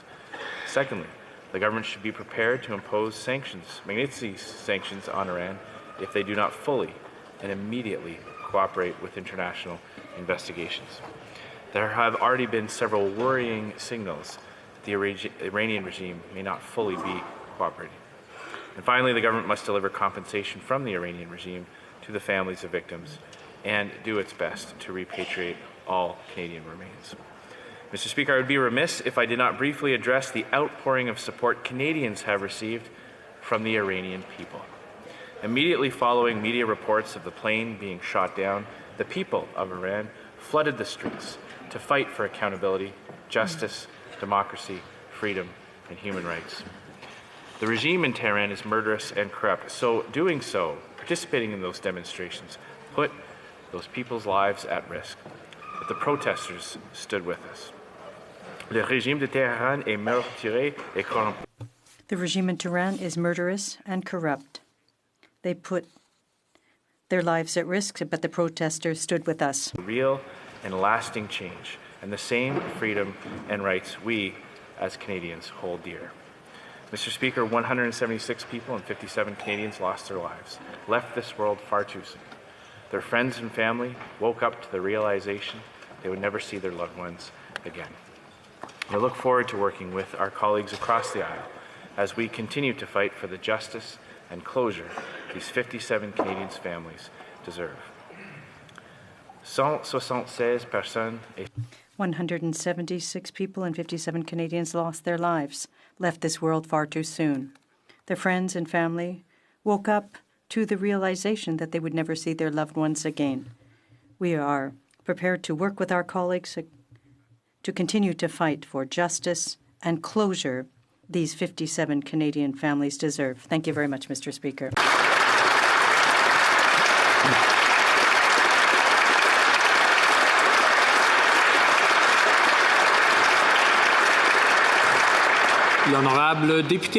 The Honourable Member for Belleuil-Chambly. Thank you, Mr. Speaker.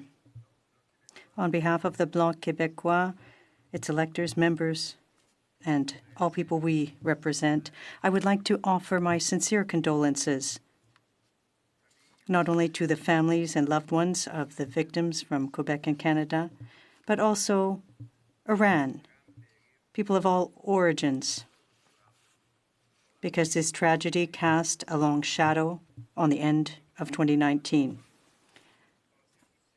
I must also mention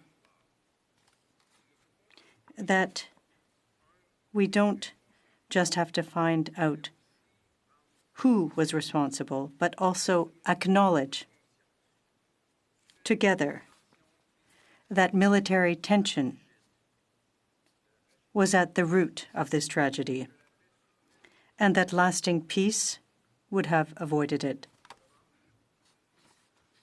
Nonetheless, Quebecers, Canadians, and all nations affected are entitled to the full truth, the unvarnished, unsparing truth, thanks to all of the possibilities offered by modern technology. In this respect, of course, we will support the efforts of the Department of Foreign Affairs. It's natural to offer the families of victims financial support to help to lessen the effects of this delay and daily and lasting drama. However, make no mistake, we cannot bring back these mothers, sisters, brothers, spouses, and no amount of money can change that. Diplomatic relations, whether it be with any country, regardless of the country they're with, aren't just an exchange of proper techniques between friendly countries. They're the preferred method of communication between states that recognize each other's weights and work for prevention. The notion of justice is also critical. We also support all steps that will provide the slightest of relief through the carriage of credible, neutral, and, if necessary, severe justice. Yet we believe that there are only two solutions, albeit imperfect and tardy, to this tragedy. Compassion, Mr. Speaker, and, above all, lasting peace.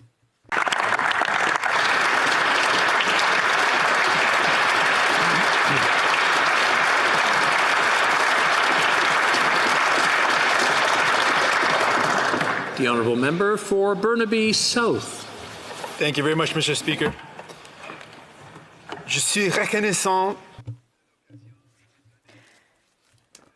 I thank the House for this opportunity to honour the victims of Flight 752. This is a horrific tragedy for the community, a disaster for Canada. It's the kind of tragedy and disaster that will remain forever etched in our minds. The horrible irony of loss is that it reminds us of the value of life.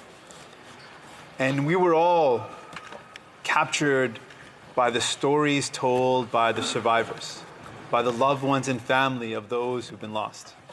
We all remember when Ryan Purjam spoke about his dad, Mansoor Purjam. In eloquent tone, in eloquent words, this young boy talked about a father who was so optimistic and giving and kind, and he was lost and gone forever. In Richmond, I attended an event where a father spoke about the indescribable rage and sadness at losing both his daughter and his granddaughter. In Coquitlam, I spoke to members of the community who spoke about their family members, their cousins, their friends who were lost. In this tragedy, it was a loss to the Iranian community, and it was a horrible loss to Canada as well. If you look at the people that were lost in this flight, these were students, PhD students, healthcare workers, educators, entrepreneurs, doctors, future doctors, folks who worked in the real estate and finance sectors. These were people who didn't only have great potential for their own lives, but had tremendous potential to give back to all of us, to enrichen our country. And it was a loss to all of us. I remember a story that was recounted that was told by a member of the Iranian community when we attended an event in Richmond. And the story was told in the perspective of U.S.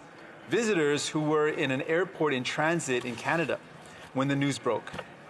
And as the news broke on the TV, the U.S.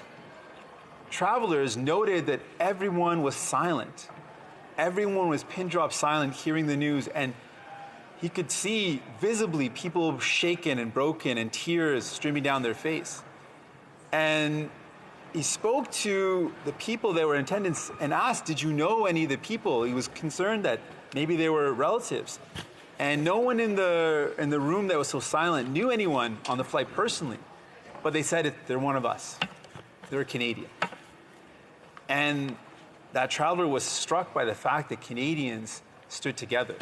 And as other speakers have mentioned, Canada did come together in a powerful way.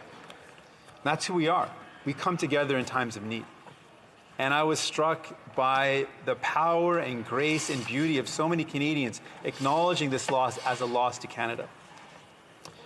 My parents always taught me a traditional teaching that the weight of sadness cannot be borne alone. It's too much. The loss and the pain is too much for one person to bear. And that's why we attend events of sadness, to share in that pain, to share that burden together. And as Canadians, that's what we've done. And we will continue to do for our brothers and sisters who've lost loved ones. In speaking to the community, they've called for continual steps to achieve justice. The pursuit of justice in this matter is important, and we are committed as New Democrats to seek that justice. I want to acknowledge the Prime Minister who reached out after these horrible events, and we had a good conversation. I want to acknowledge that gesture and the steps to support the loved ones of those who've been lost. In the memory of those who've lost, though, I call on all of us to acknowledge their loss by working for peace. The loss that we witnessed is an example of the horrible cost of war, the horrible cost of escalation of tension and of violence. Violence begets more violence. And it is incredibly important for all of us to commit, in the memory of those who've been lost, to work for peace and stability in the region. For the victims' loved ones during these difficult times, you can count on us, all parliamentarians, the NDP. We will do our utmost to support people, and in the weeks and months to come, we must do everything in our power to prevent this type of tragedy from recurring. The Iranian community, I want to end by saying, on behalf of all New Democrats, you have our condolences. We stand with you. We want to shoulder the burden with you. tasliat migam. Thank you. Now, she's going to ask for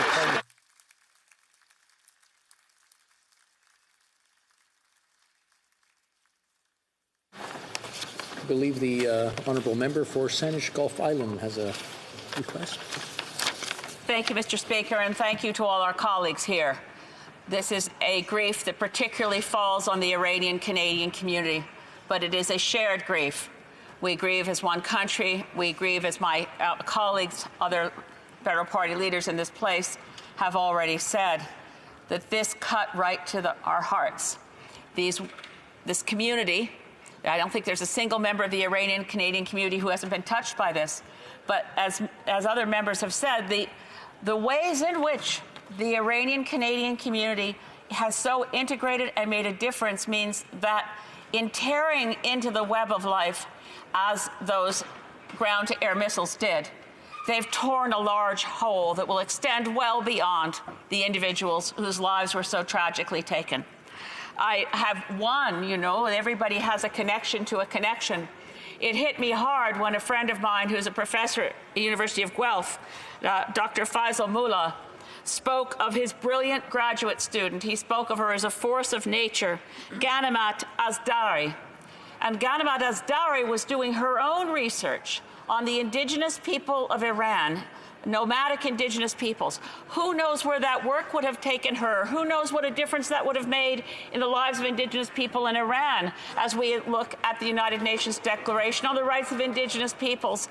But case after case and story after story, some which have been very eloquently shared here, make it very clear that we all mourn every single life lost, all innocents, all 167 passengers and 9 crew members whose lives were so tragically taken. I want to add a few words of thanks to the cabinet of this country, to the Minister of Defense, the Minister of International Affairs for making briefings available very early, full briefings available to members of Parliament and opposition parties. And like the honourable member for Burnaby South, I want to thank the Prime Minister for a personal phone call to emphasize that we must not, as I'm afraid some members have tried to do already, make this political. We have to approach this in a nonpartisan way, and all of us make sure our focus is on justice for the families that were affected, but more than that, to stand in solidarity and show our deepest sense of condolence, of sympathy, of love, and to extend to them all the supports we possibly can. I also want to thank the Prime Minister for avoiding letting this issue become simplistic. I think the Prime Minister was right in saying that if there had not been an assassination by drone, these people would have made their own way home safely. The situation was created by more than one event, by more than one country, and on another occasion, we need to find out exactly what took place and if the initial event that led to the rising of tensions was in any way legal under international law. But this is not that time. This is a time to say, as clearly as we possibly can, à tous les membres des familles, tous les proches, toutes les familles qui sont touchées par cette tragédie énorme, nous sommes avec vous. We are with you. We will not allow you to stand alone as the time of grieving continues. And as we say as my attempt, I appreciate that one honourable member has gone before me, to say in Farsi, deepest condolences. Tasliat Midam.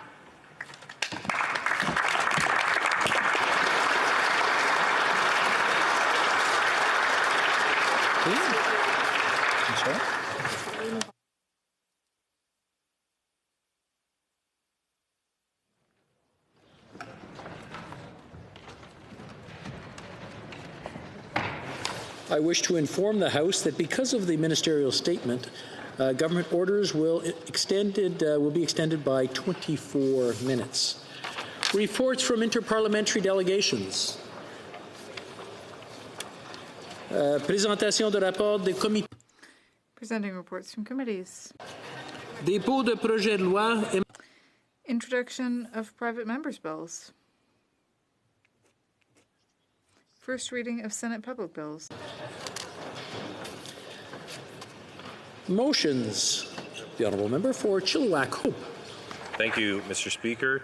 I believe if you find it, if you seek it, you will find unanimous consent for the following motion: that notwithstanding any standing order or usual practice of the House, A, the members to serve on the Standing Committee on Health be appointed by the whip of each recognized party, depositing with the Clerk of the House a list of his or her party's members of the committee no later than the ordinary hour of daily adjournment today.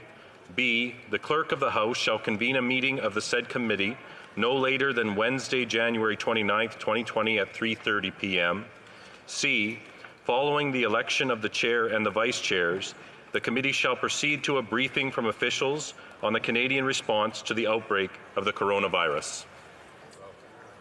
Does the Honourable Member have the unanimous consent of the House to move the motion? Agreed. The House has heard the terms of the motion. Is it the pleasure of the House to adopt the motion? Carried. Motions. The Honourable Member for Ajax. Thank you very much, Mr. Speaker. There have been discussions among the parties, and I believe and hope, if you seek it, that you will find unanimous consent for the following motion: that notwithstanding any standing order or usual practice of the House, that A, the members to serve on both the Standing Committee on International Trade and the Standing Committee on Finance be appointed by the whip of each recognized party, depositing with the Clerk of the House a list of his or her party members of the said committees no later than the ordinary hour of adjournment today, and that B, the Clerk of the House shall convene a meeting of both said committees no later than Wednesday, January 29th, 2020 at 3:30 p.m. Does the Honourable Member have the unanimous consent of the House to move the motion? Agreed. The House has heard the terms of the motion. Is it the pleasure of the House to adopt the motion? Agreed and carried. Presenting petitions. Présentation de pétition. The Honourable Member for Sherwood Park, Fort Saskatchewan. Mr. Speaker, I am pleased to be presenting a petition signed by many members of Canada's vibrant Muslim community, highlighting an important issue of civil rights and religious freedom in Canada. Monsieur le Président, je présente une... Mr. Speaker, I am presenting a petition concerning Bill 21 in Quebec. The petition recognizes that this bill stands against fundamental Canadian rights, and the bill and it calls on this House to denounce the bill. Presenting petitions, the Honourable Member for Nanaimo, Ladysmith. Thank you, Mr. Speaker. I have a petition here that calls on the government to collaborate with the provinces on the immediate development and implementation of a comprehensive national strategy to reduce waste in Canada, including the development of mandatory extended producer responsibility programs and deposit return programs, which will both reduce environmental impacts and save Canadians money. Thank you. Presenting petitions. Présentation de pétition. The Honourable Member for Courtenay Alberni, does he have a petition to present? Okay, very good. Mr. Speaker, it's an honor to rise today to table a petition on behalf of residents of coastal British Columbia. They're drawing the attention, Mr. Speaker, to the fact that the Department of Fisheries and Oceans announced that the Pacific herring population has dropped by nearly a third from 2016 to 2019 and looks like it'll drop by more than 50% by 2020. The unexpected drop in the herring population has led to overfishing of the existing stock. Pacific herring is the basis of the food web that supports wild Pacific salmon, killer and humpback whales, cod, halibut, seabirds, and other interdependent species on the Pacific coast. And they want First Nations to be recognized, their constitutional protected rights to herring, which are an important food source and an integral part of First Nations cultures. So they're calling on the government of Canada to suspend the 2020 Salish Sea herring fishery until a whole of ecosystem plan is developed, and to fairly compensate local fishers for the economic losses they might incur, and ensure that decisions are made with the full participation of First Nations and local communities. Petitions, présentation de pétition, the Honourable Member for Saanich Gulf Islands. Thank you, Mr. Speaker. It's an honour to rise. Petitioners have petitioned for Canada to return to the United Nations Convention on Drought and Desertification. We'd been withdrawn from that convention, the only party to do so, in 2012 under the former Conservative government. In the time it takes to present petitions, I'm happy to inform the House that this government has rejoined the Convention on Drought and Desertification, and I'm happy to so inform the petitioners. Presenting petitions. Présentation de pétitions. Questions on the order of paper. The Honourable Parliamentary Secretary to the Government House Leader. Thank you, Mr. Speaker. The following questions will be answered today. Questions 2, 5, 14, 18 to 20, 24, 31, 32, 35, 40, 46, 58, 61, 63, 65 to 67, 70, 77, 80, 87 to 91, 103, 106, 107, 114, 119, 120, 125, 127 to 129, 132, 133, 135, 138 to 140, 143, 146, 149 to 151, 157 to 160, 163, 173, 175, 178, 179, 183, 194, question 200, 204, 206, 208, 212, 216, 225, 231, that's 231, and 238. Furthermore, Mr. Speaker, if the government's responses to questions numbers 1, 3, and 4, 6 to 13, 15 to 17, 21 to 23, 25 to 30, 33 and 34, 36 to 39, 41 to 45, 47 to 57, and questions 59 and 60, 62, 64, 68, and 69, 71 to 76, 78 and 79, 81 to 86, 92 to 102, 104 and 105, 108 to 113, 115 to 118, 121 to 124, questions 126, 130, and 131, 134, 136, and 137, along with questions 141 and 142, 144, 145, 147, and 148, questions 152 to 156, 161 and 162, 164 to 172, 174, 176, 177, 180 to 182, 184 to 193, questions 195 to 199, questions 201 to 203, 205, 207, 209 to 211, 213 to 215, 217 to 224, 226 to 230, 232 to 237, 239, and 240, all of which could be made orders for returns. These returns would be tabled immediately. Is it the pleasure of the House that the aforementioned questions be made orders for return and that they be tabled immediately? Agreed? Agreed and so ordered. Very good. Oh, I'm sorry, the Honourable Parliamentary Secretary of the Government House Leader. Finally, Mr. Speaker, I would ask that all remaining questions be allowed to stand at this time, please. Agreed? Agreed.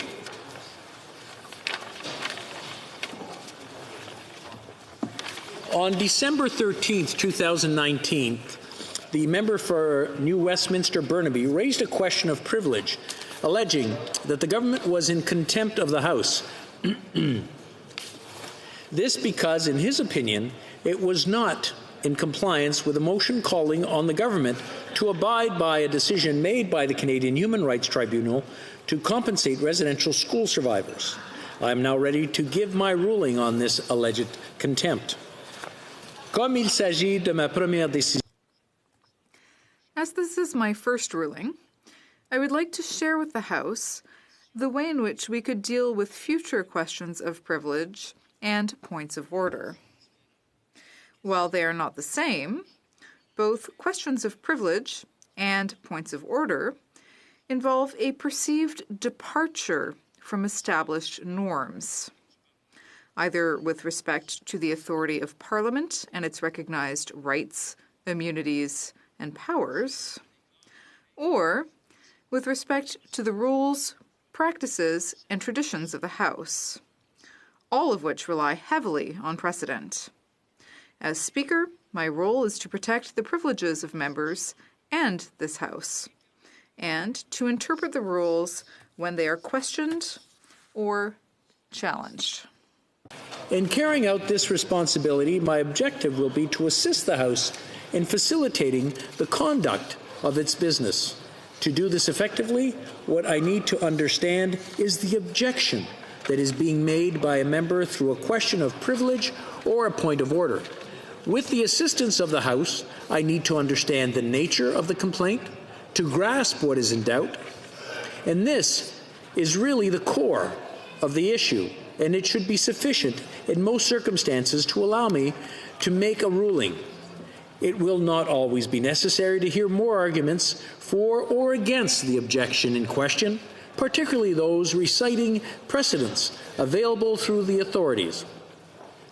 As your Speaker, I am bound to be impartial and follow the rules, practices, and precedents that I will interpret to the best of my ability. Also, in service to the House, I believe it is best to render rulings quickly rather than leave these challenges to privilege or rules and practices in suspension for an undue length of time.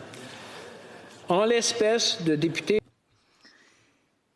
In this case, the member for New Westminster Burnaby made a clear and succinct statement identifying his complaint, for which I sincerely thank him. As he is alleging that certain actions from the government constitute a contempt, I believe it is useful to define what is meant by contempt of Parliament. The third edition of House of Commons Procedure and Practice, at page 81, defines it as, and I quote, any action which is an offense against the authority or dignity of the House, such as disobedience of its legitimate commands or libels upon itself, its members, or its officers. End of quote. The contention of the member for New Westminster Burnaby that there is, and I quote, a clear contradiction between the direction set out by the House and the government's response, unquote. The central question then becomes whether the motion adopted by the House on December 11, 2019 was in fact a legitimate command which compels the government to act in a specific manner, or if it was the expression of an opinion of the House. In other words, was the motion an order or a resolution? The motion in question begins by stating that the House calls upon the government to comply with the ruling of the Canadian Human Rights Tribunal. This wording, calling upon the government to take some action, is quite common in motions adopted by the House and is typical of a resolution. La procédure. House of Commons Procedure and Practice, 3rd edition, reminds us at pages 536 and 537 that, and I quote, a resolution of the House is a declaration of opinion or purpose. It does not require that any action be taken, nor is it binding, unquote. The words of this motion had been somewhat different, even if the wording of this motion had been somewhat different, it would have remained a non-binding resolution, the effect of which stands in contrast to the compulsory nature of an order, or even more so, legislation. For a motion to constitute an order, order of the House, it would have to pertain to those matters where the House, acting alone, possesses the power to compel an action. This is true, for example, when the House sends for persons, papers, or records, or when it regulates its own internal proceedings. Only in such circumstances will the Chair determine whether disregard for the order in question constitutes a prima facie case of contempt. In the present case, the motion is clearly a resolution expressing the opinion of the House that the government should take certain steps. It does not order the government to take these actions, nor could the House do so by way of resolution. Consequently, the motion cannot be viewed as binding upon the government. Afin d'appuyer cette conclusion, j'envoie. In support of this conclusion, I would refer honourable members to a decision made by my predecessor in a very similar context, when, on October 16th, 2018, at page 22460 of the debates, he stated, and I quote, "The House regularly adopts motions, by unanimous consent or by a simple majority, intended to allow members to express themselves on all sorts of matters. Depending on their intent, these motions take the form of a resolution or an order. Resolutions are intended, regardless of their precise wording, to be expressions of opinion and do not order or require that measures be taken by the government. Such motions cannot bind the government or prevent it from pursuing a particular course of action." End of quote. Based on this analysis and following established precedent, I cannot conclude that the matter raised by the honourable member for New Westminster Burnaby constitutes a prima facie contempt of the House. I would like to thank the members for their attention.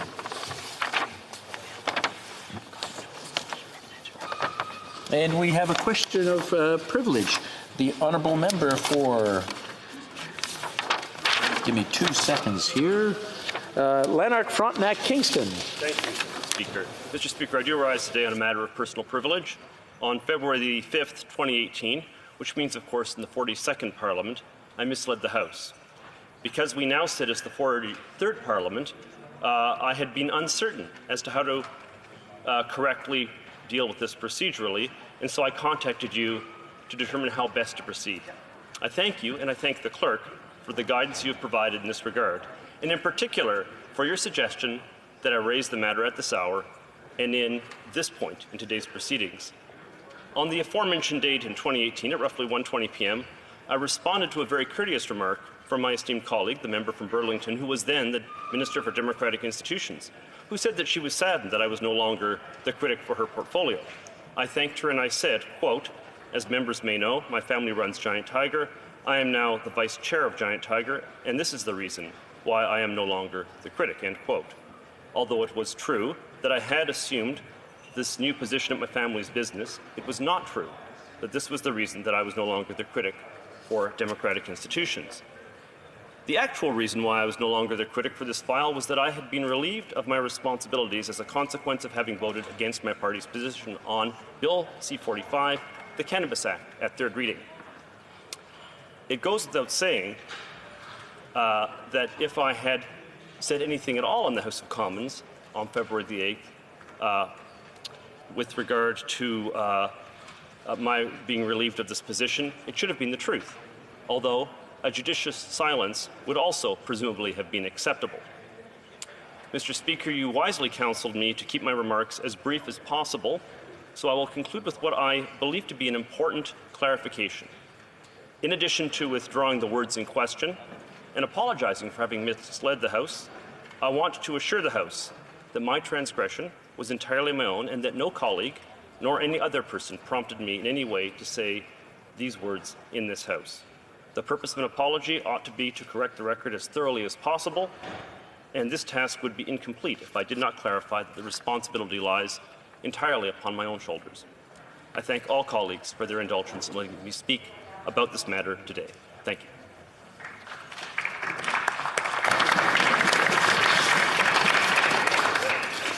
Orders of the day. Orders of the day, resuming debate on an address and reply to the speech from the throne. The honourable member for Davenport. Oh, I'm sorry, we're into questions. I'm sorry, that's it. Are there any questions for the honourable member for Davenport? The honourable member for... I'm getting rusty on my names here, sorry. The Edmonton Manning, of course, yes. Thank you, Mr. Speaker, and Happy New Year to everyone and to yourself, I guess. On the question of the speech of throne to the member, have the speech of throne address the national unity as a matter of fact that is happening now, and it's a big concern in Western Canada. So I would like to have a comment from the member opposite on that topic, please. What do I say? Questions and comments. Oh, sorry. I won't disturb you. I'll talk to you later. Okay. No, I'm sorry. Yes, the honourable member for Davenport. Thank you so much, Madam Speaker, and I want to thank the honourable member for his excellent question. You know, a part of the throne from the speech actually talked quite a bit about our country, around the fact that it's not always easy for us to reach a consensus, around how diverse we are, about the diversity of the opinion across this country, and I think we talk about the different fractions across the country. I can assure you that national unity is of the utmost importance to our Prime Minister, to our Deputy Prime Minister, and to everybody in this government. So I want to assure the member that it is a top priority for us.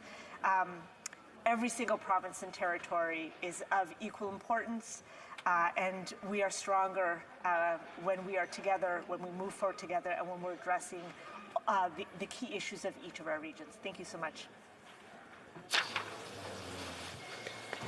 The honourable member for Kingston, India. No. Thank you very much, Madam Speaker. My question for the member as it relates to the speech from the throne is with respect to the topic of pharmacare that came up in the speech from the throne.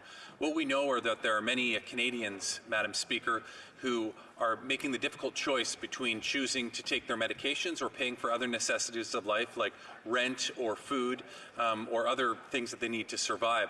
I'm wondering if the member can comment as to her opinion on how important it is that we move forward with a pharmacare plan and what the impact will be to middle class and lower income Canadians. The honourable member for Davenport. Thank you so much, Madam Speaker, and I want to thank the honourable member for his great question. I will tell you that I know that this is an important, pharmacare is important not only to the middle class, not only to vulnerable Canadians, but I'll tell you, in my riding of Davenport, the #1 group that mentions it to me every single time is seniors. It is their top issue. They say that they have to make choices between their living expenses and their particular housing and their prescription drugs. They were elated to hear that we will be putting in a national pharmacare in this upcoming term. I have told them that we have started some of the initial steps, that we have started on the drug formulary, which they were happy to hear about, and that we've also created the Canadian Drug Agency, which will help to establish some of the prices for the drugs that will be covered under national pharmacare. But we still have one final step, which is to negotiate with each of the provinces and territories, Madam Speaker, and we have to put that into place because the delivery of the pharmacare program will actually be through our provinces and territories. Thank you so much. Questions and comments? Questions et commentaires, l'honorable. Questions and comments, the honourable member for Saanich Gulf Islands. Madam Speaker, I'd like to thank my colleague from Davenport. Question about pharmacare again. I've been concerned. The Minister of Health has recently said to the media that she's not certain that the current government can bring in universal pharmacare. An overwhelming number of voters chose parties that had pharmacare in their platform. New Democrats, Greens, and Liberals all promised that universal pharmacare could be accomplished. And I wonder if my honourable colleague from Davenport, who's spoken about the work that's already started with the formulary, can assure Canadians that establishing a national bulk buying of pharmaceutical drugs to bring down the price, then the provinces can decide if they want to buy from that. But I was disturbed by the comments from the Minister for Health that somehow nothing could move unless all provinces were on board. The Honourable Member for Davenport, 40 seconds. Thank you so much, Madam Speaker, and I want to thank the Honourable Member for her excellent question. You know, I think, I'm not quite sure exactly what the Minister of Health has mentioned in the media, but I will tell you that there is an unequivocal and strong support by this government to put in universal pharmacare across this country. I don't think that it's never easy to negotiate with the provinces and territories. I think that always takes a little bit of time. But I know that the provincial and territorial leaders will also be listening to their constituents, and their constituents will be saying that this is of the utmost importance. And I think that ultimately we all want the same thing, and that's to serve our Canadians to the best of our abilities. Thank you so much. Resuming debate, the Honourable Member for Fredericton.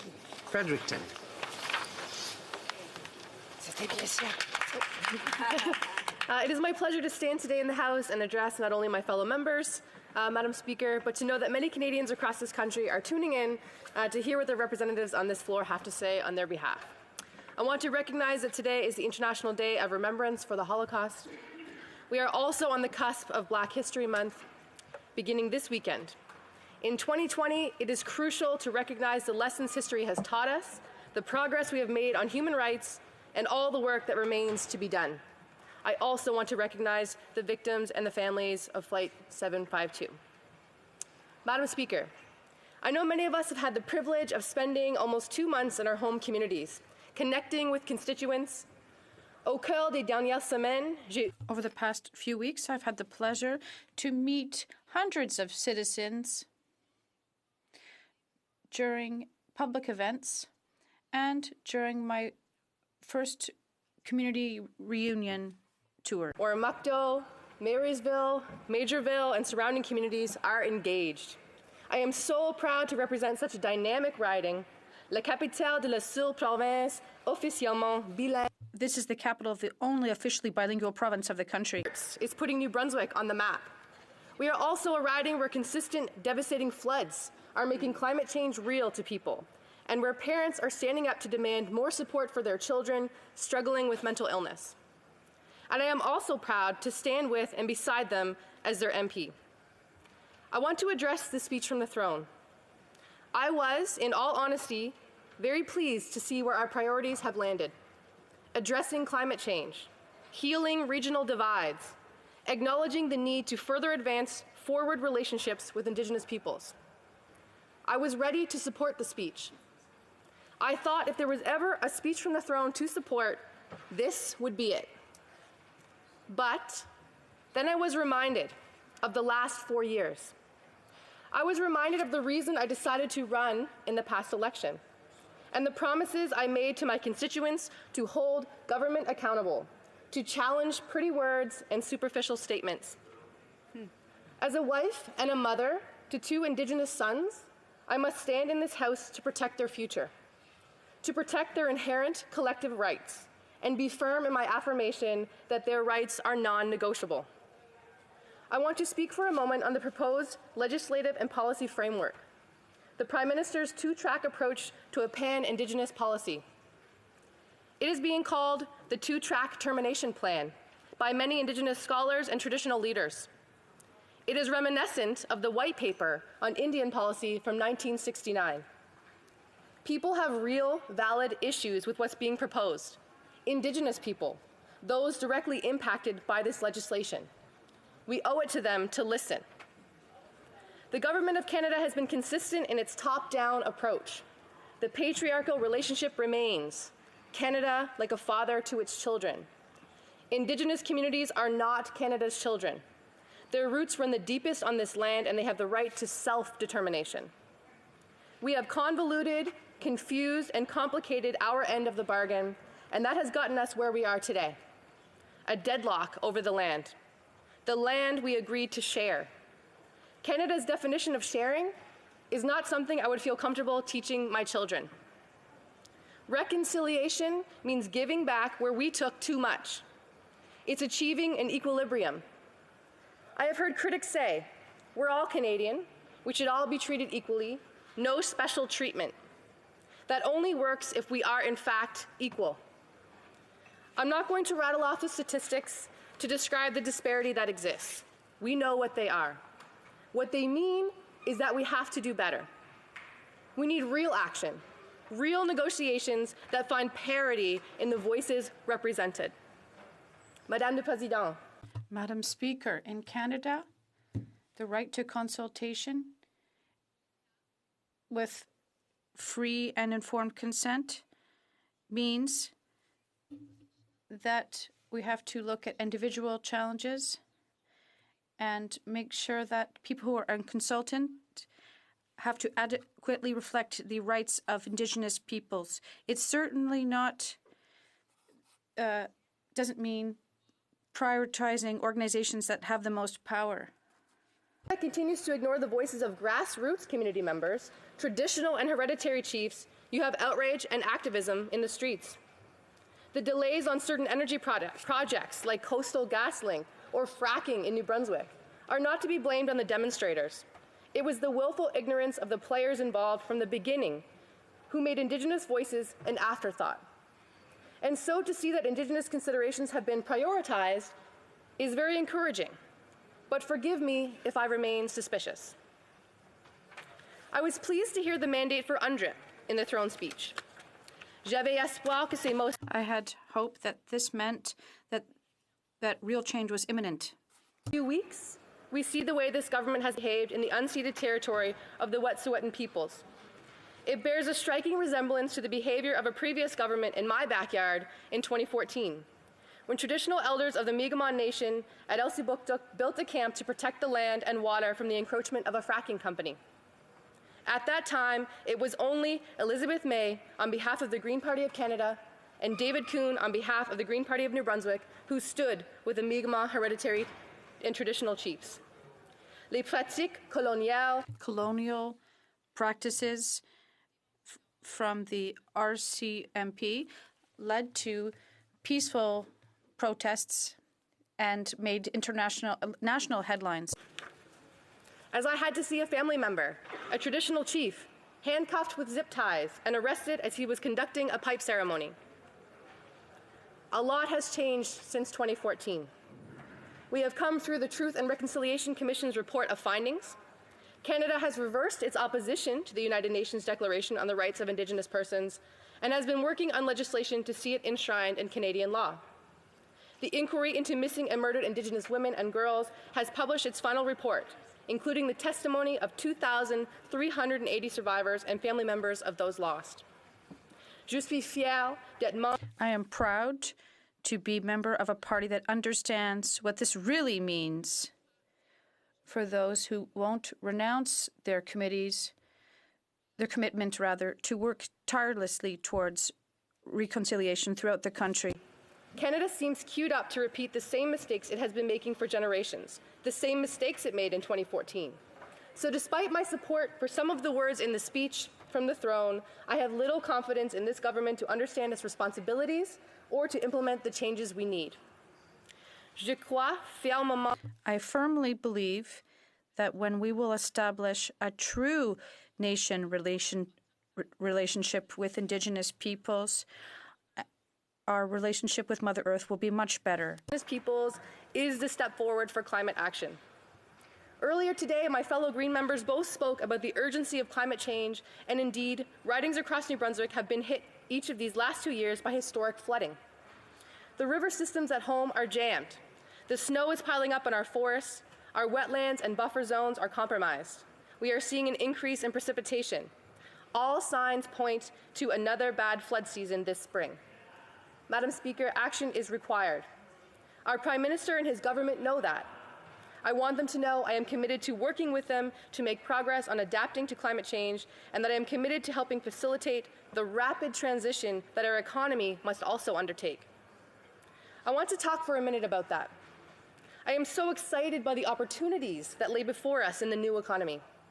We know we have to end our dependency on fossil fuels, and I'm convinced we can do it while looking out for workers who will need new careers. We have always been and will continue to be a resource-driven economy. And just look at the bounty of the resources we have to offer towards renewable energy.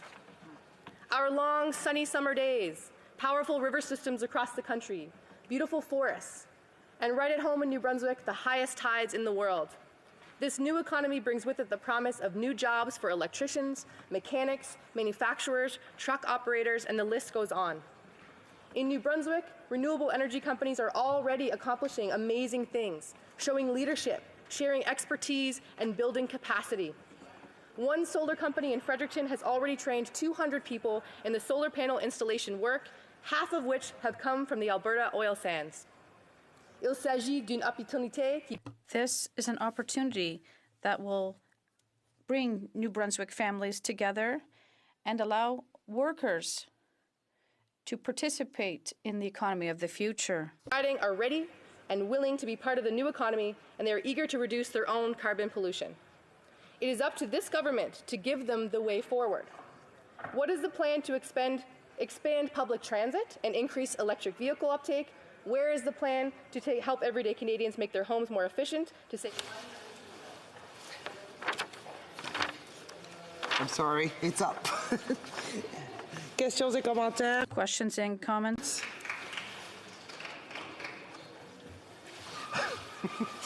The honourable member for Sherwood, Fort Saskatchewan. Thank you, Madam Speaker, and it's a pleasure to congratulate you on taking on the role of chair occupant, as well as to extend my best wishes to the new member.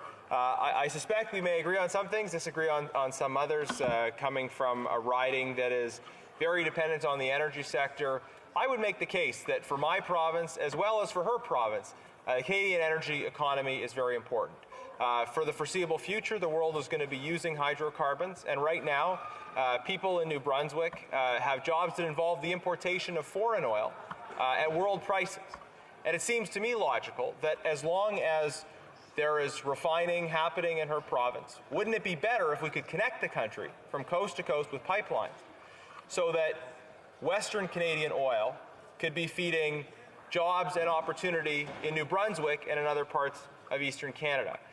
Given the reality that the energy sector exists and that right now we're importing foreign oil into Eastern Canada, why not seize this opportunity for more Canada, more Canadian innovation as we continue to grow and develop and try and improve our environmental performance? Thank you. Good. L'honorable député de Fredericton. The honourable member for Fredericton. Your question.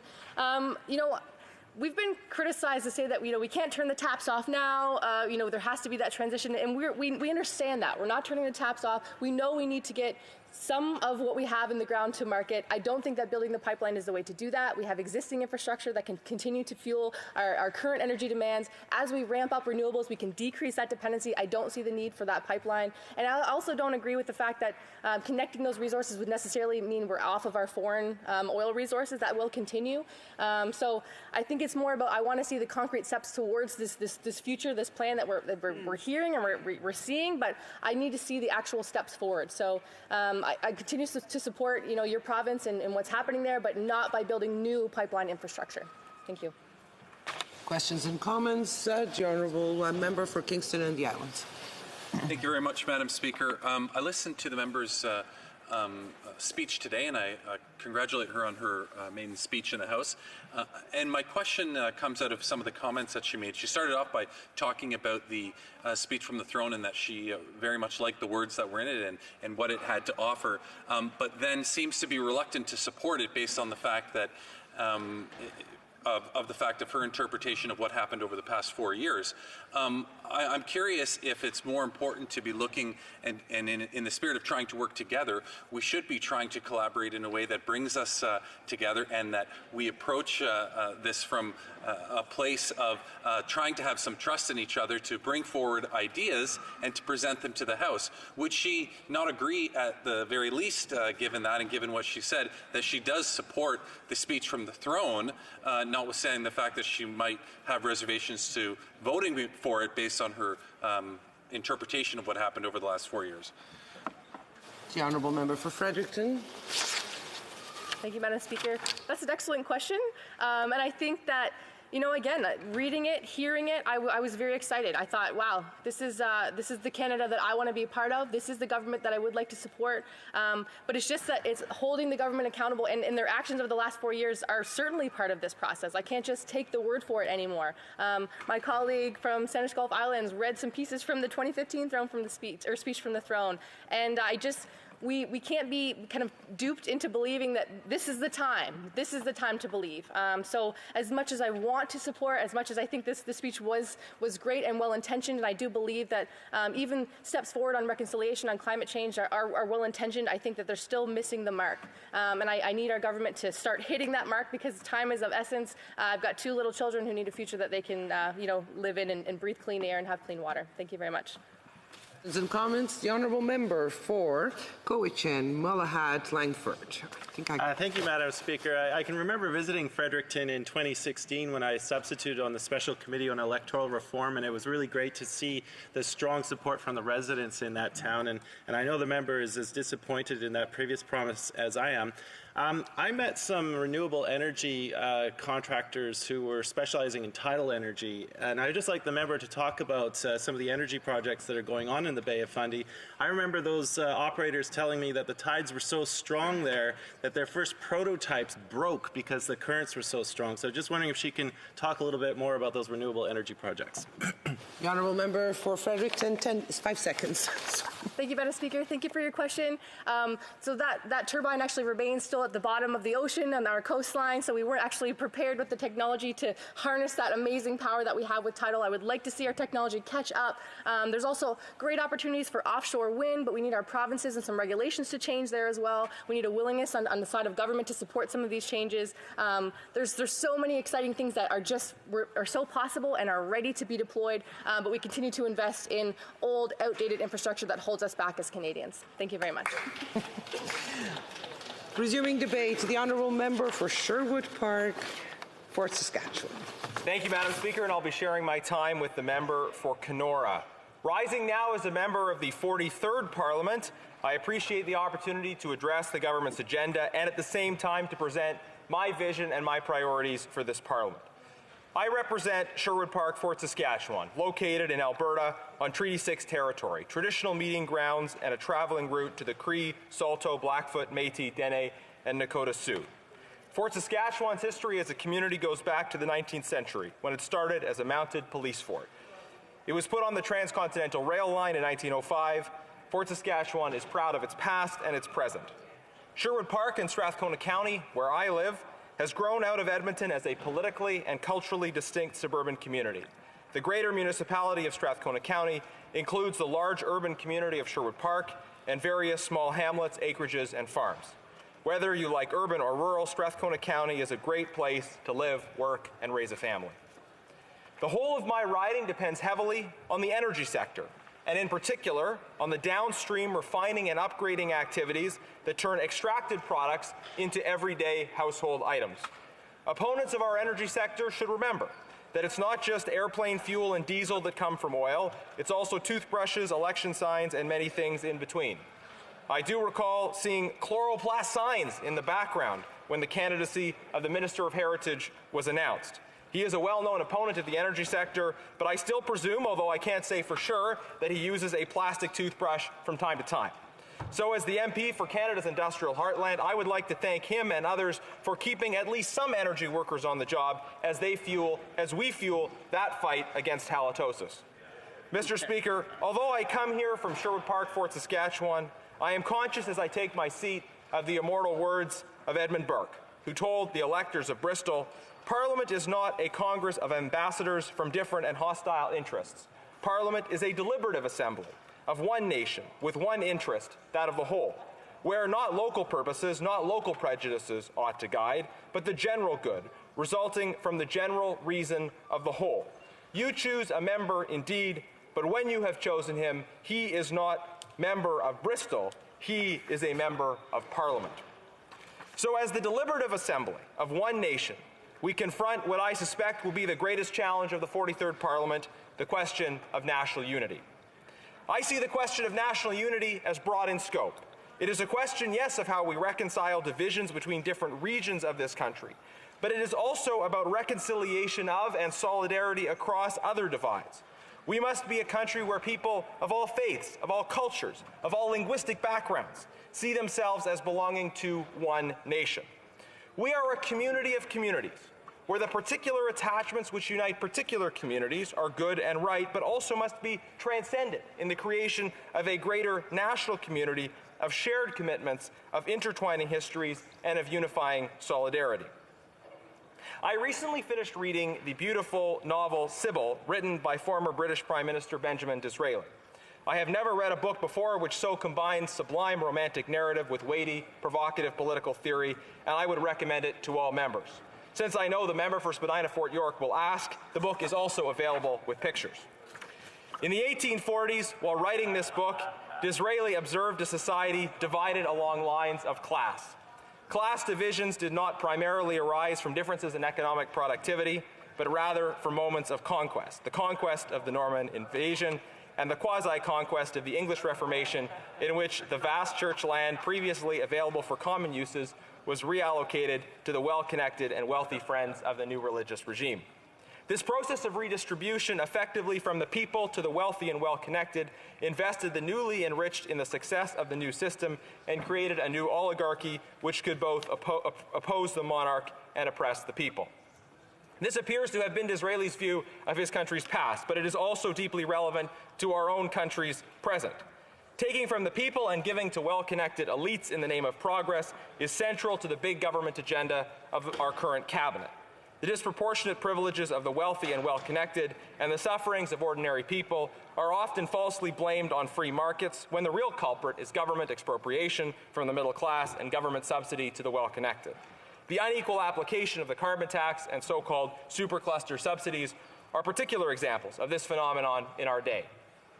Disraeli's novel Sybil is the story of a romance between Charles Egremont, whose family was enriched through the disbursement of church property after the English Reformation, and Sybil Gerard, a working-class Catholic woman who intends to become a nun.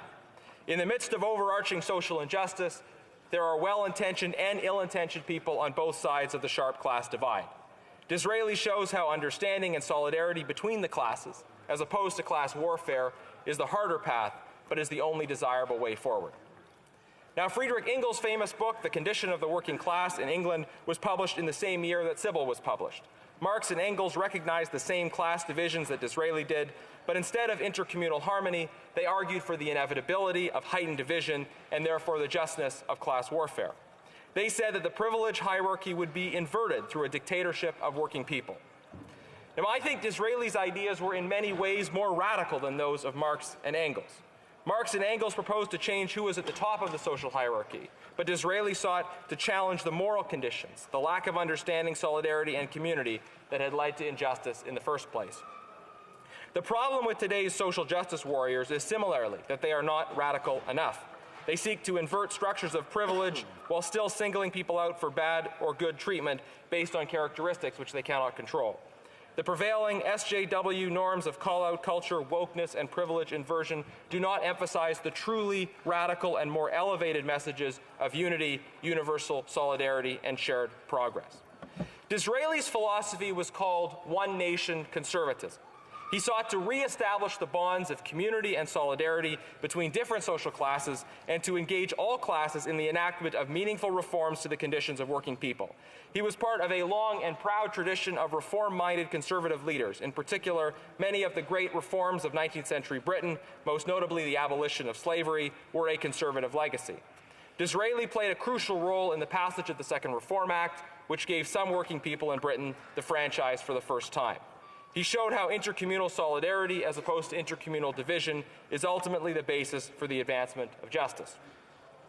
One nation conservatism is not a term we use often in this country, but it is a concept that I believe we particularly need in this country, in this time, in this 43rd Parliament.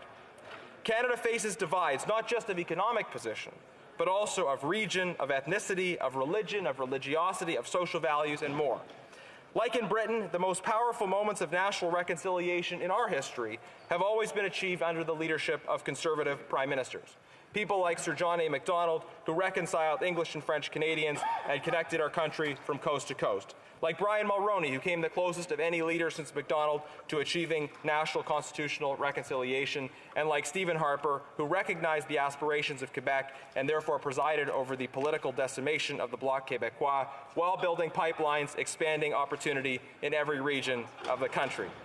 Conservatives have always believed in Canada as a community of communities, emphasizing both the legitimacy of particular local attachments and the necessity of shared common values. Canada needs a one-nation vision today, but this throne speech fails to advance that one-nation vision. It fails to even discuss the critical issues facing many regions and communities within Canada. It completely ignores the challenges of our natural resource sectors, not only in Alberta, but also across the country. It fails to discuss the vital issue of economic development for Indigenous communities, for whom hope and opportunity are key elements of reconciliation. It has nothing to say about the badly needed reforms to our immigration system, such as the urgent need for reform to our system of refugee sponsorship so that private organizations can sponsor vulnerable refugees without facing massive wait times, arbitrary caps, and unjustifiable red tape. New Canadians are waiting for an immigration system that is fair to those who follow the rules. And with this throne speech, they will have to wait a little longer. This throne speech notes the ambition of the government to join the UN Security Council, but makes no mention of the ambitions of people around the world to be out from under the thumb of oppression, to live as we live, with freedom, democracy, human rights, and the rule of law. This throne speech marks the continuation of a foreign policy which puts the Security Council ambitions of this government ahead of our nation's fundamental values. And unsurprisingly, this throne speech makes no mention of the threats to the fundamental freedoms of many Canadians, such as freedom of speech, association, religion, and conscience. Our sense of national solidarity should include goodwill towards the Indigenous energy worker in Alberta and the Francophone petroleum product manufacturer in Ontario, the Sikh public servant in Montreal, and the Catholic palliative care nurse in Delta. It should include concern for the well-being, the traditions, and the rights of all Canadians. It should not seek in the first instance to decide whose rights or whose sufferings are more important, but rather to seek a national reconciliation of interests and concerns. This is what a country does when it truly sees itself as one nation to which all belong. This is the work of this 43rd Parliament, the deliberative assembly of one nation. Thank you. Questions et commentaires? Questions and comments? The Honourable Member for? I'm sorry, looking on the wrong page. So the Honourable Member for Fleetwood, Port Kelly. Thank you. Thank you, Madam Speaker.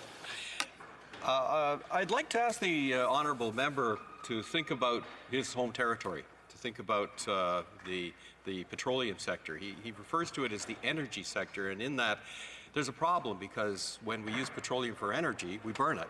And when we burn it, we contribute to climate change. At least a lot of people believe that.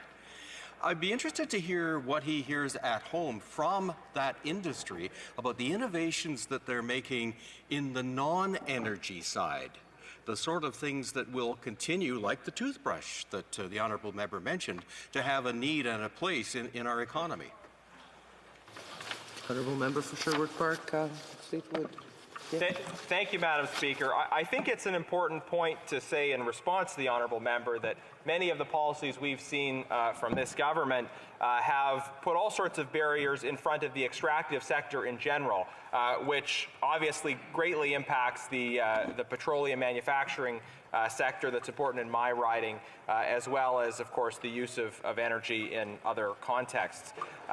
Look, there are all kinds of innovations happening in our energy sector, and I think the member knows that. It is our view on this side of the House that we should have responsible policies that incentivize the development of new technology in the context of that sector, which is why in the last election we proposed a 5% reduced to 5% business tax rate for those directly earning revenue off a green patent. That green patent incentive would have encouraged further development. Development is already happening, but further, more rapid development in terms of technological improvements. I think that's the path forward. It's to encourage development and innovation at the same time. Policies like the carbon tax advanced by this government, unfortunately, will push investment out of the country to less environmentally friendly jurisdictions. They won't help us as a global community in our response to our environmental challenges. They will just hurt Canada's economy. We can incentivize the development of green technology while encouraging development. That would be the policy we would recommend on this side of the House. Questions and comments? Member for Kingston and the Islands. Thank you very much, Madam Speaker. I enjoyed listening to the remarks from my colleague. In particular, some of those more jestful ones, perhaps the notion that perhaps Stephen Harper decimated the Bloc Québécois. I'd argue that the only thing Stephen Harper decimated was the former Progressive Conservative Party that he hijacked the branding for and turned into what we now see as the former Reform Alliance Party of Canada. But nonetheless, what we do have here, Madam Speaker, is obviously a difference of opinion from the member in terms of the throne speech. There are so many initiatives, Madam Speaker, that have made huge success over the last 4 years, and those are looked to continue on in the throne speech and through this government. I'm wondering if the member, and I know he spoke a lot about the international relations that exist, but I'm wondering if he can pick up on just one thing in the throne speech that perhaps he is supportive of. Even though he'll vote against it, I'm curious if there's just one thing that he liked in there. The honourable member for Sherwood Park and Fort Saskatchewan. Well, thank you very much, Madam Speaker. First of all, I know it's a well-worn line, but you're entitled to your own opinion, but not your own facts. It is an objective reality, avec beaucoup de respect de mes amis. With a lot of respect to my friends in the Bloc Québécois. Term of this Prime Minister, we've had a resurgence of the Bloc Québécois, and we've had an unprecedented resurgence of separatist sentiment in Western Canada. Now, that's not Stephen Harper's fault. You had a period during which the fortunes of separatism in all parts of the country were waning dramatically, and then all of a sudden, as a result of 4 years of Liberal government, of lack of respect for different parts of the country, a failure to build national unity, we've had the return of separatist sentiment in not one but multiple parts of this country. And I certainly would invite the member across to visit my riding and observe the frustration that exists there in terms of what's going on. In terms of the throne speech, to find if there's one thing or two things that I like within it, Madam Speaker, this is a throne speech which sets out the program for the government, what they'll do and what they won't do. And I think the direction is fundamentally wrong. And I highlighted during my speech the fact that really the government is not identifying and responding to the key problems that we face. That doesn't mean that there won't be things from time to time that the government does that we agree with. But the frustration is that they are not attentive to. They don't really seem to care about the biggest problems and challenges that are facing many Canadians, and that many of those things are not even mentioned. Conformément à l'article. Pursuant to Standing Order 38, it's my duty to inform the House that the questions to be raised at the time of adjournment tonight are as follows. The Honourable Member for Sherwood Park, Fort Saskatchewan, Foreign Affairs. The Honourable Member for Langley Aldergrove, Natural Resources. The Honourable Member for Nanaimo, Lady Smith, the Environment. Resuming debate, the Honourable Member for Kenora. In my maiden speech, I would like to congratulate all of my colleagues on their new or returning roles, and take the opportunity to thank the people of the Kenora riding for placing their trust in me to serve. Thank you to all my volunteers and my campaign team who worked so hard to make this possible, and a special mention to my good friends and family for supporting me along the way. My parents, Joe and Charlene, who have always been there to help, and to my partner, Danica, who has shown tremendous strength in adjusting to the challenges that public life presents. Thank you for your support. Mr. Speaker, many people in my riding have shared concerns about this throne speech and how it will impact Northwestern Ontario. My riding is rather unique. It is the largest in Ontario by land mass, and it is the smallest by population. It is home to many First Nations and municipalities, each with very different localized concerns. Madam Speaker, there are many challenges that we face in this region, from access to health and social services, to broadband internet, and a way of life that has been under attack by this Liberal government. But there are also many opportunities in this region. For example, people from all around the globe choose the Kenora riding as a tourist destination each year. Madam Speaker, I happen to know that my good friend, the member from York Simcoe, is often one of them. And across all sectors, there's untapped economic potential and resilient citizens that are working hard to see our region grow. When we talk about growth, Madam Speaker, and economic potential, residents in my riding want to see a responsible government spending plan that is focused on attracting investment and lowering the deficit. However, this government is unfortunately continuing with their high tax and reckless spending plan, which has Canada lagging behind others in the G7. Madam Speaker, we in the Kenora riding feel those effects, with many businesses that are struggling to get off the ground or closing up shop, and dwindling industry, which is resulting in jobs and opportunities leaving the riding. With that in mind, I was particularly concerned to see that there's very little support for the natural resource sector in the speech from the throne. There is no hope provided to miners in Red Lake and across my region, and there is absolutely no mention of softwood lumber or our forestry industry. In fact, Madam Speaker, there's actually a plan that will restrict forest access even further. Conservatives understand that sustainable forest management and resource management more broadly plays a pivotal role in growing our economy, protecting our environment, and providing a more prosperous future for the next generation. Madam Speaker, I spoke very briefly earlier about our way of life, and I must mention that firearms are an important tool for people in my riding in their way of life. Whether it's law-abiding sport shooters that are belonging to a gun club, or hunters that rely on their firearms to feed their families, this is an issue that unites people from all walks of life in my riding. I've even heard from many people who don't actually own firearms, Madam Speaker, but they are concerned that this overreach, that this government's proposed blanket ban and confiscation of firearms from everyday Canadians will not be beneficial. And the experts all agree that this ban will not do anything to combat the very important issue of gun crime and gang violence in our cities. In fact, in my riding, it may make rural and remote Canadians feel less safe. I was recently in Fort Severn First Nation, Madam Speaker. This is the most northern community in Ontario, and it sits right along the edge of Hudson's Bay. This community is only accessible by plane, by barge, or by an ice road when the proper weather conditions permit. The people of this community rely on their firearms to provide for their families, especially given the disproportionately higher cost of living that they face. But they also rely on these firearms to protect themselves from the threats of bears and other dangerous wild animals which live near, but more often within the community. I've spoken with these residents directly, Madam Speaker, and they are worried that the ambiguous term military-style firearm may lead to them losing their guns and actually jeopardize their way of life and their safety. The Liberals have yet to provide us their definition of what military style means, but I believe that Canadians deserve to know exactly what that is so we can know what the government's intentions are and have a thoughtful, fact-based debate about how we can best combat gun violence. To put it simply, Madam Speaker, we must focus on criminals and not law-abiding hunters and sport shooters. Rural and remote communities also face unique challenges when it comes to internet access. A lack of reliable, high-speed internet hinders the ability of rural Canadians to access information, receive services, and compete in the Canadian economy. Rural broadband access must be prioritized so that our students, workers, and business owners can participate equally in society. I was disappointed, as were many in the Kenora riding, that the throne speech made no mention of rural connectivity.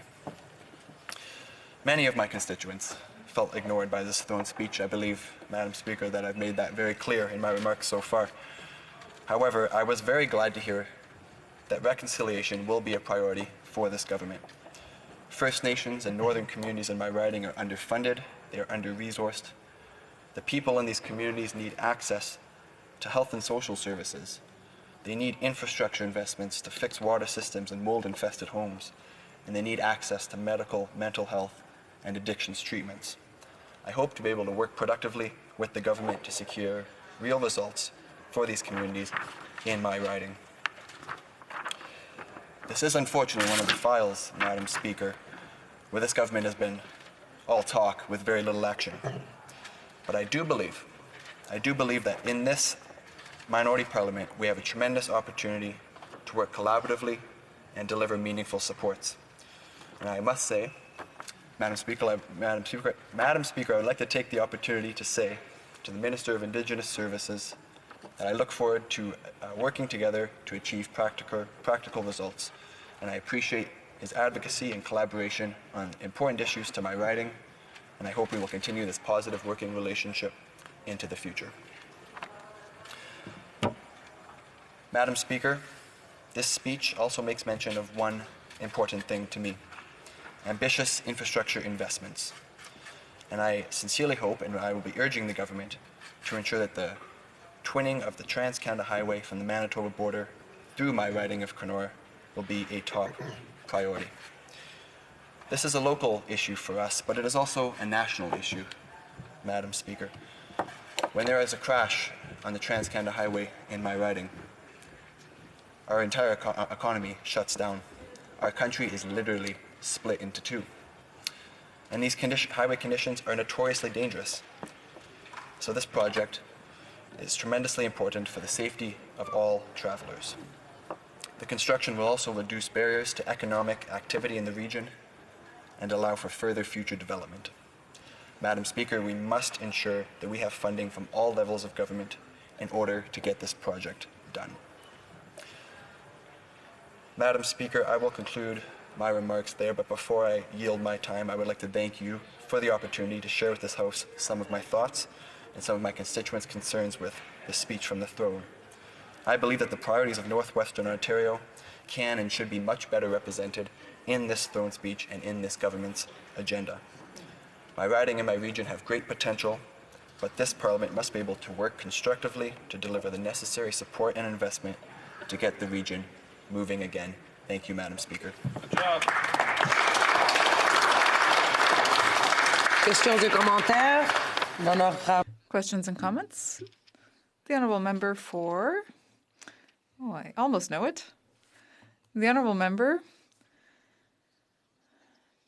Just a minute. I'm going to get there. Bécancour Nicolet Sorel. It'll come with time, Madam Speaker. I listened to my honourable colleague's speech very attentively. I share a lot of his points of view, but it surprised me when he talked about the issue of forests and when he said that the government had not been very generous with forestry companies when it came to the development of that very key sector. But I remember that in the 2008 crisis, the Conservative government had decided to invest $10 billion to save the automotive industry, which is all very well and good. These are $10 billion in loans that were never paid back by Chrysler, for example. Their debt was erased. There were also shares of General Motors that were bought up and then sold at a loss. But even though the forestry sector was facing a crisis at the same time, the Conservative government only invested $75 million. Even though there were so many forestry workers, in fact, more workers than in the automotive sector.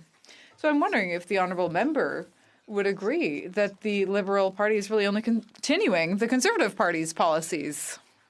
The honourable member for Kenora. Thank you, Madam Speaker. I'd like to thank my colleague for his comment. In regards to 2008, I will not speak to that specifically. Madam Speaker, I was only 10 years old in 2008. However, what I do know is that this government's plan to restrict forestry access even further is going to make it much more difficult for the forestry workers and the industry in my region. Over on this side of the House, Conservatives understand that responsible forestry management will actually help us reduce carbon emissions by planting new trees, sequestering more carbon, and it will provide good jobs for people in my riding and across the country. So I hope to be able to work with all parties in this House to support the forestry sector. Thank you, Madam Speaker. Good job. Questions et commentaires? The honourable member for Kingston and the Islands. Thank you very much, Madam Speaker, and I congratulate my colleague on his maiden speech in the House today. I think he said that it was his first speech, so congratulations on that. I know that he spent some time talking about firearms and this government's plan with respect to firearms. What we've been talking about is banning military assault weapons. The reality of the situation is we don't believe that people need to be walking around or to have the ability to own firearms that have that are designed to kill people. Now, I know that there are a lot of people out there that say, well, these are already banned, but a lot of them aren't actually banned, Madam Speaker. They're just restricted. And there's a difference between being banned and being restricted. But the bottom line is that we're saying people don't need to have these weapons. And a lot of hunters will say the same thing. My father-in-law is a hunter. Most of my uncles are hunters, and they will say the exact same thing. I'm hunting. I don't need a military-style weapon to do that, to hunt for sport. I'm wondering if the member would agree that the vast majority of law-abiding citizens who use firearms in a law-abiding way for sport or for recreational purposes would agree with that fact that those style weapons are not required. The Honourable Member for Kenora. Thank you, Madam Speaker, and I'd like to thank my my colleague for that comment and the question. However, I wish I could answer it, but this government has refused to tell us what they mean when they say military-style assault weapons. Right. Madam Speaker, it's a very ambiguous term, and it is creating a lot of unease with people across Canada, as I mentioned, from the sport shooters to the people that rely on these firearms to provide for their families. The Conservative Party will always stand on the side of law-abiding firearms owners. We surely understand that creating more laws for people that already follow the rules will do nothing to combat this very important issue. Thank you, Mr. Speaker. Questions et commentaires? The Honourable Member for... Now you... sorry? Miss Reva Russell, thank you. Or as I like to call it, the promised land, Madam Speaker. I want to congratulate my honourable colleague for his great first speech in the House here, and I just was wondering if he could outline a little bit how the carbon tax is affecting people where he lives. Thank you, Mr. Speaker. The Honourable Member for Kenora. Thank you, Madam Speaker, and thank you to my colleague for the question. There's no debate that the carbon tax has hit northwestern Ontario and my riding of Kenora particularly hard. We've seen raises in the cost of living all across the region. But going back, Madam Speaker, to my visit to Fort Severn, is a community where the cost of everything has been even more inflated and even more drastic. So we're going to continue to fight for a more affordable life for all Canadians. Thank you, Madam Speaker. Resuming debate, the Honourable Member for Whitby. I just wanted to let you know that I'm splitting my time with the member from Milton. It's an honour to rise in this chamber on behalf of the people of Whitby to speak to the government's speech from the throne. In the throne speech, it was mentioned how young our country is. While in the context of world history this may be true, our predecessors have left very big shoes to fill indeed. It was on these grounds that nation-shaping events took place and decisions were made in the past.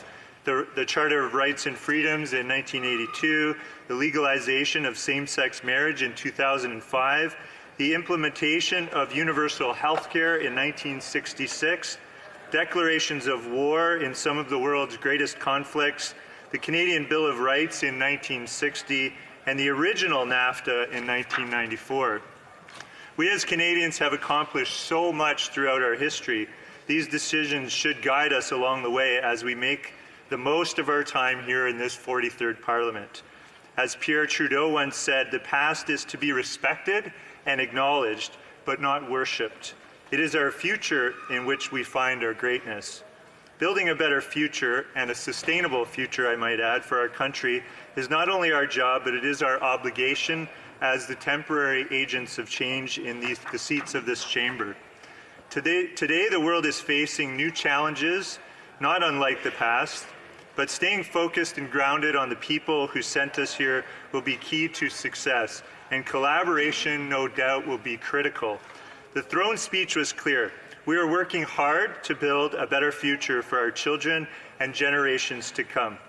We need to look far past the short-termism that government is often criticized for and look to the long-term change process that will advance our collective vision for a sustainable future. Over the last 4 years, our government has achieved bold progress on ambitious agenda they were elected on in 2015. We worked hard to strengthen the middle class, grow the economy, and protect our environment. And that's not to mention the many other things that we've championed as a government, including reducing poverty and homelessness and addressing women's equality. The last 4 years are a testament that environmental action does not come at the cost of economic growth. In fact, we've seen substantive progress on both fronts at the same time.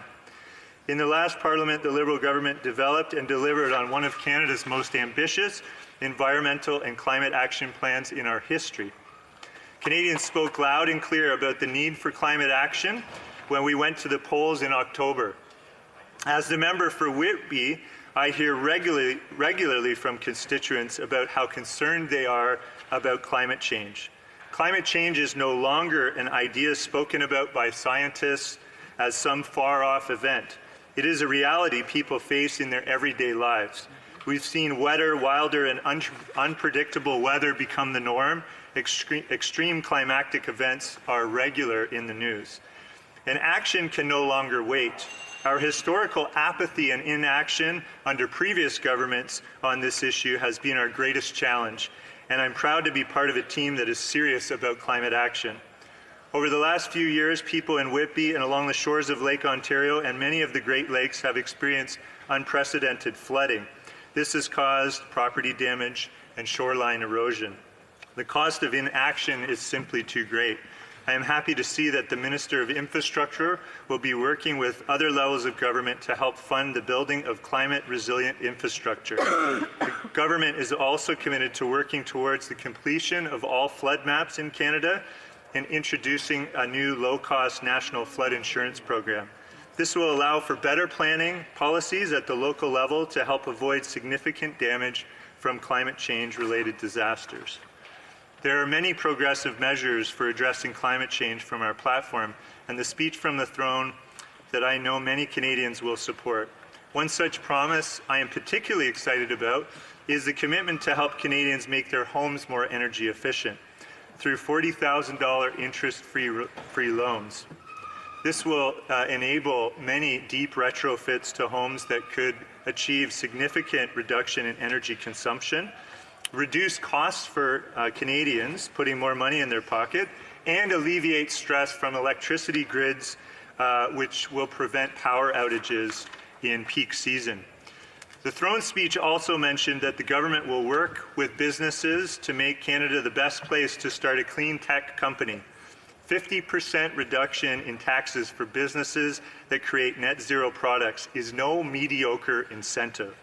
The riding of Whitby and Durham Region more broadly is a hub of innovation, and I look forward to working with the world-class entrepreneurs, business owners, and education facilities like Durham College in the region to promote sustainable innovation and green jobs. Our government is also committed to preserving 25% of our land and 25% of our oceans by 2025, and then working towards 30% by 2030. This is an ambitious and necessary goal. The numbers on declining biodiversity in our country are disheartening, to say the least. 600 species are at risk. 50% of the species monitored by the World Wildlife Fund are in decline. Humans have altered over 40% of the natural environment to the detriment of many species. Studies show that biodiversity is in more of a decline now than at any other time in human history. Protecting natural areas is not only needed, but it is necessary for the sustainability of the environment. I'm proud to be part of a government that in the last Parliament delivered the biggest investment in nature conservation and preservation in Canadian history. Thanks to the work of the former Minister of Environment and Climate Change, we invested $1.3 billion in nature conservation in the budget of 2018. Protecting 25% of our land and oceans by 2025 will build on the work completed over the last 4 years. We have significantly increased the amount of protected oceans and land in our country. Building on this, I am thrilled that the government will partner with municipalities to help them expand and diversify urban forests, as well as plant 2 billion trees. Canada accounts for around 30% of the world's forest coverage, and this is an important part of the fight against climate change. We'll also work to ban single-use plastics. Climate change is the challenge of our generation, and it is a global challenge. Canada must continue to do its part and be an international leader. Now, I want to talk about the economy. People in Whitby are concerned about building a strong, vibrant local economy. This is not unlike many of the other ridings across the country. A strong local economy is the work of all levels of government and all stakeholders working in collaboration. I look forward to working with all members, the government, other levels of government, to help support growth, the growth of our local economy in Whitby and across Durham Region as a whole. In 2019, we were elected on an ambitious agenda of continued investments in Canadians to grow our economy. Canadians created over 1 million jobs in 4 years. We continue to have one of the fastest growing economies in the G7. This strong record of economic growth under our government has allowed Canada to have the best balance sheet among G7 countries. As the speech from the throne outlined, we will cut taxes for all but the wealthiest of Canadians. We will reduce the cost of cell phone bills by 25%. We will make before and after school care more affordable and accessible for Canadian families. We will strengthen pensions for seniors and increase the federal minimum wage.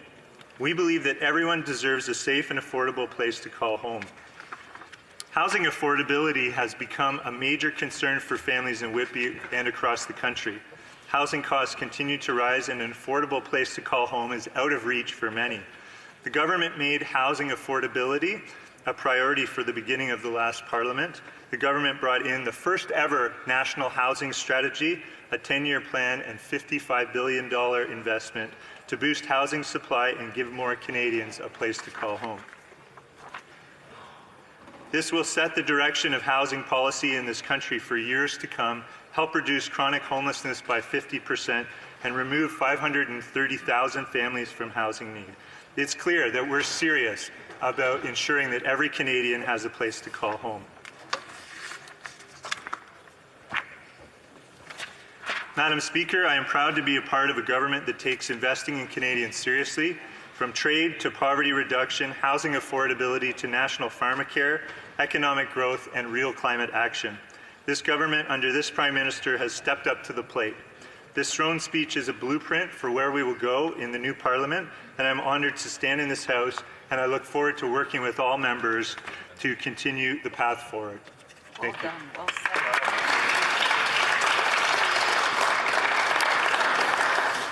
Questions and comments? The Honourable Member for Elgin, Middlesex, London. Very much, Madam Speaker. And it was very interesting because I did hear the member talk about the fact that he's from Whitby in the Durham region, where I know in Durham, one of the fastest growing economies is the agricultural part.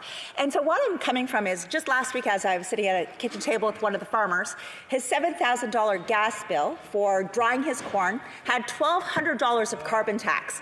What are the farmers in your area saying that about the carbon tax? Because I can tell you the farmers in Elgin, Middlesex, London are against it. So if you could explain to me how $12,000 is good for the economy when it's going to the carbon tax and out of the pockets of farmers instead. The Honourable Member for Whitby. I appreciate the question from the member opposite and look forward to answering this. You know, what I see in the food system is that our government actually developed the first ever national food policy to support agriculture in this country. Never before since the emergency war provisions in World War II have we had a national food policy. So I think farmers are a part of the food system and clearly are benefiting from policies that are designed to increase their economic growth. The carbon tax is actually designed to target industry players and disincentivize pollution. And I think that's exactly what we're doing. Questions and comments? L'Honorable Député de Kingston and the Islands. Thank you very much, Madam. Thank you very much, Madam Speaker, and I congratulate my colleague on a great speech addressing the speech from the throne. You know, he hit on a very important point, Madam Speaker, and that was that we have seen unprecedented results within the last 4 years that this government was in power. We have the lowest unemployment rate since we started recording unemployment. We have one of the fastest growing economies in the world, as he mentioned. He mentioned our balance sheet. We have the best debt to GDP ratio amongst the G7 countries. So, Madam Speaker, I'm wondering if he can comment on how he sees this speech from the throne lining up from the previous one, and if he sees that continuing to push forward on progressive ideas and investing in Canadians is going to continue to produce the results that we've been seeing over the last 4 years. The honourable member for Whitby. Thanks to my honourable colleague for the question, and I appreciate the opportunity to answer it. I've seen nothing but economic progress.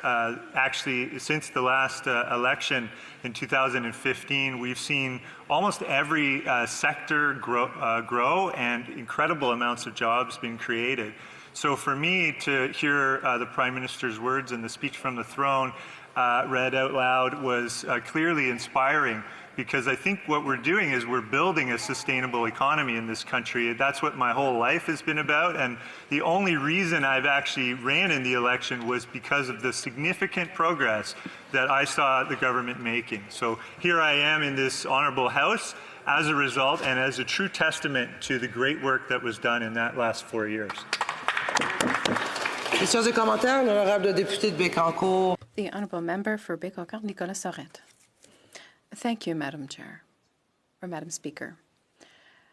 I listened carefully to the speech from the member for that lovely region of Ontario. Do you not have the impression that your government is talking out of both sides of its mouth? It invests billions into developing pipelines and at the same time talks about maintaining its Paris commitments. It seems somewhat contradictory. And I would add one last question. The Bloc, during the election campaign, talked about tabling legislation that would ensure that commitments made in Paris by the government become a law with the help of a bill that we would table here. If that bill is tabled, does this member commit to voting in favour of it? A very, very quick answer from the member from Whitby. Thank you to my honourable colleague for the question. I really appreciate it. I think with building the economy and fighting against climate change, these are complex issues, and no extreme position, one side or the other, will really do justice to the issue. Building a sustainable economy and transitioning off fossil fuels is going to be challenging, to say the least. I think with regard to your question about the essentially the legislation or bill that you're planning to propose, I believe that there's important tracking and metrics that we need to be tracking towards building a green economy, and I would fully support that. Resuming debate, the Honourable Parliamentary Secretary. Merci, Madame Présidente. I was on Twitter, and uncharacteristically, I came across a story that warmed my heart. It was the story of a young third-grade boy who came to Newfoundland as a refugee from Syria with his family. You learned that this young boy knew that some of his classmates played hockey, and he wanted to play too. But there were few barriers in his way. He didn't know how to play, didn't have anyone to teach him, and he didn't have any equipment. But he did know the most important lesson of hockey, and Wayne Gretzky said it himself. Hockey is a unique sport in the sense that you need each and every guy helping each other and pulling in the same direction to be successful. Sounds like another sport I'm familiar with. So after some of his classmates told their parents about this young boy that wanted to play hockey, that's exactly what this town did. They came together, working towards the same goal to help get him on the ice. The whole community got together to make sure that nothing got in the way of him playing hockey. Before you knew it, they had no shortage of hockey gear, people willing to coach him, and after that viral tweet, fans across Canada and across the world. This heartwarming story is a good reminder of two very important things. The first is that being Canadian is about the kindness that we strive for every single day, our commitment to making everyone feel welcome and respected, and the things that we can accomplish when we come together. The second is the reminder that issues affecting Canadians do not exist in vacuums, nor are they unrelated. Being able to participate in sports is not a question of desire or ambition. There are barriers standing in front of our youth who wish to participate.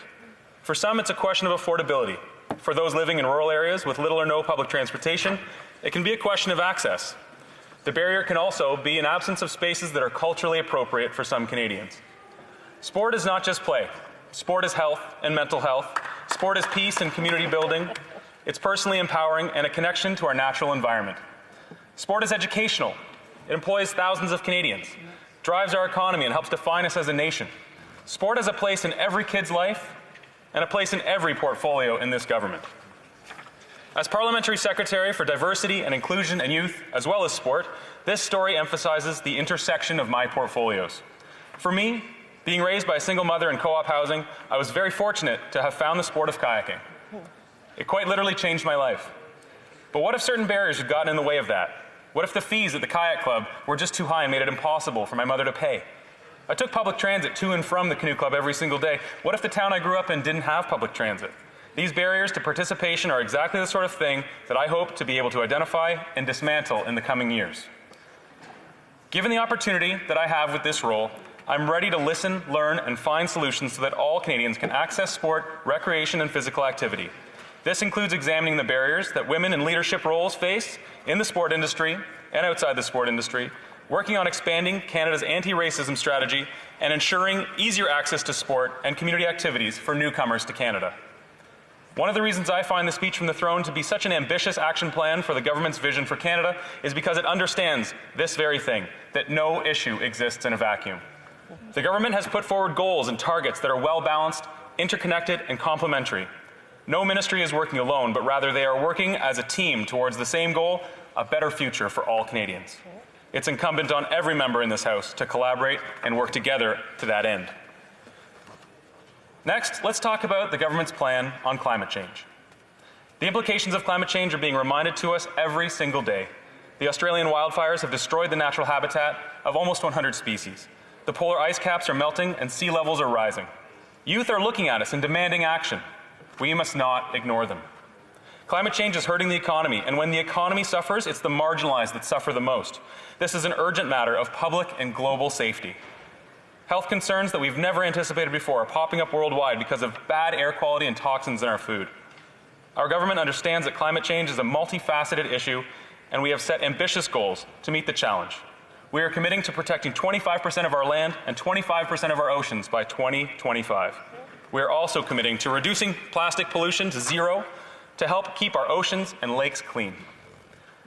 Our government is launching a program to plant 2 billion trees, a program that will support 3,500 seasonal jobs, help conserve and restore our forests, as well as help cities expand and diversify their urban forests. We have a responsibility to tackle climate change, and we have to put a plan together to get us to net zero carbon emissions by 2050.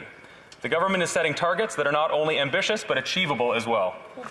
We need to do a better job for all Canadians, but especially for the youth and the most vulnerable. The impacts of climate change disproportionately affect the most marginalized people in our society, such as Indigenous, racialized, and economically disadvantaged populations. A big part of doing better means strengthening our middle class and helping more Canadians join it. Working towards a poverty-free Canada is a priority that this government has taken on, and as a co-op kid myself, it's one that I feel very strongly about. During the last mandate, this government made historic gains in lifting families and children over the poverty line, and the speech from the throne only reaffirms this commitment to do more. The government will continue its vital investments in affordable housing, exactly the sort of housing that I grew up in with my family. Without access to safe and affordable housing, my mother would have had to choose between paying rent and buying healthy groceries or enrolling my brother and I in sports and after-school activities. Building affordable housing gives Canadians across the country the opportunity to succeed, and co-ops should be included in that plan. Our goal as a government is not just to help our citizens get by. Our goal is to help them thrive. With initiatives like the Canada Child Benefit, the government has made life easier for parents and families trying to get ahead. In my own riding of Milton, in a typical month, the government gives an average of $550 to 15,000 families from 2016 to 2018. Now, I've heard that Milton is the youngest riding in Canada with the most kids, so it's possible that we'll receive the most. But that is for an average over the last 4 years of $180 million. It's historic. This opens countless doors for so many families and their children. To a family that is just getting by, $500 makes a huge difference. It means that one parent might not have to give up their career, or perhaps they can stay in college because they now can afford childcare. The Canada Child Benefit makes this possible. Studies show that growing up in poverty hurts children very early on, and the effects of poverty will follow them into adulthood. No child should have to face food insecurity. No child should have to think that access to adequate and culturally appropriate health care is a privilege. In the speech from the throne, the government makes it clear that they are taking the steps to make sure these facts become realities in Canada. The government is aware of the challenges that many Canadians are currently facing in accessing quality health care. Every Canadian, regardless of where they live, should be able to access a primary family care doctor. When we talk about the intersection of issues, mental health is one that is so deeply intertwined with every aspect of our lives. With Bell Let's Talk Day coming up this Wednesday, we need to celebrate all the work that has been done to decrease the stigma around mental health, but a lot of work still remains and cannot slow down now. We need to ensure that workplaces across Canada have mental health standards in place. People that want access to mental health services should not have to wait months on end before they get the help that they need. These are exactly the sort of problems our government will tackle by working to introduce relevant workplace mental health standards and making sure that Canadians can access the services when they need them. We are living in an uncertain time. Many Canadians across the nation are worried about their future. We acknowledge those valid anxieties that Canadians might have, and we promise to work tirelessly toward a safer Canada. This government has already taken historic action against gun crime and organized gang activity. We must not wait until the next tragedy to ban military-style assault rifles, a top priority for this government. They will also work with municipalities to empower those that want to ban handguns. We need to take actions that keep Canadians safe. We must also do what is possible to help the rest of the world become a safer place as well. Madame President, I now want to take a few moments to talk about the events of the past few weeks. Our country is still mourning the death of the people that we lost on Flight 752. This devastating national tragedy is heavy on the hearts of Canadians from coast to coast to coast. Over the past few weeks, I've seen communities come together to support the families and friends of the victims through this most difficult time. I attended a vigil in Oakville with my colleagues and neighbors to light a candle and remember, and I can tell you, it was a sad but important moment. Tragedies like this one should never happen again. Our responsibility extends beyond our borders to the poorest and most vulnerable people in the world. The government's commitments to providing international development aid and assistance, such as investing in education and gender equality, will create pathways to opportunities and better futures for people worldwide and a more peaceful world. Together, with the help of our allies, we will work together to champion human rights and achieve peace in areas affected by war, poverty, and disease. As we look toward the future, we must ask ourselves, what is our vision for Canada? I want to go back to the story of the young boy in Newfoundland that I talked about at the beginning of this response. As a rookie MP, I often find myself asking two questions. The first, who am I here to represent? Well, the answer to that one is easy. It's the people of Milton. As long as the riding of Milton elects me to be their representative, I will be a fierce advocate for them here in Ottawa. The second question is, why am I here? This one's a little trickier, but the story of this young boy made me realize that at the heart of it, what we are here to do is work towards a Canada where every young boy and every young girl and every Canadian for that matter can succeed no matter where they come from. When I look at the vision of our government and the goals that we've set, I see us working towards this Canada together. And as I've said throughout my campaign and throughout my time here, I believe there are good ideas on the right and there are good ideas on the left, and we are much stronger when we work together as Team Canada. Merci beaucoup. Questions et commentaires? L'honorable député. The honourable member for Kamloops. Oh, just a moment. Kamloops, Thompson, Caribou. Thank you, Madam Speaker, and I congratulate my colleague from Milton in terms of both his election and his maiden speech, which I thought was very well done. I would like to point out, he talked about a lot of the things that were important to him, whether it was the child benefit, whether it was co-op housing, but what he didn't talk about was the balanced equation of a government needs to have revenue in order to do the things that they want to do for the citizens of the country. So he left out one side of the equation, and I'd like to ask him a couple of things. Does he believe that when we support the children of today, it's fair that the grandchildren of tomorrow are ultimately going to have to bear the burden of that debt? Or is it important to look at that balance side of the equation and perhaps look at having something in that speech from the throne that actually supported revenue generation in this country?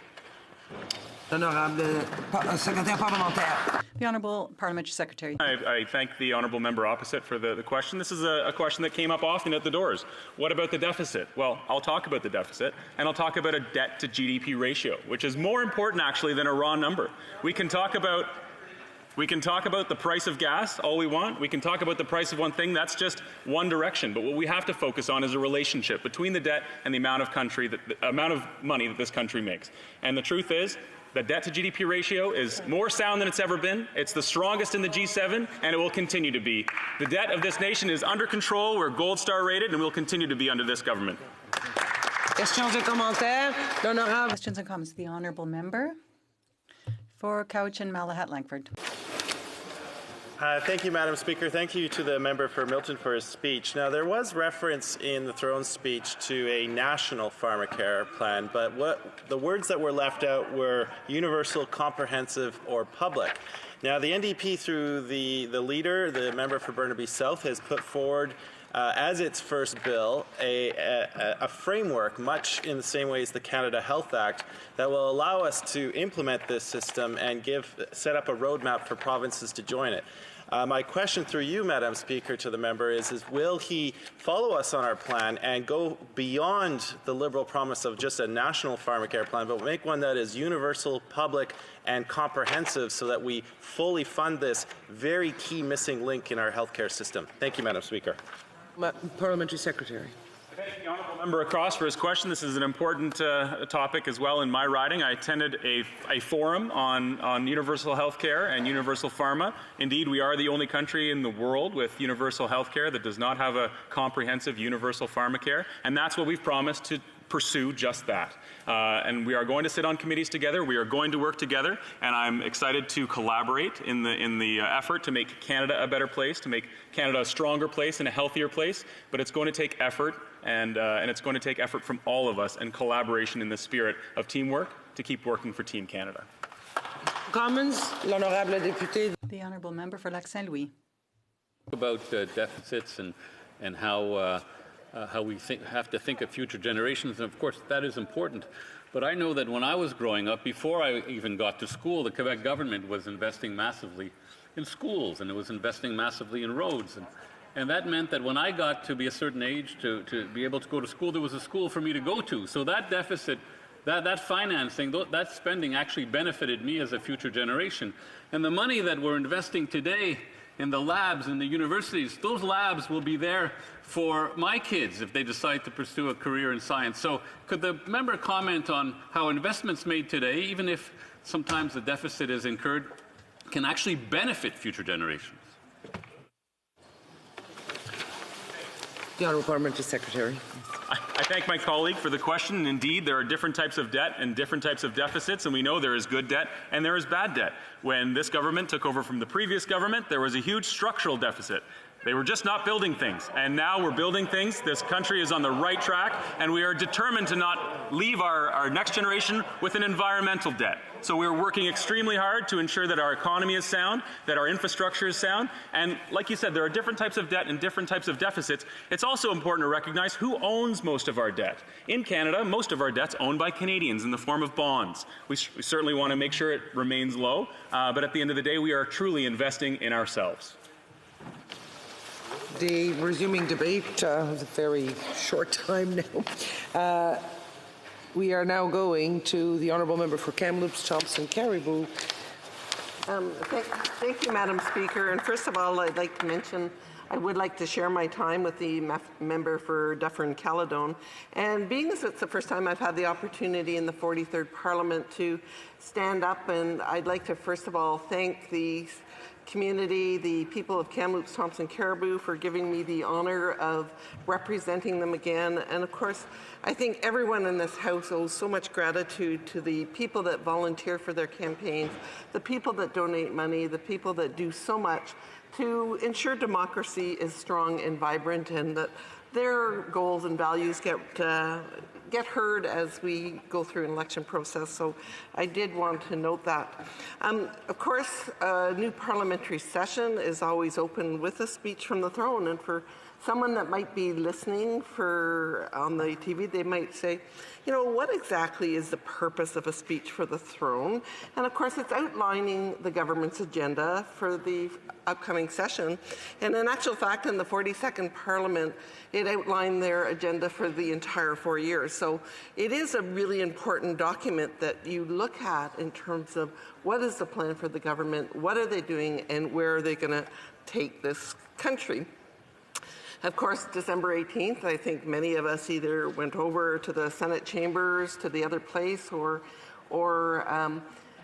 listened to it on TV. And of course, in preparation for our comments about the speech from the throne, had an opportunity to reread it.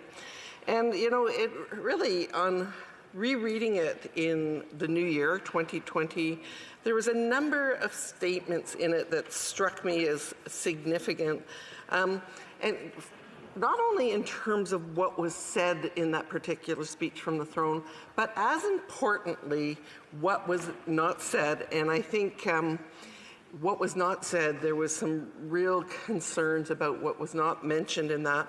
And then if you partner with the minister's mandate letters, which is how they're going to implement their plans, you realize that what wasn't said, they really, truly, it wasn't just a miss in a document that, you know, by nature has to be somewhat limited, that they really have some big gaps in terms of what they are going to do as a government and in terms of moving forward. So the first thing I want to talk about is the whole issue of fiscal discipline. They are spending money that we cannot afford. In many cases, it's not money for important areas like student loans. They are wasting money in many areas. And they talk about a debt to GDP ratio, but they're using sort of old figures. What they haven't done is look at the more recent trends and the more recent numbers, and we are on a very, very concerning path. So when they talk about, you know, debt to GDP and how we're in such great shape, they're also talking about projecting significant more deficits.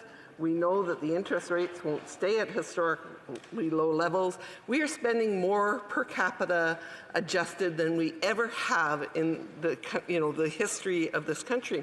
But it's not only their lack of fiscal discipline, it is the misunderstanding or the fact that they don't understand where that money comes from. And so they have policies and they have a position that they're moving forward on that I believe over time is going to really erode the revenue base that we count on in this country in terms of paying for the important programs that my colleague from Milton talked about. I think we all care about having important programs, supporting students, supporting seniors, supporting, you know, the healthcare, but you can't do that if you destroy what drives your country's economy. And so I want to start by talking a little bit in terms of the natural resource development sector, which is, of course, the portfolio that I'm very delighted and honored to focus on. Out of the thousands and thousands of words about how they were going to support Canadians, how they were going to spend money, how they were going to do many, many things, the issue of natural resource came up in one sentence. Out of the entire speech from the throne, you had one sentence, which was basically lip service. It was lip service to the importance of natural resource development in this country. And it said, and it was not about the opportunity of our natural resource sector. It was, well, we acknowledge that there's been some hardships, and we do care about the hardships that our natural resource sector has experienced. So it was not about opportunity. It was not about creating wealth. It was, yeah, they've had a hard time, and we do need to, you know, care about that issue. So that is a huge, huge problem, is if they don't understand the importance of our natural resource sector to the economy of our country. And I'm going to be giving you some more examples specifically as they relate perhaps to forestry and they relate to mining. The Prime Minister in 2017 said he was going to get a new softwood lumber agreement. That was with then President Obama. He didn't get the job done. I don't question that we have a more challenging environment to get a softwood lumber agreement done, but there has been no effort to get it done. With the NAFTA agreement, the biggest trade irritant for the last 20 plus years in this country has been softwood. Did they say anything? Did they attach this to the negotiations for NAFTA? And the answer is no. When the U.S. wanted to talk about having an agreement around minerals, did they say, well, you know what, we'll be willing to talk to you about minerals, but we want to talk to you about the softwood lumber agreement? Did they do that? No. Is it in the minister's mandate letter? No. We have 10,000 plus jobs in British Columbia. We have New Brunswick, which is having its challenges, and this is adding approximately 20% to the cost of our products going over the border, and they're hurting and they're suffering, and the government has not even put it in the mandate letter to solve this issue, and that, quite frankly, is, you know, absolutely shameful. There was a presentation last week that I saw, and in terms of the softwood, or in terms of the lumber agreement, British Columbia is now the highest cost producer in the world, and it's not about labor, and it's not about the cost of machinery and equipment. It is about the cost of doing business.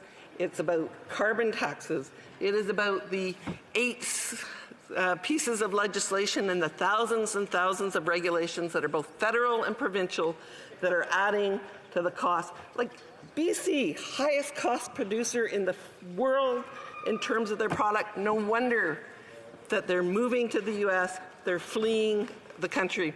Had another conversation with a secondary. People talk about we want to add value to our product, and he has a very good product that he builds. He has 2 factories where he does value added.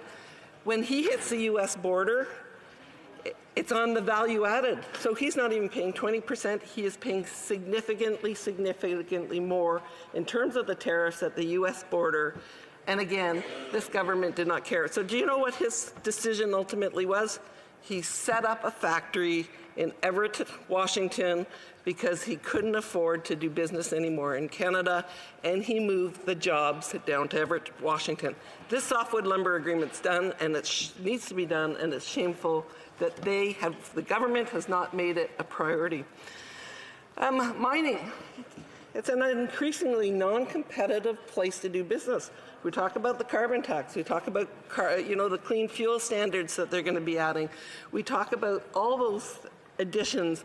I was at a presentation. Alaska exploration is going through the roof. What's happening in the Yukon? What's happening in British Columbia? They're kind of worried about exploration. Why are they worried about exploration? It's because the government has created a situation where it is not competitive or appropriate for them to do business anymore. So, Mr. Speaker, they had a very unusual line in their speech from the throne about us being inextricably bound to the space-time continuum and the same planetary spaceship. Well, what I'd like to suggest is maybe they have left energy workers off that spaceship. They're not on the same spaceship. They've taken areas like forestry and mining, and they've given them the lower berth, and they continue to support their favored industries. So, Mr. Speaker, I'm very worried about a blind spot of this government. I'm very worried about our competitiveness and our generation of revenue, and certainly very worried about the speech from the throne and the direction it's going to take our country. Thank you. Questions and comments. The Honourable Member for Kingston and the Islands. Thank you very much, Mr. Speaker, and I thank my colleague for her intervention and her address regarding the speech from the throne today.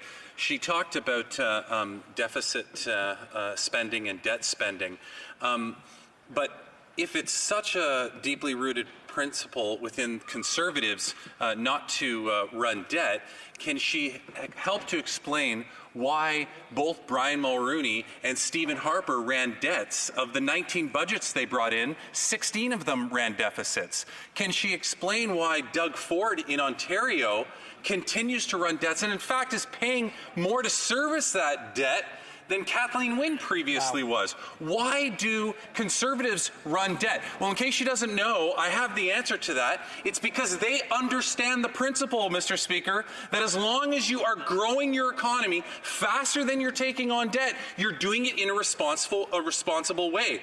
So can she not at least acknowledge the fact that every Conservative government over the last 30 years that's been in this House has run deficits almost every single budget?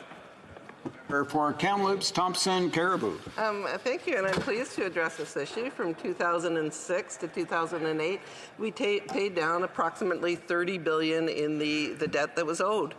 There was something called a global recession, and at the time, the former Minister of Finance presented a plan. It was a 5-year plan, and he presented it, and he says, the global recession, we are going to have to spend this much money, and he brought it back to balanced budget within 5 years.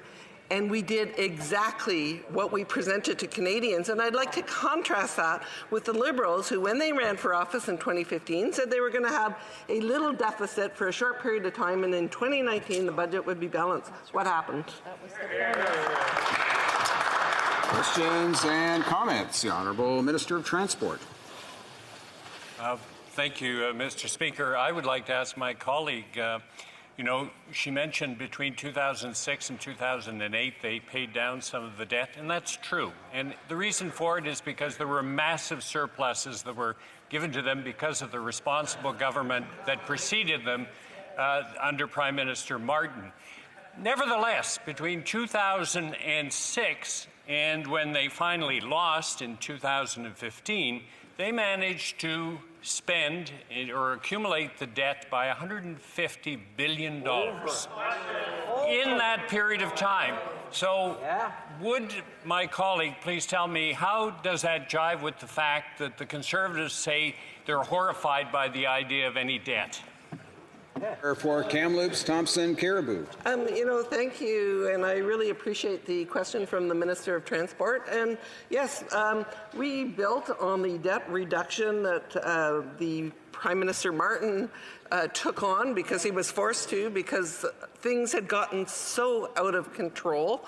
But this is not the Liberal government of the Martins, which actually focus on getting fiscal responsibility on the table. This is a government that committed in 2015 to being back to balanced budget. They're not there. The interest on the debt is pretty soon going to be more than we transfer to the provinces for health care. And to be frank, that's shameful. Questions and comments. The Honourable Member for Edmonton, Manning. Mr. Speaker, and just a matter of correction here. The Harper government had to pay $230 billion in the course of interest for the years of previous governments, Chrétien and Martin. And among that, we left with a $30 billion surplus that we paid. So we were paying on the interest, more or less. So we were cleaning, if you allow me, please, we were cleaning the mess of the previous Liberal governments. And this has been our destiny in the history of running this country. So I would like to see if my honourable colleague will be able to comment on that, and thank you.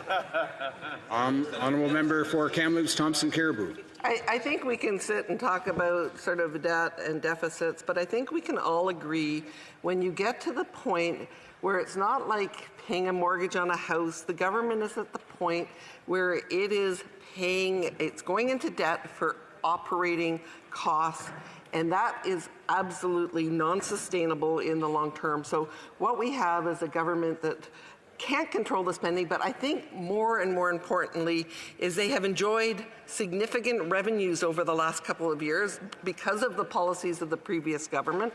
And what's happening with their new policies is capital is fleeing this country, and we're going to be in a real challenging situation. Resuming debate. Prise de débat. The honourable member for Dufferin-Caledon. Thank you. Well, thank you very much, Mr. Speaker. The old phrase, absence makes the heart grow fonder. I can tell you my absence from this place has only made my fondness for it grow stronger over the last 4 years.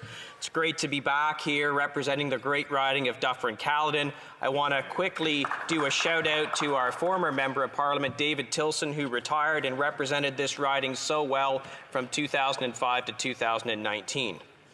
Unfortunately, I'm going to say that this throne speech does not represent the riding of Dufferin-Caledon nearly as well as David Tilson did, or how I hope to represent it. I'm going to talk about 3 things that the throne speech either ignores or really gives short shrift to. And these 3 things are infrastructure, rural broadband, and agriculture.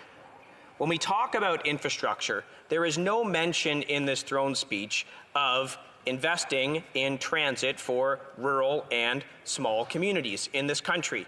And let me tell you, these communities need investments in infrastructure. They desperately need it in infrastructure and transit. And I'll give you an example.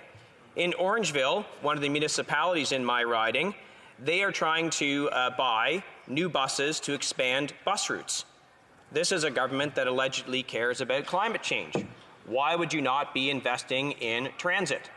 So the project is $2.1 million. And I can tell you this, the provincial government has stepped up with $667,000, their 1/3 share. It's in the bank. Where's the answer from the federal government? I can tell you, as of January of this year, the Orangeville Transit Task Force has told me they have heard crickets from this government. It's disrespectful and it's neglecting small communities. I can tell you this, one of the things my constituents talk about is exactly that, the need for transit and the need for investments. This government seems to be able to invest in all kinds of things, allegedly. This deficit's $25 billion a year, but there's absolutely nothing for rural Canada and small town Canada when we talk about transit. In addition to that, they cancelled the transit tax credit, which is always a benefit. In the riding of Dufferin-Caledon, there are critical infrastructure deficits for small municipalities. I can tell you, I held a town hall meeting in Shelburne, another small municipality in my riding, last week. And in Shelburne, they are talking about the urgent need for investments in bridges and roads in their communities. The township of Melancton is an agriculturally based municipality. They have 248 kilometers of roads, as well as 51 bridges and other structures. They had an engineering report in 2019 that came out dealing with roads, bridges, culverts that need desperate repair. Many of them are at the absolute end of their lifespan. It will take $6 million just to deal with that problem. When you deal with all of their infrastructure needs, roads, bridges, and culverts, it's another $6.6 million over 10 years. And this is a township that has an annual budget of $4 million. How are they going to repair these bridges? Where was the mention in this throne speech, their document to outline the priorities for this country over the next 4 years? Not a single mention. In the township of Amaranth, they have 8 bridges that have to be replaced in the next year alone. The next year, $5.3 million. And guess what? Their annual budget is also approximately $4 million. Are these types of critically needed investments mentioned by the government in their throne speech? Absolutely not. They are not there.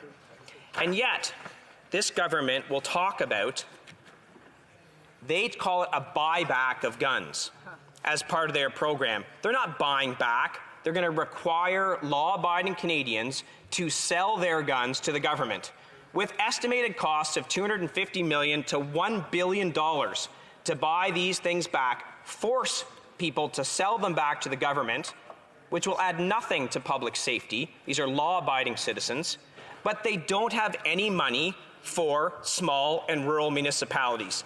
I think that's disgraceful, and they should be doing better. I can tell you this, at my town hall meeting, the frustration and the anger from small town Canada and rural Canada is palpable. They are not being heard by this government. They are not mentioned in the throne speech, and they know they're not a priority. What they do know is the priority of this government is to buy votes in the larger urban centres. That's all they care about. The rest of Canada, too bad, so sad. With respect to rural broadband, I used to represent a riding in Brampton. You can drive 15 minutes north from Brampton into Caledon, and guess what? There is almost no broadband. Cellular service is awful. Rural broadband is awful. And again, was this mentioned in the throne speech? This is a critical infrastructure investment across this country, and it doesn't even get a mention. Not even a small little blurb at all. Talking to the farmers in my riding, you know what they have to do?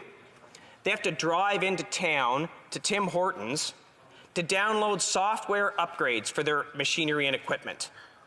That's a wonderful solution, isn't it? And guess what? They have to do the same thing if they want their children to get access to homework and other online tools that all school districts now provide. They have to leave their house, drive to Tim Hortons where they can get reliable Wi-Fi. Where was that again in the throne speech? Just completely ignored. This lack of service is killing small businesses in my riding and in ridings similar to it all across this country. And the response from this government is absolutely nothing. When you win an election, you are supposed to govern for all the people in your country, not just the people that gave you votes. So to my friends across the aisle, please rethink your strategy towards rural and small town Canada, because they are suffering under this government. Mr. Speaker, again, the province of Ontario is stepping up to help with this. They are investing $315 million over 5 years for unserved and underserved areas. And this is expected to generate up to $1 billion of total investments when it's matched with the private sector. These are the kind of investments that this government should be doing, not spending $250 million to $1 billion forcing law-abiding gun owners to sell their legally purchased guns back to the government. The final point I want to raise is with respect to agriculture and farmers. Again, farming almost completely neglected in the throne speech. Farmers are facing huge challenges, not just in my riding, but all across the country. I would love it if members of this government would come and sit down in my community and hear what the farmers have to say. These are hard-working people, hard-working families who are suffering as a result of a lack of access to markets for soy and canola. They're suffering as a result of a carbon tax to dry their corn and dry their wheat. This was a very wet year in Ontario, and if you wanted to get your corn to be processed, you had to dry it. And the carbon tax that's being charged to farmers to dry their corn and grain is highway robbery. They can't afford it, they're struggling, and they don't even merit a mention in the throne speech. You know, the U.S. government is stepping up for their soy and canola farmers. They've got a $28 billion market facilitation program. I asked the minister about this back in November, and I got, oh, we're going to talk, we're going to meet, we're going to do this, we're going to do that. Well, now we're at the end of January, and there has still been no substantive action taken on this.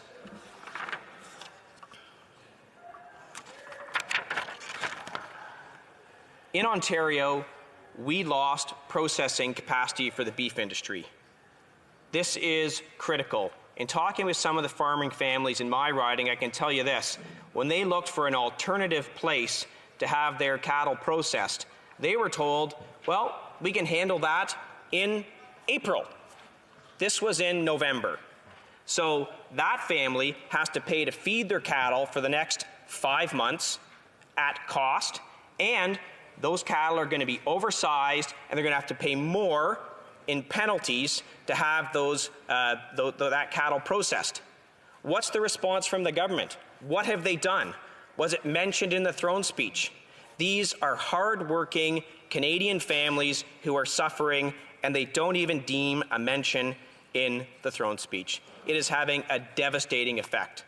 Mr. Speaker, I have to say I will be voting against this throne speech, as there is absolutely nothing in it for the residents of my riding and for residents across this country in small towns and rural communities. Questions and comments. The honourable member for Kings Hants. Mr. Speaker, and I'd like to thank the member opposite for his speech here in reply. First of all, I'd like to say, coming from a rural community myself in Nova Scotia, he mentioned agriculture. I want him to rest assured that there are members on this side that are focused on those issues, and I look forward to working collaboratively with him in the days ahead. But the crux of his speech was about infrastructure. And Mr. Speaker, I don't know if this member was not paying attention for the last 4 years, but there has been historic investments on this side of the aisle in terms of investments in Canada. 4 times the amount of infrastructure projects that have been approved in the last 4 years alone versus the Harper government from 2011 to 2015. We doubled the gas tax infrastructure. I assume his municipality would be a federation of Canadian municipalities. We put more money into there. So while this member may suggest that we are not investing, I ask him to look at the investments we've made in the last 4 years and the investments that he and his opposition had voted against in the last 4 years. For Dufferin-Caledon. Mr. Speaker, for Melanchthon County, the gas tax is $91,000 this year. $91,000 for $6 million worth of infrastructure that is desperately needed. So maybe all this infrastructure money is flowing into ridings like his and Liberal-held ridings in Toronto. But I can tell you this, meeting with the Reeves and councillors and the wardens in the rural municipalities that I represent, the money is not flowing to them. And that's the issue, and that's what I'm here for, to fight for them, to make sure that they get some fair share of the giant deficits that this government's running. Question commentaire. L'honorable député de Shefford. Questions and comments. The honourable member for Shefford. I'd like to thank the member for his speech, and I was wondering whether the member would be willing to vote with the Bloc Québécois to save supply management and thus save our farming sector. Well, thank you very much for the question. I welcome the opportunity to respond. In the riding of Dufferin-Caledon, we have a large dairy industry, and I am absolutely fully supportive of supply management. We'll always vote in favour of it. Question commentaire. The honourable member for Cowichan, Malahat, Langford. Thank you, Mr. Speaker, and I'm really glad to hear my colleague represent the topic of agriculture, because it was sadly lacking in the throne speech. And I have now had the opportunity to serve as our party's agriculture critic for the last 2 years. I too represent a rural riding that has a very long and storied history in agriculture that goes back beyond Confederation. And you know, one thing we heard from farmers is that they are very much on the front lines of climate change. That happened repeatedly at the Standing Committee on Agriculture.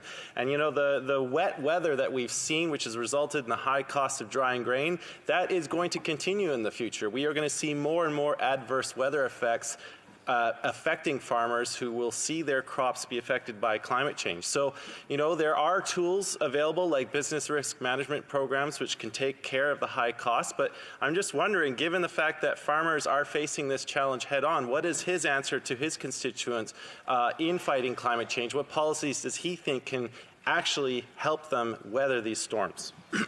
For Dufferin-Caledon. Yeah. Well, thank you for the question. Of course, farmers are always great stewards of the land, and they're always very interested in making sure that we have an environment that allows them to farm both sustainably and responsibly.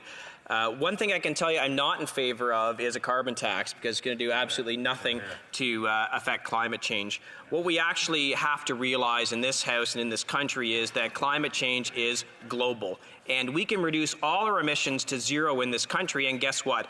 All that CO2 space will be used up by China with their growing emissions in 6 months. So if there actually isn't concerted international action with respect to the big emitters around the world, nothing we do in this country is going to prevent the harmful effects of climate change, and that's where this government needs to start working.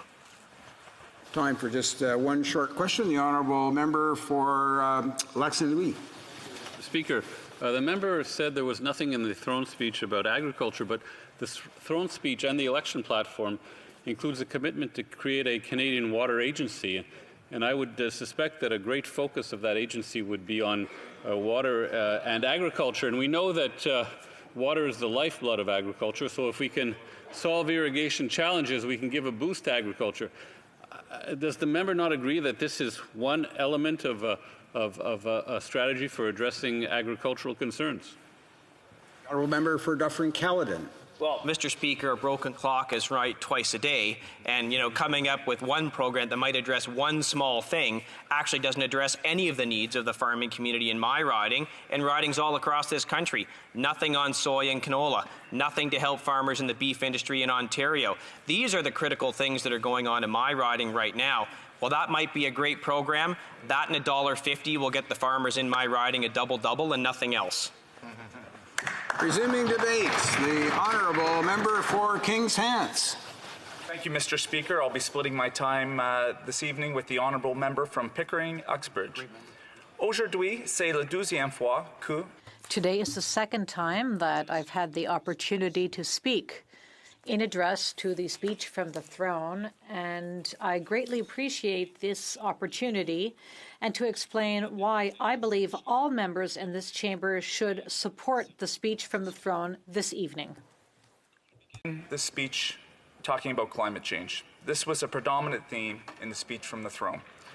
And rightfully so, given the importance it means to all of us, not only here in Canada, but across the world. This past weekend, I held pre-budget consultations in my riding of Kings Hants, and the consensus was clear. People are expecting their government to do more as part of a global effort, and this is key. Not only does Canada need to continue along its path of transition, we need to be building an international framework to put pressure on countries that have not yet taken this issue seriously. I also believe it's important that we recognize the important role the private sector will play in ensuring we meet our international targets. And incentives like the 50% corporate tax cut for companies focused on zero emissions technologies will help to ensure Canadian ingenuity and technology is at the forefront of the necessary work ahead. I suspect this should resonate with many of my opposition colleagues, particularly Her Majesty's Loyal Opposition, who highlighted this point last month. In Kings Hants, we are home to the highest tides in the world. In the Bay of Fundy. We're very fortunate to be able to call this place home and are well positioned to bring tourists from around the world to Nova Scotia. However, the highest tides in the world is also a stark reminder that with rising sea levels, our coastal communities are vulnerable. For me, this is a reminder every day of the important work that needs to continue. Mr. Speaker, Canada is a trading nation. And export of our products and services around the world is important to maintaining quality jobs and ensuring a high standard of living for our people. The speech from the throne outlined the importance of CUSMA, and I know this week debate will begin on ratification of this important piece of legislation. I want this House to understand the importance of international trade for Kings Hants. The Annapolis Valley is known for our delicious apples, particularly the Honeycrisp variety, which our farmers and processors ship around the world, particularly the United States. We're home to a Michelin plant, which produces many tires, many of which are sent to the United States as part of an integrated supply chain. Our sawmills export lumber for residential home building and construction.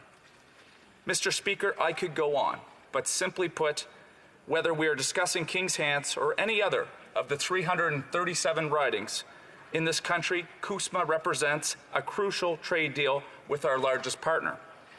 To those who would criticize our work on this important file, I would remind them that the former interim leader of the Conservative Party has openly said that this is the best deal that could have been struck. I expect all parliamentarians to ensure Canadian jobs and our economy is not put at risk unnecessarily by delaying the ratification of this legislation. Mr. Speaker, Canadians expect their government to be focused on growing the economy and creating the conditions for the private sector to create jobs. Over the last 4 years, this government, in partnership with Canadians from coast to coast to coast, have created over 1 million jobs, including 35,000 in December and 340,000 for 2019 alone, many which were full-time work. J'ai été heureux de voir. I was pleased to see the emphasis placed on the economy in the throne speech, and I want to call attention to two key areas. In my opinion, They will be important in the days to come. First of all, it was excellent to see a commitment to reduce paperwork, particularly for business owners, which is the continuation of the work that my predecessor started as president of the Treasury Board during the last session. Every time we can create a simple process for our business owners and our entrepreneurs when they interact with the government, I think that that is a good thing. King's Hance, the Seasonal Agricultural Worker Program, is an important federal tool to ensure our farmers have access to the labor they need to grow their business and ensure our Canadian agricultural products reach markets both domestically and around the world. While this program is absolutely crucial, I believe there are ways in which we can streamline the process to make it even easier for our farmers and our applicants in our communities. Which leads me to my second point. One of the priority issues I hear about King's Hance is access to labor and having the workforce to fill the jobs required to grow our economy in rural Nova Scotia.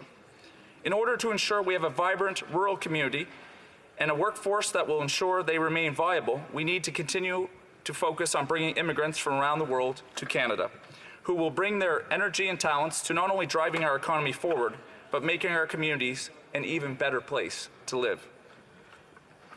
I want to highlight a specific example of a couple in my riding of King's Hance, Chris and Melissa Veldon, who immigrated from Germany to Somerville, a small community located on the Bay of Fundy in Hants County. They brought a work ethic and vision second to none, and in the process have started the Flying Apron Inn and Restaurant. One key feature of their business is the ability to dine on the ocean floor at the highest tides in the world at Burntcoat Head Park in East Hants. Every year, in under 1 minute, 120 couples from around the world reserve their right to be able to have this unique opportunity. In fact, their business was recently highlighted in the weekend edition of the Globe and Mail Must-Do Tourist Experiences. This is but one small example of the benefit of ensuring Canada continues to attract talented people from across the globe to our shores. Monsieur le Président, les soins de santé sont une priorité pour le Canada. Mr. Speaker, healthcare is a priority for Canadians throughout the country, especially in rural communities in Atlantic Canada. In the region that I represent, there has been a coordinated effort between the local government, provincial authorities, and the Chamber of Commerce to ensure that a coordinated recruitment process is used to attract and retain doctors who are general practitioners. Of healthcare is a provincial responsibility. The federal government plays an important role in partnering with the provinces. This government has contributed more money to Nova Scotia than ever before to support healthcare, but we know there remains challenges. I know our government will continue to do more to ensure the health and safety of Canadians across the country. Monsieur le Président, je veux souligner d'autres.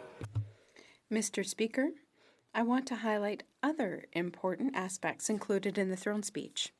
Working with Indigenous peoples, for instance.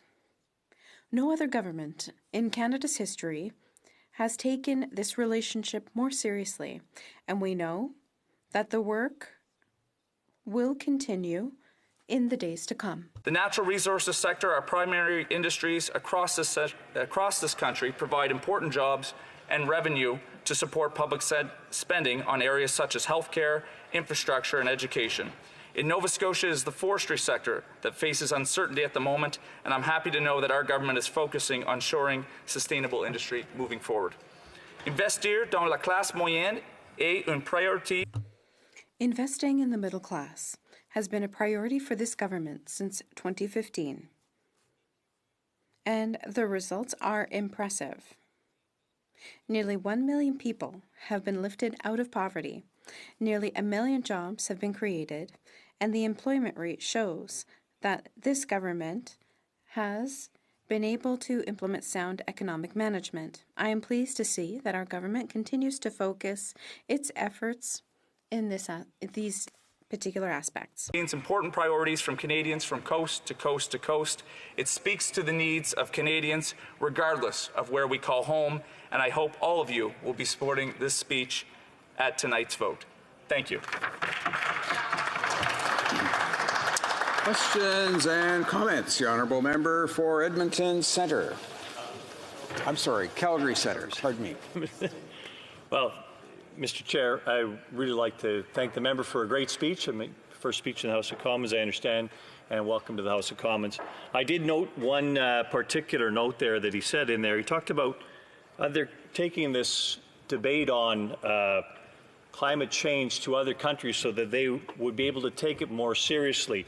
And I'm wondering what he thinks that the leaders of billions of people around the world aren't understanding about the climate crisis at this point in time. And I wonder if perhaps it could be because getting people out of poverty is one of the most important items on their agenda at this point in time, and obviously the access to inexpensive power and inexpensive fuel and environmental fuel is probably a much more important step than actually virtue signaling about what fuel we're actually producing. In that vein, would he commit to actually, and in his province as well, getting Canadian resources such as natural gas and other environmentally friendly hydrocarbons to markets in areas around the world where we'd drastically reduce the impact of CO2 in a closed environmental system? Thank you. For King's Hands. I'd like to thank the honourable member opposite for the question, and it really has to be both, Mr. Speaker. We need to continue to move forward on the transition that we all know, and I hope that that member opposite recognizes needs to happen. But we also have to balance this against affordability. I live in a riding that is quite rural, and when I was on the doorsteps, affordability remains a challenge for Canadians. But we can't, very similar to the Right Honourable Prime Minister that talks about balancing the economy and balancing climate change and fighting it, we need to do both. And so my question, I guess, backs perhaps to the member opposite would be the price on pollution allows us to establish a framework and a price on pollution that can be coordinated around the world with international companies. It's inherently a conservative idea, letting the market decide who pays for this. Why would the Conservatives not believe in something that allows the market to decide instead of trying to get government to force their way into solving this problem? Exactly. Questions and comments. Question commentaire.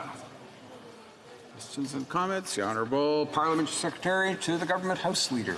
So thank you very much, Mr. Speaker, and I really do appreciate my colleagues' comments. I thought they were well thought out. And one of the things in which we hear a great deal about, Mr. Speaker, is the fact that virtually from day one, this government has put a very special or given very special attention to Canada's middle class. And we've seen tax breaks in the first, back in 2015, first piece of legislation. We're getting additional tax breaks that are going to be coming up in this particular budget. We have seen the enhancement of social programs, Canada Child Benefit, and so forth. I'm wondering if the member can just kind of reflect on just how important the middle class is and his thoughts with respect to that and his from his constituency perspective.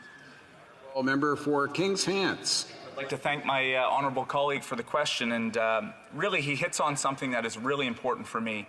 Mr. Speaker, I grew up in what would best be described as a working class family. My father was a truck driver. My mom was an administrative assistant at the local school.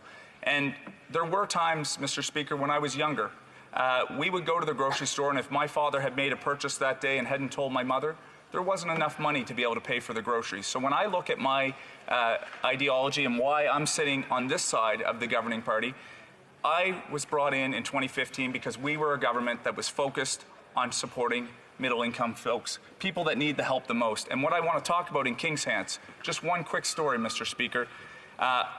Many people talked about the Canada Child Benefit, but one mother in particular, in a small community in Canning, in my riding, was moved to tears on the doorsteps of what the Canada Child Benefit meant, that she could be able to have the opportunity to pay for groceries for her two young girls and to ensure that they had opportunities to be involved in recreation.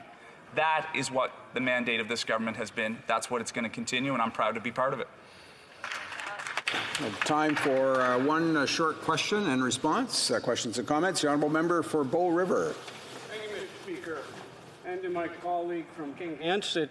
Canada's got a lot of beautiful parts to it, and King Hence is one of those. And I probably visited a number of times to that riding, even before he was born, being that he looks so much younger. But it is an agricultural area and has really grown in agriculture. And I think one of the things of the throne speech that I would have read, and from my constituency, it was horrendous what people thought that they had missed in the sense of agriculture. And I know agriculture is so critically important to that riding as it is to mine, and my constituents were aggravated and upset by the lack of commitment to agriculture in that throne speech. Maybe the member from there could respond to that in his riding. Thank you, Mr. The honourable member for Kings Hants. Thank you, Mr. Speaker, and I'd like to thank the member opposite for the question. It's always nice to be able to find members in this House that come from rural communities and know the importance of what agriculture means to the entire Canadian economy. Of course, he was spot on that Kings Hants is a community and a region that is heavily reliant on agriculture. We have to remember, Mr. Speaker, that the speech from the throne is a high-level document that outlines the high-level priorities. Agriculture was mentioned. I know that Marie-Claude Bibeau, the Minister of Agriculture, my mistake, Mr. Speaker, is committed and is working hard on this front, and I look forward to working with the member opposite to ensure that both our communities and their respective agricultural sectors can have a prosperous future in the days ahead. Thank you. Resuming debate, the honourable member for Pickering-Uxbridge. Thank you, Mr. Speaker. It is a great pleasure that I rise today and speak on the speech from the throne, the roadmap that will be guiding this government. However, as I rise for the first time in our 43rd Parliament, I'd like to take a moment to thank my constituents of Pickering-Uxbridge for re-electing me as their Member of Parliament. I'm incredibly honored to be here, and I will continue to work hard making our community and country a better place to live. I'd also like to thank the countless volunteers who helped on my campaign.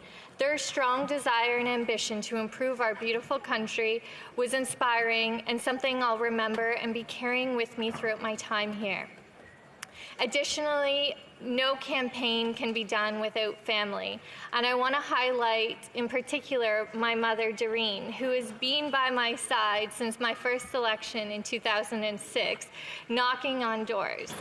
It's with her help that I'm here today, and I am forever grateful. It was during these past months that I had the pleasure of meeting constituents across my riding and hearing the issues that matter most to them. Thanks to their support, I'm here today to speak on our government's priorities and how we will deliver for them. The concern I heard the most while knocking on doors was clearly about climate change. From children to seniors, students to parents, the current state and future of our environment is a grave concern. Natural disasters are on the rise, the earth is warming, and animals are becoming endangered.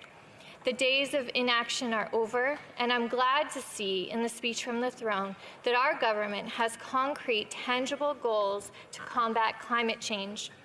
What I'm most proud to see, though, is that our government's strong plan to fight climate change does so in a manner that also grows the economy and improves affordability for Canadians. Mr. Speaker, we're currently at a point in time where Canada has the opportunity to become a leader in the low-carbon economy and spur green economic growth at home and help develop it abroad, making a difference not only here in our country, but also around the world. This past September, I heard calls from members of my community to reduce greenhouse emissions and plastic pollution during the climate action strike that took place in Uxbridge. These are two main contributors to climate change, and they need to be addressed in a smart and efficient manner. I was proud to share at the climate action strike that in the previous Parliament, our government put a price on pollution. Through this effective pricing mechanism, we're reducing greenhouse emissions and encouraging innovation, creating overall an environment that's cleaner, healthier, and an economy that's more diverse and robust. This measure also puts more money in the pockets of Canadians through the Climate Action Incentive by holding the large emitters accountable for their pollution. It is estimated that a family of four in Ontario is receiving $307 a year as a result of this rebate, which is more than the average family of that size is paying. As a result, this price mechanism and rebate are encouraging Canadians and businesses to make decisions that reduce their carbon footprint, such as investing in greener infrastructure and technologies. I look forward over the coming term working with my colleagues to strengthen our pricing pollution plan, a measure that one of the 2018 winners of the Nobel Prize for Economics wrote about and continues to support as it leads to economic growth. My community was also glad to hear that we plan on taking action to further reduce plastic pollution. Single-use plastics are currently being found in overwhelming amounts in our landfills, shorelines, and oceans, threatening the health of our wildlife and environment. I plan on working hard with our government to further strengthen our legislation to reduce plastic pollution and to support the industries that are finding innovative solutions to address this issue. The speech from the throne also set out a goal of reaching net zero emissions by 2050. This ambitious but necessary target will see our government implementing measures that help Canadians make their homes more energy efficient and therefore more cost effective. And it will help Canada be the best place to start and grow clean tech company. Mr. Speaker, climate change may be our generation's greatest challenge, but it can also be our economy's greatest opportunity.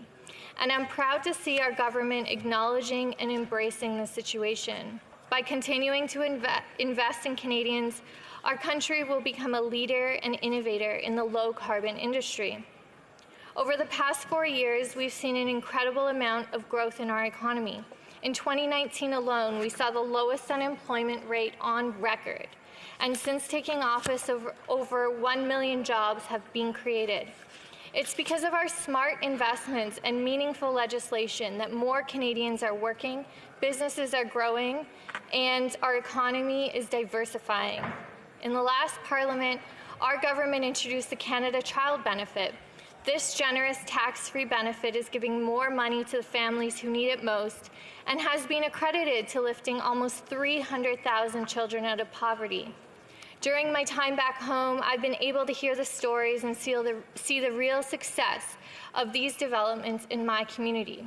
For example, families in Pickering Uxbridge have been receiving payments of $550 on average every month, which is benefiting 10,180 families and 17,820 children. Thanks to this tax-free benefit, families are able to put this money towards the things they need most, from nutritional food to winter clothing to paying bills or to enrolling in extracurricular activities. Putting money directly in the hands of parents allows them to use it in ways that better suit their needs. However, I know there's still a lot more work to do, and I'm proud that this government is continuing to support Canadians in all walks of life. By further strengthening the Canada Child Benefit, our government will continue to support Canadian families by helping them worry less about finances and focus more on spending valuable time together.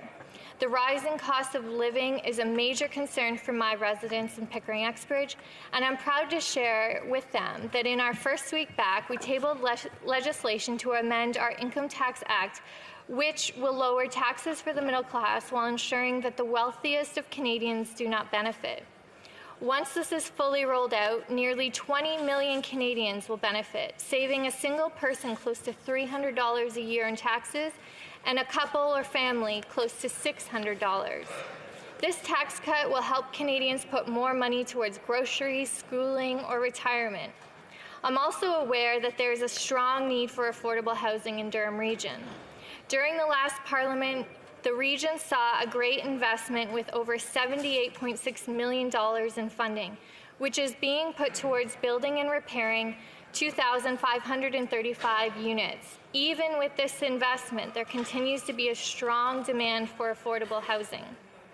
The speech from the throne states that the government's plan to continue its critical investments in affordable housing.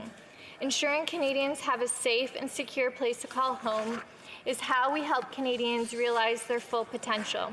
And when that happens, we all benefit. The value of having a home is far greater than just something financial.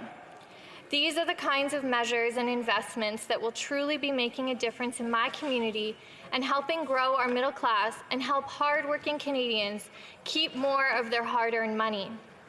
Actions speak louder than words, Mr. Speaker, and our government has clearly demonstrated our commitment to Canadians, as this speech outlines a plan that addresses their concerns and will be making our country a better place to call home. By addressing climate change, investing in Canadians, we're innovating, driving the economy, creating jobs, and improving our environment for future generations. This is a win-win solution, and the direction I'm glad to see our government continuing to take.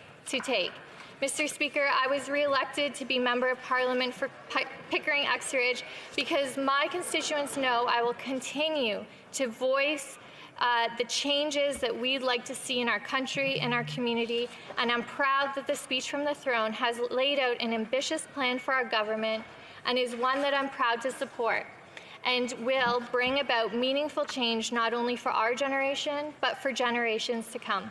Thank you, Mr. Speaker. Questions and comments? Question commentaire. The honourable member for Calgary Centre. Well, Mr. Speaker, thank you very much. I'd like to thank the member on the other side very much for her speech, and I applaud her for the support of the speech from the throne. I do latch on to one thing she said very clearly. Actions speak louder than words, and we are looking for a win-win scenario here. I love these platitudes, but actions do speak louder than words. I would ask the member across the way to actually demonstrate by actions what happened, for instance, in New Zealand when they committed to carbon reductions that were finalized at the beginning of 2020 here, and how far along they actually got there, and then recommitted to 2050 here because it's further down the road. But I'll also ask her about a win-win scenario when we talk about holding up infrastructure for resource delivery to markets in an opaque regulatory regime that actually reduces the amount we receive for our resources at ports to a level that is far below the world price for those resources. That's a failure of government and is obviously a failure for our economy and for our country going forward. Can you comment on how that actually spells win-win as far as the government's agenda goes? Member for Pickering-Uxbridge. Thank you, Mr. Speaker. Let's talk about a few actions from the Conservative Party. Let's take us back to a time when the Conservatives had the lowest growth since the Great Depression. They had no plan for climate change in 10 years in office. They continue to have no plan for climate change, hence one of the main reasons they continue to remain on that side of this House. The Conservatives continue to remain out of touch with Canadians, while on this side of the House, we're growing the economy, over 1 million jobs created while tackling climate change and ensuring that we're going to reduce emissions and that generations to come will be proud of us. It's time for the Conservatives to get with the program and care about what Canadians are talking about, and that's addressing climate change while growing the economy. Hey. Questions and comments. The honourable member for Repentigny. Thank you very much, Mr. Speaker. I've listened to the last two speeches, my colleague from King's Hants and my colleague from Pickering-Hawkesbury. Both spoke at length about the environment. They've said they've done a lot of green investment. However, the UN report on the 31st of December showed that Canada will miss its greenhouse emissions targets. My question is this to the member. Does she have any idea of how Canada will be able to catch up and meet those greenhouse emission targets? The honourable member for Pickering-Uxbridge. Speaker, and thank you to my honourable colleague for the question. It's refreshing to actually get a question about climate change and taking more action on this critical issue. Mr. Speaker, one of the most effective ways to address emissions is putting a price on pollution, which is precisely what we did in this government. There's no question that we have to do more. I encourage all parties on all sides of this House to come together to come up with innovative ideas on how we can reduce emissions, But, Mr. Speaker, we have to make sure that we're keeping in touch with average Canadian families and ensure we do it in a meaningful way that also focuses on affordability while growing the economy. We have a unique opportunity, and I encourage all members to help us move forward and deliver on what Canadians expect.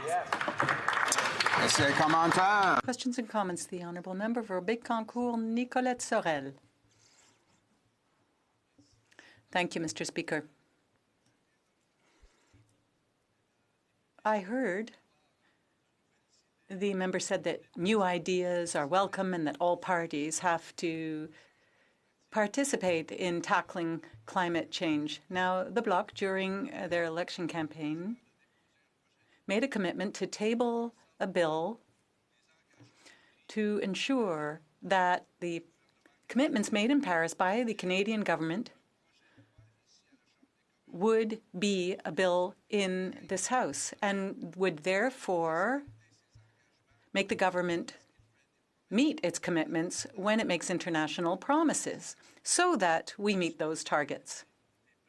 Is the member opposite willing to vote for such a bill? Thank you, Mr. Speaker. Well, I think anybody in this House would have to see a bill before you can agree to support or not support it. But what I'll make very clear is if you look at our platform in the last election, not only did we talk about supporting the UN Declaration for emissions and ensuring that we meet the targets by 2050, we also talked about ensuring that governments and future parliaments also hold true to these targets. This is going to be a multi-generational change, one that future governments are going to have to tackle, but we're going to be leaders. We're going to continue to lead on this file, and we're going to continue to grow the economy like we've done in the last 4 years. Resuming debate, the Honourable Member for Parry Sound, Muskoka. Thank you, Mr. Speaker. I will be splitting my time with the Honourable Member for Yellowhead. It is, of course, an honor, Mr. Speaker, to be speaking today with my distinguished colleagues surrounding me and making my maiden speech in the House of Commons. I'm especially pleased, of course, to be responding to this throne speech. But I must begin where it all starts and ends, of course, and that's with the hardworking, very welcoming, completely engaged people who make up the many amazing communities of Parry Sound, Muskoka. I want to thank them for their support, thank them for their trust, and I want to thank them really for giving me what is really the opportunity of a lifetime to serve in this chamber. I promise not to let them down. Mr. Speaker, I'm also blessed to have multiple families, actually, the Coop family and the Shaw family as well. To my brother Mike Coop and his tireless wife Kirsty, I want to thank them for all their help in my campaign. To Susan and Dr. Peter Shaw, I want to thank them for their endless support and love as well. Of course, Mr. Speaker, like all the members in this chamber, I had a lot of help getting here, and I owe a debt of gratitude to so many outstanding people. To Mike Malone and Kirsten Baker, my outstanding campaign managers. A special thanks as well to my campaign chair, Holly Thompson. To Liam Broad, who helped staff our Parry Sound office under the guidance of my campaign mom, Bev LeDrew. And in Huntsville, thank you to Lori Davison, who managed our office while her husband Rick worked on signs with the help of so many volunteers like Ned Joyner, who has been there for every one of my municipal campaigns as well. Thank you all for putting in so many hours on my behalf. I also want to thank the Lubalinkoff family, Paul, Greg, Krista, and Dick, who I might add, at the age of 80, put up 100 signs the day the writ dropped. Wow. I also met cousins that I never knew I had, like my cousin Art Aitchison in McKellar. Who knew he was an election sign guru, but he was. Bruce Hemphill in Gravenhurst, who put so many signs, his wrist had to go into a cast at the end of the campaign. And of course, a huge thank you to my Muskoka Dream team of Kim Sasson, Tammy Mattice, Kelly Draper, door knockers extraordinaire. All these folks, along with Gord Haw, Gail Finson, Keith Montgomery, Landon French, Kirby Hall, Michelle Fraser, Jeff Watson, Gordy Merton, and so many others. Thank you, thank you, thank you from the very bottom of my heart. Mr. Speaker, our nation is seized with challenges. National unity, pipelines and infrastructure. There are immense pressures on health care and education, the declining state of our economy, and internationally, we're of course at odds with China and most certainly Iran. If there ever was a time for strong, principled leadership, it would be now. Mr. Speaker, we came out of the last election a divided nation, east and west, rural and urban, young and old. We're divided on the environment, on energy, on social issues, on our place in the world.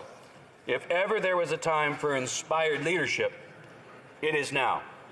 If ever there was a time to start bringing Canadians together, it was in this government's throne speech. Now, I wasn't expecting miracles, Mr. Speaker, not from this government, but I was expecting at least some acknowledgement of the problems, some understanding of the great need to bring Canadians together.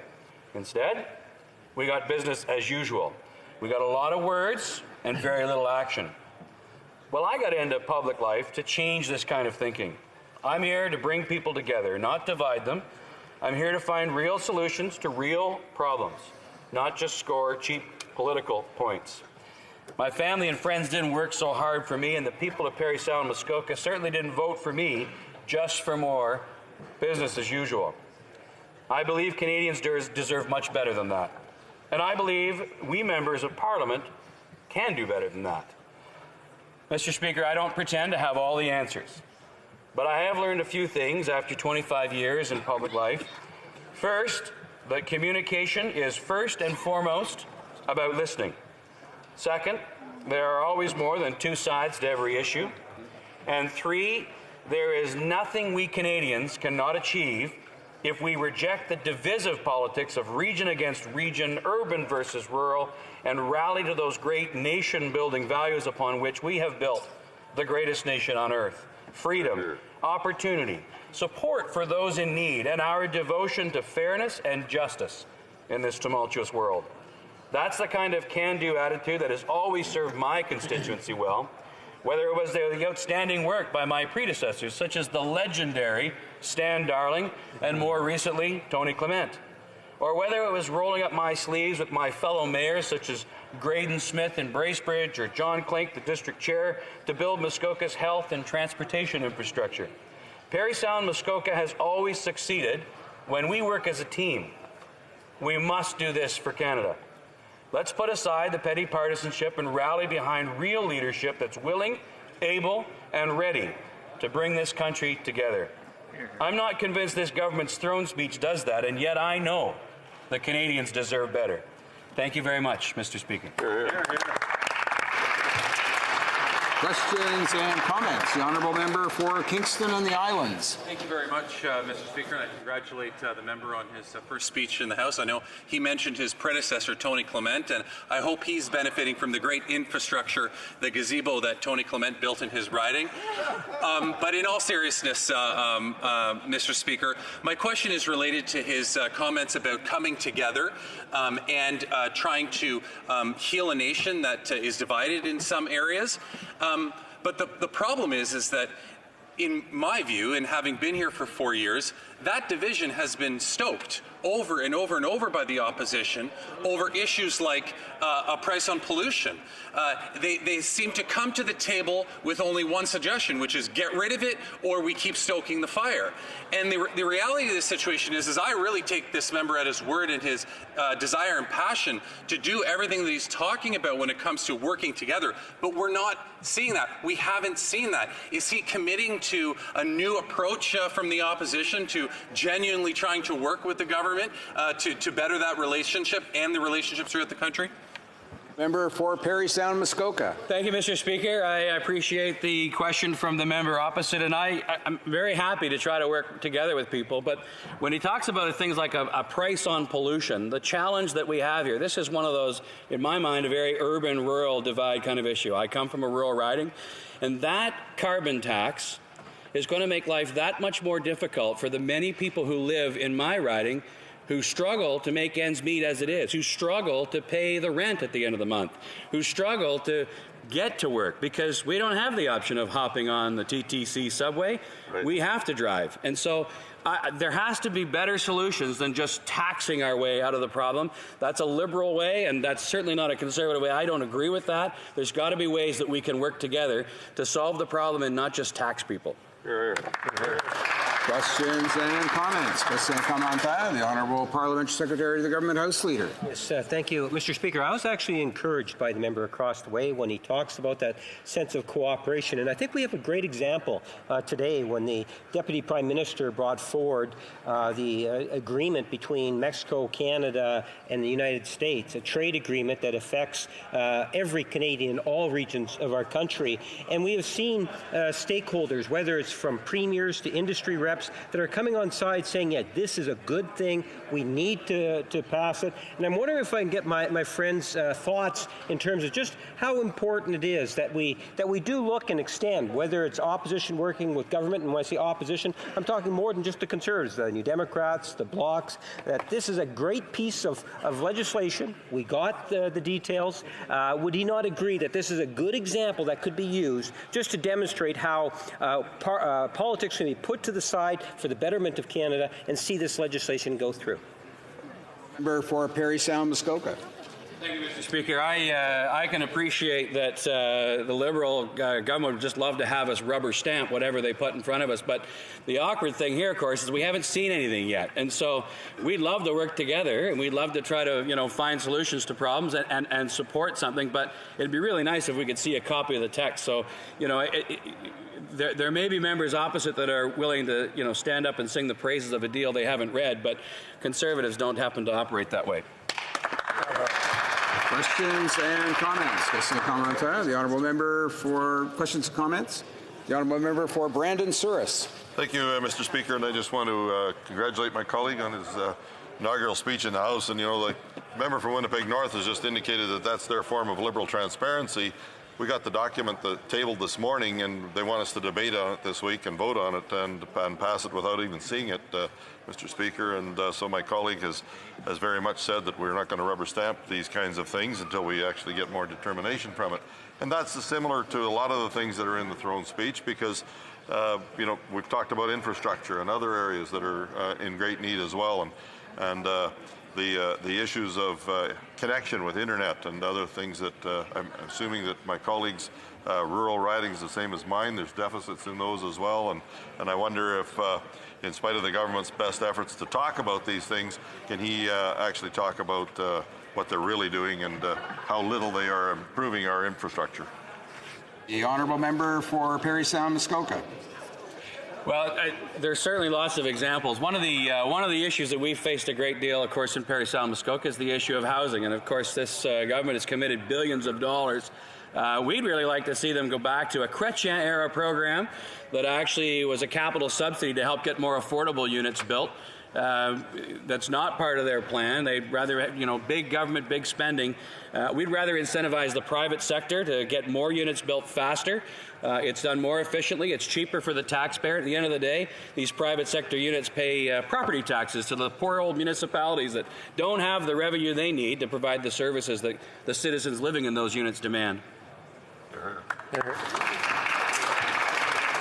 Before we go to resuming debate and the Honourable Member for Yellowhead, I'll let him know there are only about 3 minutes remaining in the time for government orders before we'll be getting into another bit of business, probably about 2.5 minutes by this point. So I'll let him get started with his remarks, and I'll give him the usual sign when we'll need to interrupt for this other business. The Honourable Member, resuming debate, the Honourable Member for Yellowhead.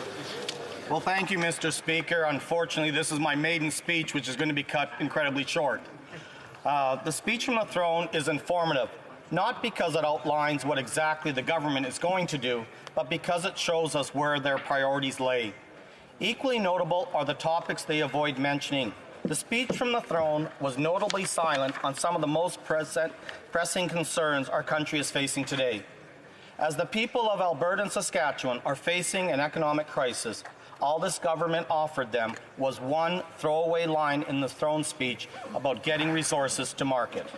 While the Liberal government has long said that the economy and the environment go hand in hand, the policies they implemented in the last session and those they pledged to implement going forward tell a different story.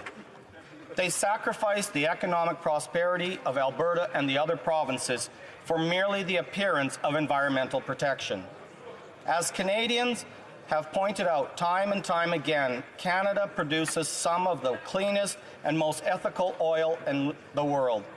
When this government imposed Bill C-48 and C-69, which prevent our oil and natural gas from getting to market, the demand not met from Canada is satisfied by other countries with lower environmental standards, many of which have a proven record of ignoring human rights.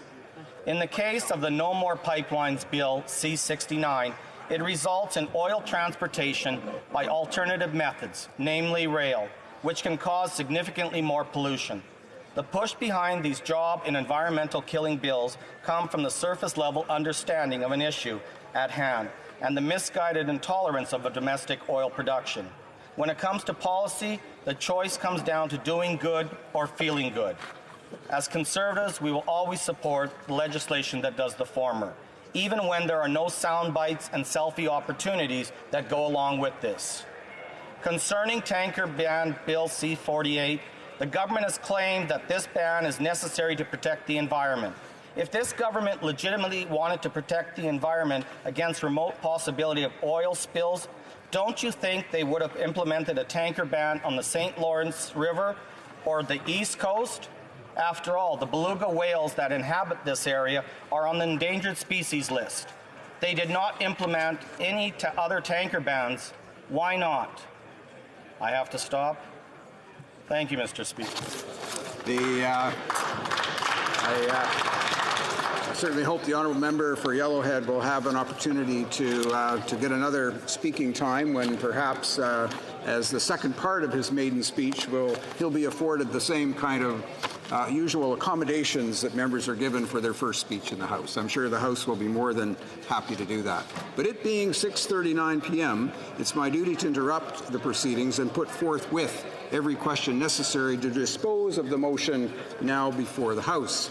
La question est la suivante. The question is the following one. Ms. Bissett, seconded by Mr. Weiler, moved that the following address be, may I dispense? May I dispense?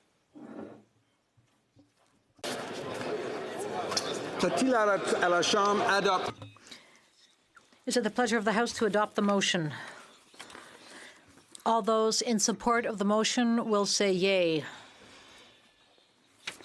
All those opposed to the motion will say nay. In my opinion, the yeas have it. Call in the members.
La question est la suivante. The question is the following one.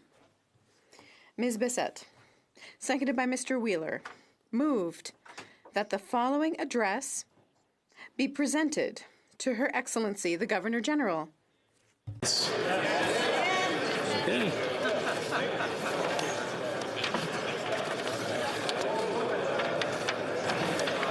All those in favor of the motion, please rise.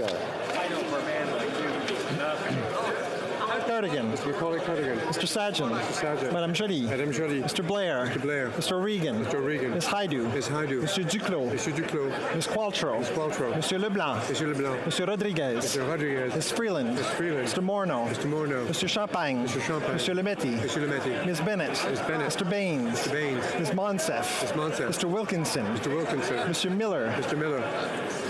Ms. Chager. Ms. Chager. Ms. Tassi. Ms. Tassi. Ms. McKenna. Ms. McKenna. Mrs. Schultz. Mrs. Schultz. Mr. Easter. Mr. Easter. Mr. Tansey. Mr. Tansey. Mr. McKay. Mr. McKay. Ms. Scroll. Ms. Scroll. Ms. Fry. Ms. Fry. Mr. Regan. Mr. Regan. Mr. McGinty. Mr. McGinty. Mr. Scarpalegia. Mr. Scarpalegia. Mr. Bagnall. Mr. Bagnall. Mr. Oliphant. Mr. Oliphant. Ms. Anand. Ms. Anand. Ms. Murray. Ms. Murray. Monsieur Guilbeault. Monsieur Guilbeault. Mr. Holland. Mr. Holland. Ms. Ing. Ms. Ing. Madame Fortier. Madame Fortier. Monsieur Garneau. Monsieur Garneau. Ms. Gould. Ms. Gould. Mr. Hussein. Mr. Hussein. Mr. Mendocino. Mr. Mendocino. Madame Le Boutillier. Madame Le Boutillier. Madame Bibot. Madame Bibot. Mrs. Jordan. Mrs. Jordan. Monsieur Vandal. Mr. Vandal. Mr. Housefather. Mr. Housefather. Mr. Sims. Mr. Sims. Mr. Casey. Mr. Casey. Mr. Dollywall. Mr. Dollywall. Monsieur Dubourg. Mr. Dubourg. Mr. Aria. Mr. Aria. Mr. Badaway. Badaway. Mr. Bertina. Bertina. Ms. Vandenbeld. Vandenbeld. Mr. Duguid. Duguid. Monsieur Lefebvre. Lefebvre. Monsieur Sanson. Mr. Fisher. Mr. Fisher. Mr. Biddle. Mr. Biddle. Mr. Amos. Mr. Amos. Mr. Vaughn. Mr. Vaughn. Monsieur Lightbound. Mr. Lightbound. Mr. Lamour. Mr. Lamour. Ms. Petitpot Taylor. Ms. Petitpot Taylor. Ms. Duncan Etobicoke North. Ms. Duncan Etobicoke North. Mr. Algabra. Mr. Algabra. Madame Bendayen. Madame Bendayen. Mr. Varani. Mr. Varani. Mr. Moff. Mr. Moff. Mr. Nanda Sangri. Mr. Nanda Sangri. Ms. Hutchings. Ms. Hutchings. Mr. Beach. Mr. Beach. Mr. Fillmore. Mr. Fillmore. Monsieur Shifke. Mr. Shifke. Ms. Dillon. Ms. Dillon. Monsieur Drouet. Monsieur Drouet. Ms. Zerowitz. Ms. Zerowitz. Mr. El Khoury. Mr. El Khoury. Mr. Erskine Smith. Mr. Erskine Smith. Mr. Finnegan. Mr. Finnegan. Mr. Fonseca. Fonseca. Mr. Fragascatos. Fragascatos. Mr. Garrettson. Mr. Garrettson. Mr. Hardy. Mr. Hardy. Ms. Young. Ms. Young. Mr. Arsenault. Mr. Arsenault. Mr. Sheehan. Mr. Sheehan. Mr. Lauzon. Mr. Lauzon. Mr. Fergus. Mr. Fergus. Mr. McKinnon-Getchno. Mr. McKinnon-Getchno.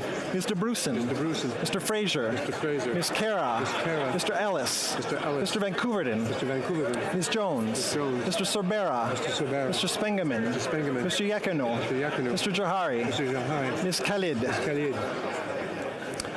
Mr. Long. Mr. Long. Mr. Longfield. Mr. Longfield. Mr. Maloney. Maloney. Mr. May Cambridge. Mr. May Cambridge. Mrs. McCrimmon. Mrs. McCrimmon. Mr. McDonald. Mr. McDonald. Mr. McKinnon Coquitlam Port Coquitlam. Mr. McKinnon Coquitlam Port Coquitlam. Mr. McLeod Northwest Territories. Mr. McLeod Northwest Territories. Mr. Morrissey. Mr. Morrissey. Ms. O'Connell. Ms. O'Connell. Mr. Robillard. Mr. Robillard. Ms. Sahota Brampton North. Ms. Sahota Brampton North. Mr. Saini. Mr. Saini. Mr. Senga. Mr. Senga. Madame Martinez Ferrada.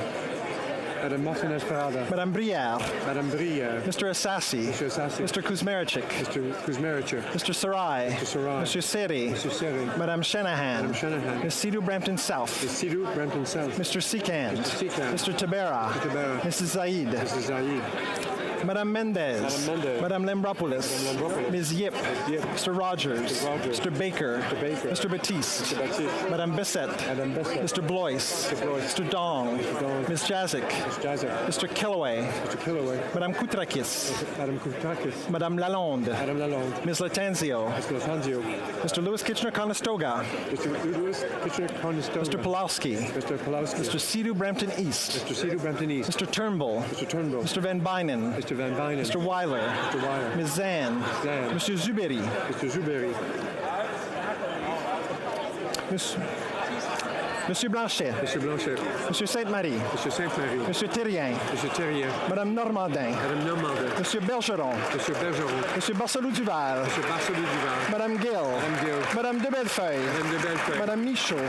Madame Michaud. Madame Posé. Madame Posé. Monsieur Thériault. Monsieur Thériault. Monsieur Plamondon. Monsieur Plamondon. Madame Vignola. Madame Vignola. Madame Gaudreau. Madame Gaudreau. Madame Larouche. Madame Larouche. Monsieur Perron. Monsieur Perron. Monsieur Beaulieu. Monsieur Beaulieu. Monsieur Boudria. Monsieur Boudria. Madame Chabot. Madame Chabot. Monsieur Marcel. Monsieur Marcel. Madame Desbiens. Madame Desbiens. Monsieur Champoux. Monsieur Champoux. Monsieur Lemire.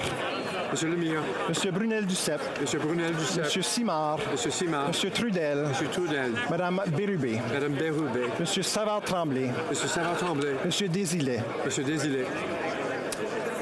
Ms. Wilson-Raybould. Ms. Wilson-Raybould.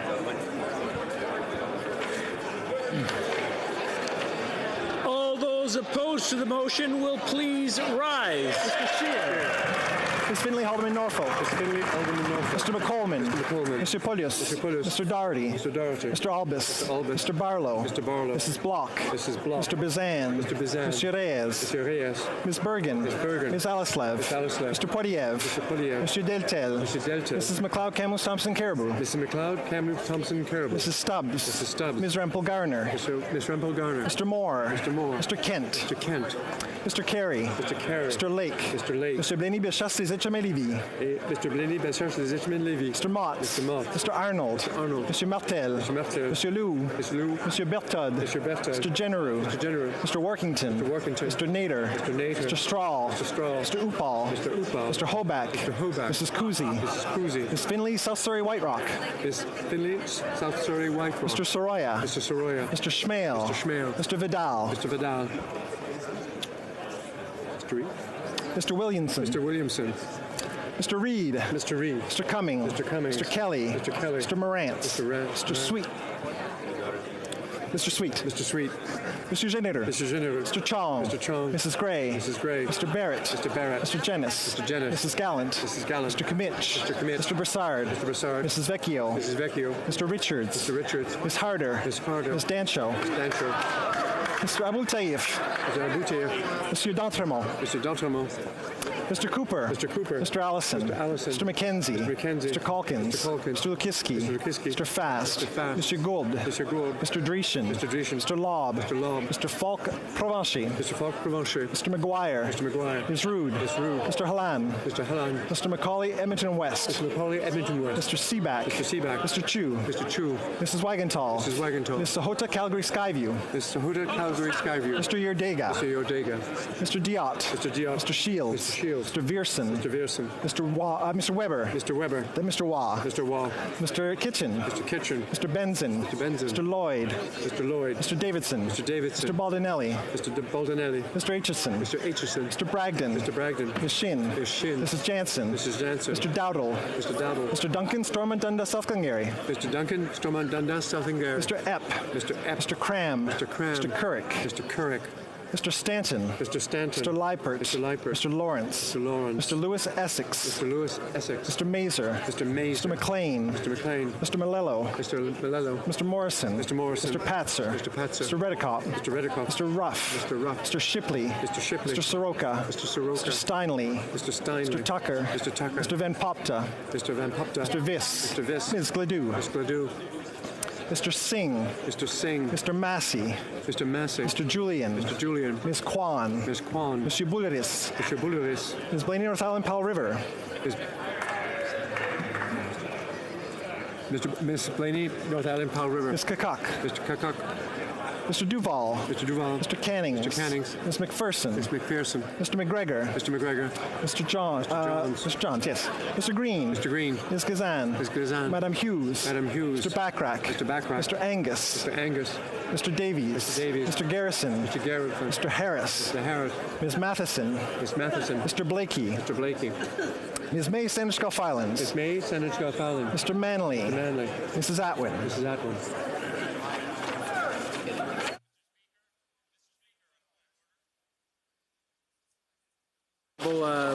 Opposition Whip. Thank you very much, Mr. Speaker. And I know that we are just back in session for the first day today, but members who are not in the chamber when the motion is being read are not supposed to vote. The member for Vimy entered well after the vote had started, and I'm sure that she wouldn't want her vote to be counted. The honourable member for Vimy, would you like to reply to that? I did hear the question. Okay. Let me clarify the rules. Let me clarify the rules for everyone. We can have order. Order. So the member has to be in the House when the question starts being read in the chamber. When the starts being read. Now, and of course the Speaker can't be here keeping eyes on everybody, and we do have honourable members, so I would leave it to the honour of the members to determine whether they're here or not. So I'll leave it in her hands. I was here, Mr. President. Okay. Very good. Thank you.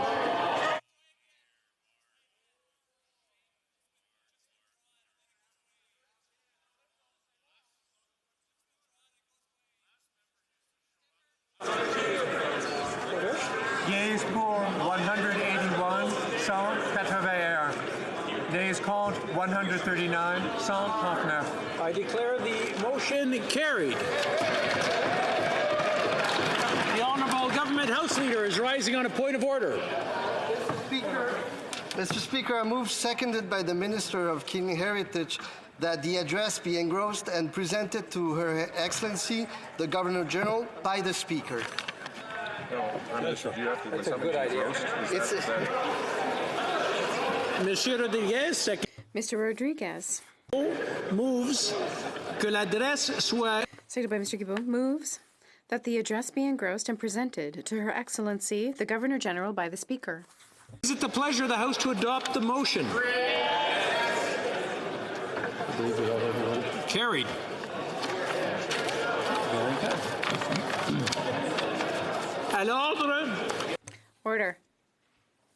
À ce moment-ci, conformément à l'article. Pursuant to Standing Order 38, it is my duty to inform the House that the motion to adjourn the House is deemed moved and seconded. Consequently, the question is the following one: that this House do now adjourn. Sherwood Park, Fort Saskatchewan. Very much, Mr. Speaker, and this is certainly an important issue we have an opportunity to address here. Maybe I should... Time for a second. Order! Order! I just want to remind, if you hear my voice, say shh. There we go. I just want to remind everyone that there are proceedings continue even if the session has closed or the period is closed. The honourable member for Sherwood Park, Fort Saskatchewan, has the floor. Well, thank you very much, Mr. Speaker. Earlier today, we had moving tributes from all parties to the victims of the Ukrainian Airlines Flight 752, which was shot down when leaving Tehran. And it's important that as members we honor the victims, we reflect on this terrible actions, and that we also call for accountability. I asked a question back in December that dealt with the IRGC, which is the entity responsible for shooting down this aircraft. And the question was about a motion that passed in this House a year and a half ago, which called for the listing of the IRGC as a terrorist entity under the criminal code. We put forward that motion in the opposition, and the entire Liberal benches, all the members of the government, supported our motion for IRGC, the Islamic Revolutionary Guard Corps, an agent of Iranian regime-backed terror inside of Iran and beyond. All members of the Liberal Party and the Conservative Party voted in favor of that motion. And subsequent to that, the then Minister of Public Safety, Ralph Goodale, said that the issue was being studied. Well, it's been over a year and a half since that motion passed, and we haven't seen any action from the government in terms of actually following through on what they voted to do. So I asked this question in December. I said to the Prime Minister, when do you, or do you still intend to list the IRGC as a terrorist entity under the criminal code? And amazingly, the Prime Minister offered no response to that question. In fact, he talked about another country, Iraq, and the government's view of what was happening in Iraq. Now, I accept there are two countries in the Middle East that start with the letters IRA, but my question was about Iraq. Iran. It was not a question about Iraq. And in particular, it was a question about the listing of the IRGC as a terrorist entity. But the government has refused to act despite their vote to list the IRGC. And they've also refused to, more recently, even respond to questions about whether it is their policy to, in fact, list the IRGC. And subsequent to that question being asked in December, of course, we all know what happened. The IRGC was responsible and acknowledged responsibility for shooting down Ukraine International Airlines Flight 752, killing many Canadians, many others who were en route to Canada, and many Iranian nationals as well. And this was an event that was responded to by the Iranian regime by saying, well, it was an accident and they were trying to pass blame off on somebody else. But what happened in this instance shows a capricious disregard for human life by this regime. It follows shortly after over 1,000 protesters being killed, peaceful protesters being killed by this same IRGC. And we see so many instances, yes, in Iraq, in Lebanon, in Yemen, and elsewhere, where IRGC terror is spreading throughout the region and it's causing a significant loss of civilian life. So we've seen the impact on many people, many communities, and we see now in particular how Canadians have not been immune from the impacts of this, as I say, capricious disregard for human life that we've seen from the IRGC. But, you know, Canadians expect answers from their government. So I'll ask the question again. It's a question that wasn't answered before. It's a question that should be answered. Is it the policy of the government? Do they intend to list the IRGC as a terrorist entity? They voted to do it immediately a year and a half ago, and they haven't done it. If they've changed their minds, we should know that. If they're still studying it a year and a half later, we should know that too. So it's time for the government to answer the question, will they list, do they intend to list the IRGC as a terrorist entity? They should answer now, yes or no. Thank you. Secrétaire parlementaire. The Honourable Parliament Secretary. Et du changement climatique. Monsieur le Président. Thank you very much. I'm pleased to have this opportunity to speak about this issue for the member from Sherwood Park, Fort Saskatchewan. I'd like to remind my honourable colleague that Canada has already put in place a series of strong measures to hold Iran accountable for its support of terrorism. To start, we continue to list the IRGC's Quds Force, for example, as a terrorist entity under the Criminal Code. The Quds Force is Iran's primary mechanism for cultivating and supporting terrorist groups abroad. Its actions have destabilized countries across the Middle East and wreaked havoc throughout the region. Our government is also continuing to list a number of terrorist entities who have benefited from the force's patronage, including arms, funding, and paramilitary training, and who help advance Iran's interests and foreign policy. These include Hezbollah, Hamas, Palestinian Islamic Jihad, and, Mr. Speaker, the Taliban. In Canada, recommendations can be made to the Governor and Council for individuals or groups be officially designated as terrorist entities. And last June, our government added 3 new Iran-backed groups to the Criminal Code list. These 3 groups are aligned with Iran, and their actions further Iranian interests. Iran provides them with substantial resources, including training and weapons to carry out terrorist acts that advance its goals in the region, Mr. Speaker. Canada has also imposed restrictive measures against entities and individuals within the IRGC that have similar effect to a listing. The IRGC and its leadership continue to be sanctioned under the Special Economic Measures Act in response to Iran's nuclear and ballistic missiles program, Mr. Speaker. And this allows assets of individuals and entities associated with the group to be frozen. The regulations explicitly target the IRGC and several sub-organizations, including the IRGC Air Force and Air Force Missile Command, IRGC Logistics and Procurement, IRGC Missile Command, and IRGC Navy, and several members of its senior leadership, Mr. Speaker. Iran also continues to be designated as a state supporter of terrorism under Canada's State Immunity Act. Through our engagement in the Financial Action Task Force, Canada also contributes to international efforts to hold Iran accountable for its financing of terrorism. The Government of Canada will continue to hold Iran accountable for its actions and support for terrorism. And we remain, Mr. Speaker, committed to ensuring the safety and security of Canadians and Canadian interests against any and all threats. Thank you, Mr. Speaker. Member for Sherwood Park, Fort Saskatchewan. You know, Mr. Speaker, this is really disgusting. We have an important question after so many Canadians have lost their lives, and the government doesn't even bother to send a member of the Foreign Affairs team. We have the Parliamentary Secretary for Environment and Climate Change, which is an important file, but a completely different file, coming to read prepared notes when they should have actually sent someone from Foreign Affairs, and those prepared notes don't even include an answer to the basic question. Do they intend to list the IRGC as a terrorist entity in its entirety? He mentioned the Quds Force. That was listed by the previous Conservative government. Hezbollah, Hamas, were all already listed. This government has not done anything effective in response to the situation in Iran. So next time, hopefully, someone who actually is responsible for the file will show up and answer the question. But maybe this member is prepared to actually respond to what's been asked many times and still hasn't been answered. Is it the policy of this government to list all of the IRGC as a terrorist entity, as they voted to do a year and a half ago? Is it their policy? Yes or no? Honourable Parliament Secretary, Minister of Environment and Climate Change. Thank you very much, Mr. Speaker. I believe I did answer the question, but I will repeat some of what I said for my honourable colleague. Mr. Speaker, the listing of entities is an ongoing process. Government officials continue to assess all groups and monitor new developments regarding potential entities that could be listed, Mr. Speaker. And with respect to Iran, Canada has already put in place a series of strong measures to hold it accountable for its actions and support of terrorism. Listing the IRGC Quds Force aligned groups that I've mentioned will help advance this existing approach, Mr. Speaker. And last year, once again, we added 3 additional Iran-backed groups to the criminal codes list.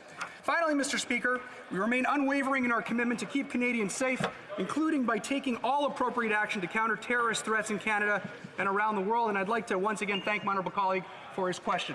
Thank you, Mr. Speaker. The honourable member for Langley Aldergrove. Mr. Speaker, my home province of British Columbia is in a unique position to make a significant contribution to the fight against global climate change by developing its liquid natural gas industry. The objective, of course, would be for clean, green, environmentally responsible, and ethical Canadian energy to replace much dirtier coal that is being burned and used by much of the developing world. Liquid natural gas, when it finally gets going, is going to create a lot of good jobs in my riding, in British Columbia, in Western Canada, and notably in northern Indigenous communities. Yet the investment community and the resource industry is losing confidence in Canada as a place to invest in liquid natural gas. Chevron has recently decided to pull out of the Kitimat LNG project, a project that we thought was a go, and that people were counting on for jobs, yet they're losing confidence in Canada because it's been bogged down in the quicksand, regulatory quicksand known as Bill C-69, the No More Pipeline Bill of this government. That's right. I was recently talking to a constituent who they operate a equipment manufacturing business. They're ready, willing, and able to offer good-paying jobs to people so that they can service the liquid natural gas development construction industry. Yet those jobs are just waiting for final investment decisions to be made. I was talking to another constituent, an engineer who runs an engineering firm specializing in servicing the construction industry. They've had the advantage of a couple of projects. Preliminary design works for the LNG industry, yet they too are waiting to hire more people to do the work once it finally gets going. But in the meantime, Canada is just sitting idly by, bogged down in regulation arising out of Bill C-69, while our competitors are taking the opportunity. Russia has just recently built a natural gas pipeline to deliver natural gas to China to satisfy its ever-growing demand for cleaner energy. The United States as well is fast-tracking a number of liquid natural gas projects, and they're far ahead of us now, even though we had a head start. We're just bogged down in regulations, not going anywhere. Australia, too, recognizes the opportunity, and they're also jumping on the LNG bandwagon. In the meantime, Canada is just sitting there bogged down in Bill C-69. So my question, Mr. Speaker, is will this government finally make the amendments required to Bill C-69 And will they, in that way, support and work with industry, Indigenous communities, and hardworking Canadians, hoping for well-paying jobs in the liquid natural gas industry, or are they content to continue standing by idly while our competition runs with the opportunity? Brilliant question. Honourable Parliament Secretary to the Minister of the Environment and Climate Change. Well, thank you very much, Mr. Speaker, and I'd like to thank my honourable colleague for that question. Mr. Speaker, let's look at recent investments in Canada's LNG industry. LNG Canada is making the single largest private sector investment in Canadian history. That's a $40 billion investment in Canada's economy. This project is expected to create up to 10,000 good, well-paying jobs at the height of its construction. And that includes millions of dollars in construction contracts for Indigenous business, all while building a new LNG facility with the lowest carbon intensity of its kind in the world, Mr. Speaker. And what's more, once the project is up and running, Canadian LNG will replace the use of coal and power plants around the world, particularly in Asia, thereby reducing the global emissions that contribute to our warming planet. The Impact Assessment Act is about ensuring good projects that will create jobs and grow our economy move forward in the right way. And Mr. Speaker, our government has a clear vision for clean growth in Canada, and one that gets us to net zero emissions by 2050. A vision that sees us to meeting and exceeding our climate goals, that sees Canada using its natural advantage to drive economic growth, enhance environmental performance, and advance Indigenous partnerships, Mr. Speaker. That natural advantage is not just about the abundance of our resources, but the experience and expertise of Canadians to develop those resources competitively, sustainably, and inclusively. The LNG Canada facility reflects all of this, Mr. Speaker. Unfortunately, the member's call for amendments to the Impact Assessment Act reminds us that there are still some in this House who don't think economic growth and environmental protection can go hand in hand, Mr. Speaker, as equal components in a single engine to drive innovation and jobs from coast to coast to coast, Mr. Speaker. Now, Mr. Speaker, having said all of that, our government is open to suggestions for how we move forward with implementing the Impact Assessment Act. Having got the destination right, we welcome input and ideas on the best way to get there. After all, as the Minister of Natural Resources has said, the key to sustainable resource development is threefold, Mr. Speaker. Strong investments, regulatory stability, and meaningful relationships with our partners, including Indigenous peoples. That's how we make sure that Canada continues to be the best place to create jobs and to do business. And LNG Canada's project tells us that we are on the right track. I'd like to thank my honourable colleague again for the question. Thank you, Mr. Speaker. For Langley Aldergrove. Mr. Speaker, Article 6 of the Paris Agreement would create a mechanism whereby countries like Canada could accelerate development of natural resources like liquid natural gas that we're talking about. Yet at the recent conference in Madrid, no headway was made. Can the honourable member opposite give us any assurance at all that Article 6 will finally be implemented, or that the government is working on bilateral agreements with countries that would be recipients of our clean, green, and ethical liquid natural gas? Thank you. Parliament Secretary to the Minister of Environment and Climate Change. Thank you very much, Mr. Speaker. Mr. Speaker, there's a familiar argument on that side of the floor, and one that we've seen many, many times before. And while I'm heartened to hear the member opposite supporting Canadian LNG, I know that it's a driver of the economy all across the country, particularly in his region. It's disappointing to hear him opposing sustainable resource development. The centerpiece of the Impact Assessment Act, in fact. We don't have to pit economic prosperity against environmental stewardship, Mr. Speaker. We can do both. And we know it's possible because of LNG Canada's $40 billion project underway on BC's west coast, a project that represents the single largest private sector investment in Canadian history. And the only way to move forward with major projects in this country is by protecting the environment at the same time, and by working in meaningful partnership with Indigenous and local communities, and that's exactly what we're doing here, Mr. Speaker. Thank you very much. The Honourable Member for Nanaimo, Ladysmith. Mr. Speaker, in December 2018, the UN Human Rights Office of the High Commissioner sent a letter to this government asking that the construction of the Site C dam be stopped until prior informed consent was given to the project by First Nations. The Site C dam had large opposition to it from all the First Nations in the regions. But after it was approved by the provincial government, a number of First Nations conceded. Conceding is not giving consent. And there are 2 First Nations who are fighting this in the courts right now. This government has promised that they would implement the UN Declaration on the Rights of Indigenous People, and Article 32 of the UN Declaration on the Rights of Indigenous People states the following: Indigenous people have the right to determine and develop priorities and strategies for the development or use of their lands or territories and other resources. States shall consult and cooperate in good faith with Indigenous peoples concerned through their own representative institutions in order to obtain their free and informed consent prior to approval of any project affecting their lands or territories and other resources, particularly in connection with the development, utilization, or exploitation of minerals, water, or other resources. In the speech to the throne, it dedicated walking the road of reconciliation, highlighting that since 2015, the government promised a new relationship with Indigenous people. And yet on December 13th of 2019, the United Nations Committee on the Elimination of Racial Discrimination, through the High Commissioner's Office, published an early warning and urgent action procedure to this government, urging the government to suspend 3 projects now that neglect the rights of Indigenous people: the Site C Dam, the Trans Mountain Pipeline Extension, and the Coastal Gas Link, until these projects obtain free, prior, and informed consent by all Indigenous people affected.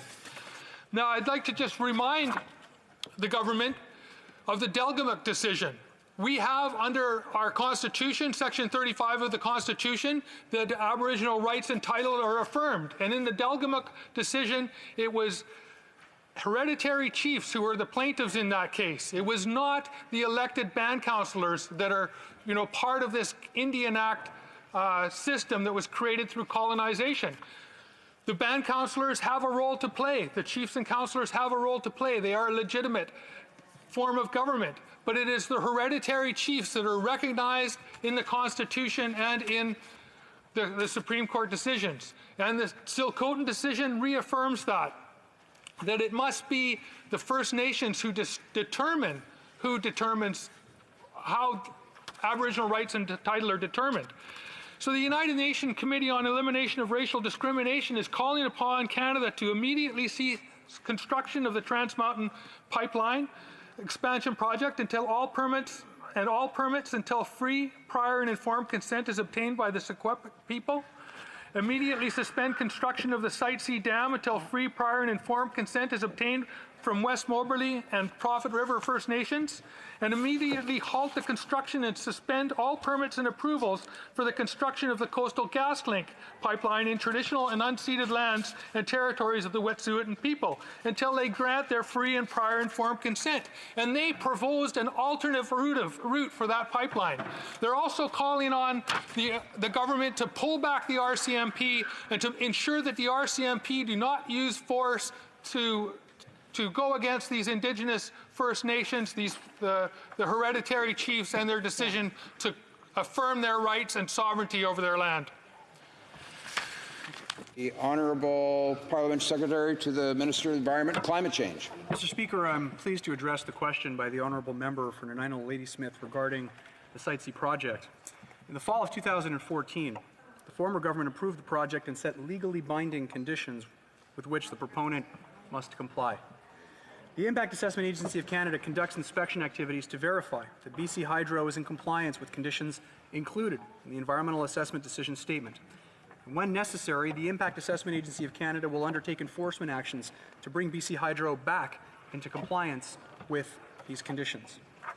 The Impact Assessment Act creates a new, fairer, and more balanced system for reviewing and approving major projects, something that is vitally important for growing our economy, for protecting the environment, and for improving the quality of life for all Canadians.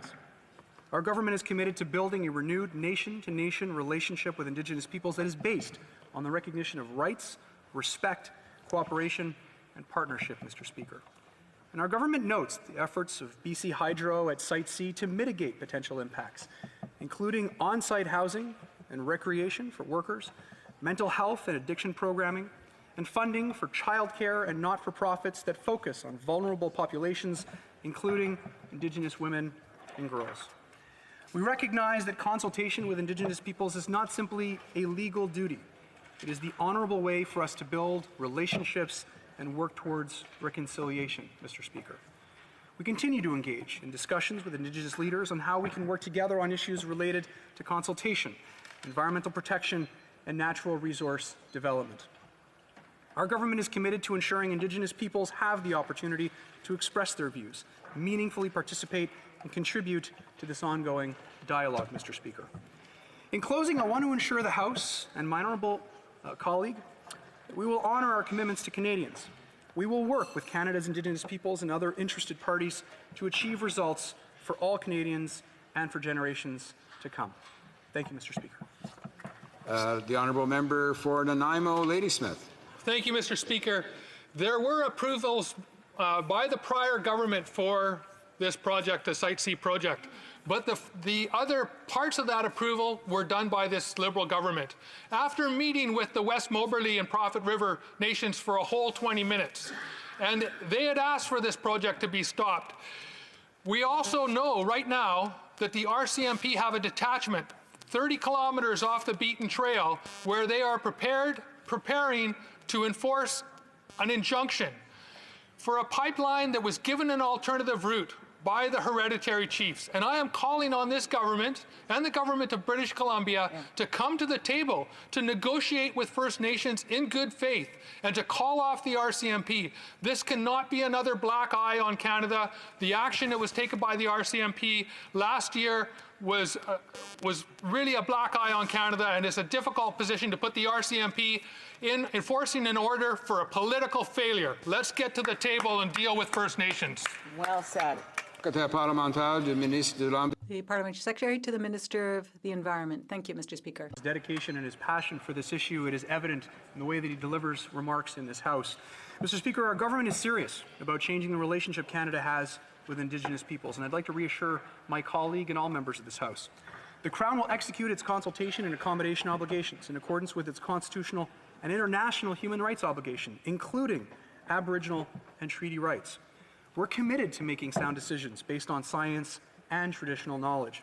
We understand that Indigenous peoples have unique knowledge about the local environment, traditional lands, and resource, and this knowledge is recognized as an important part of project planning, resource management, and impact assessment.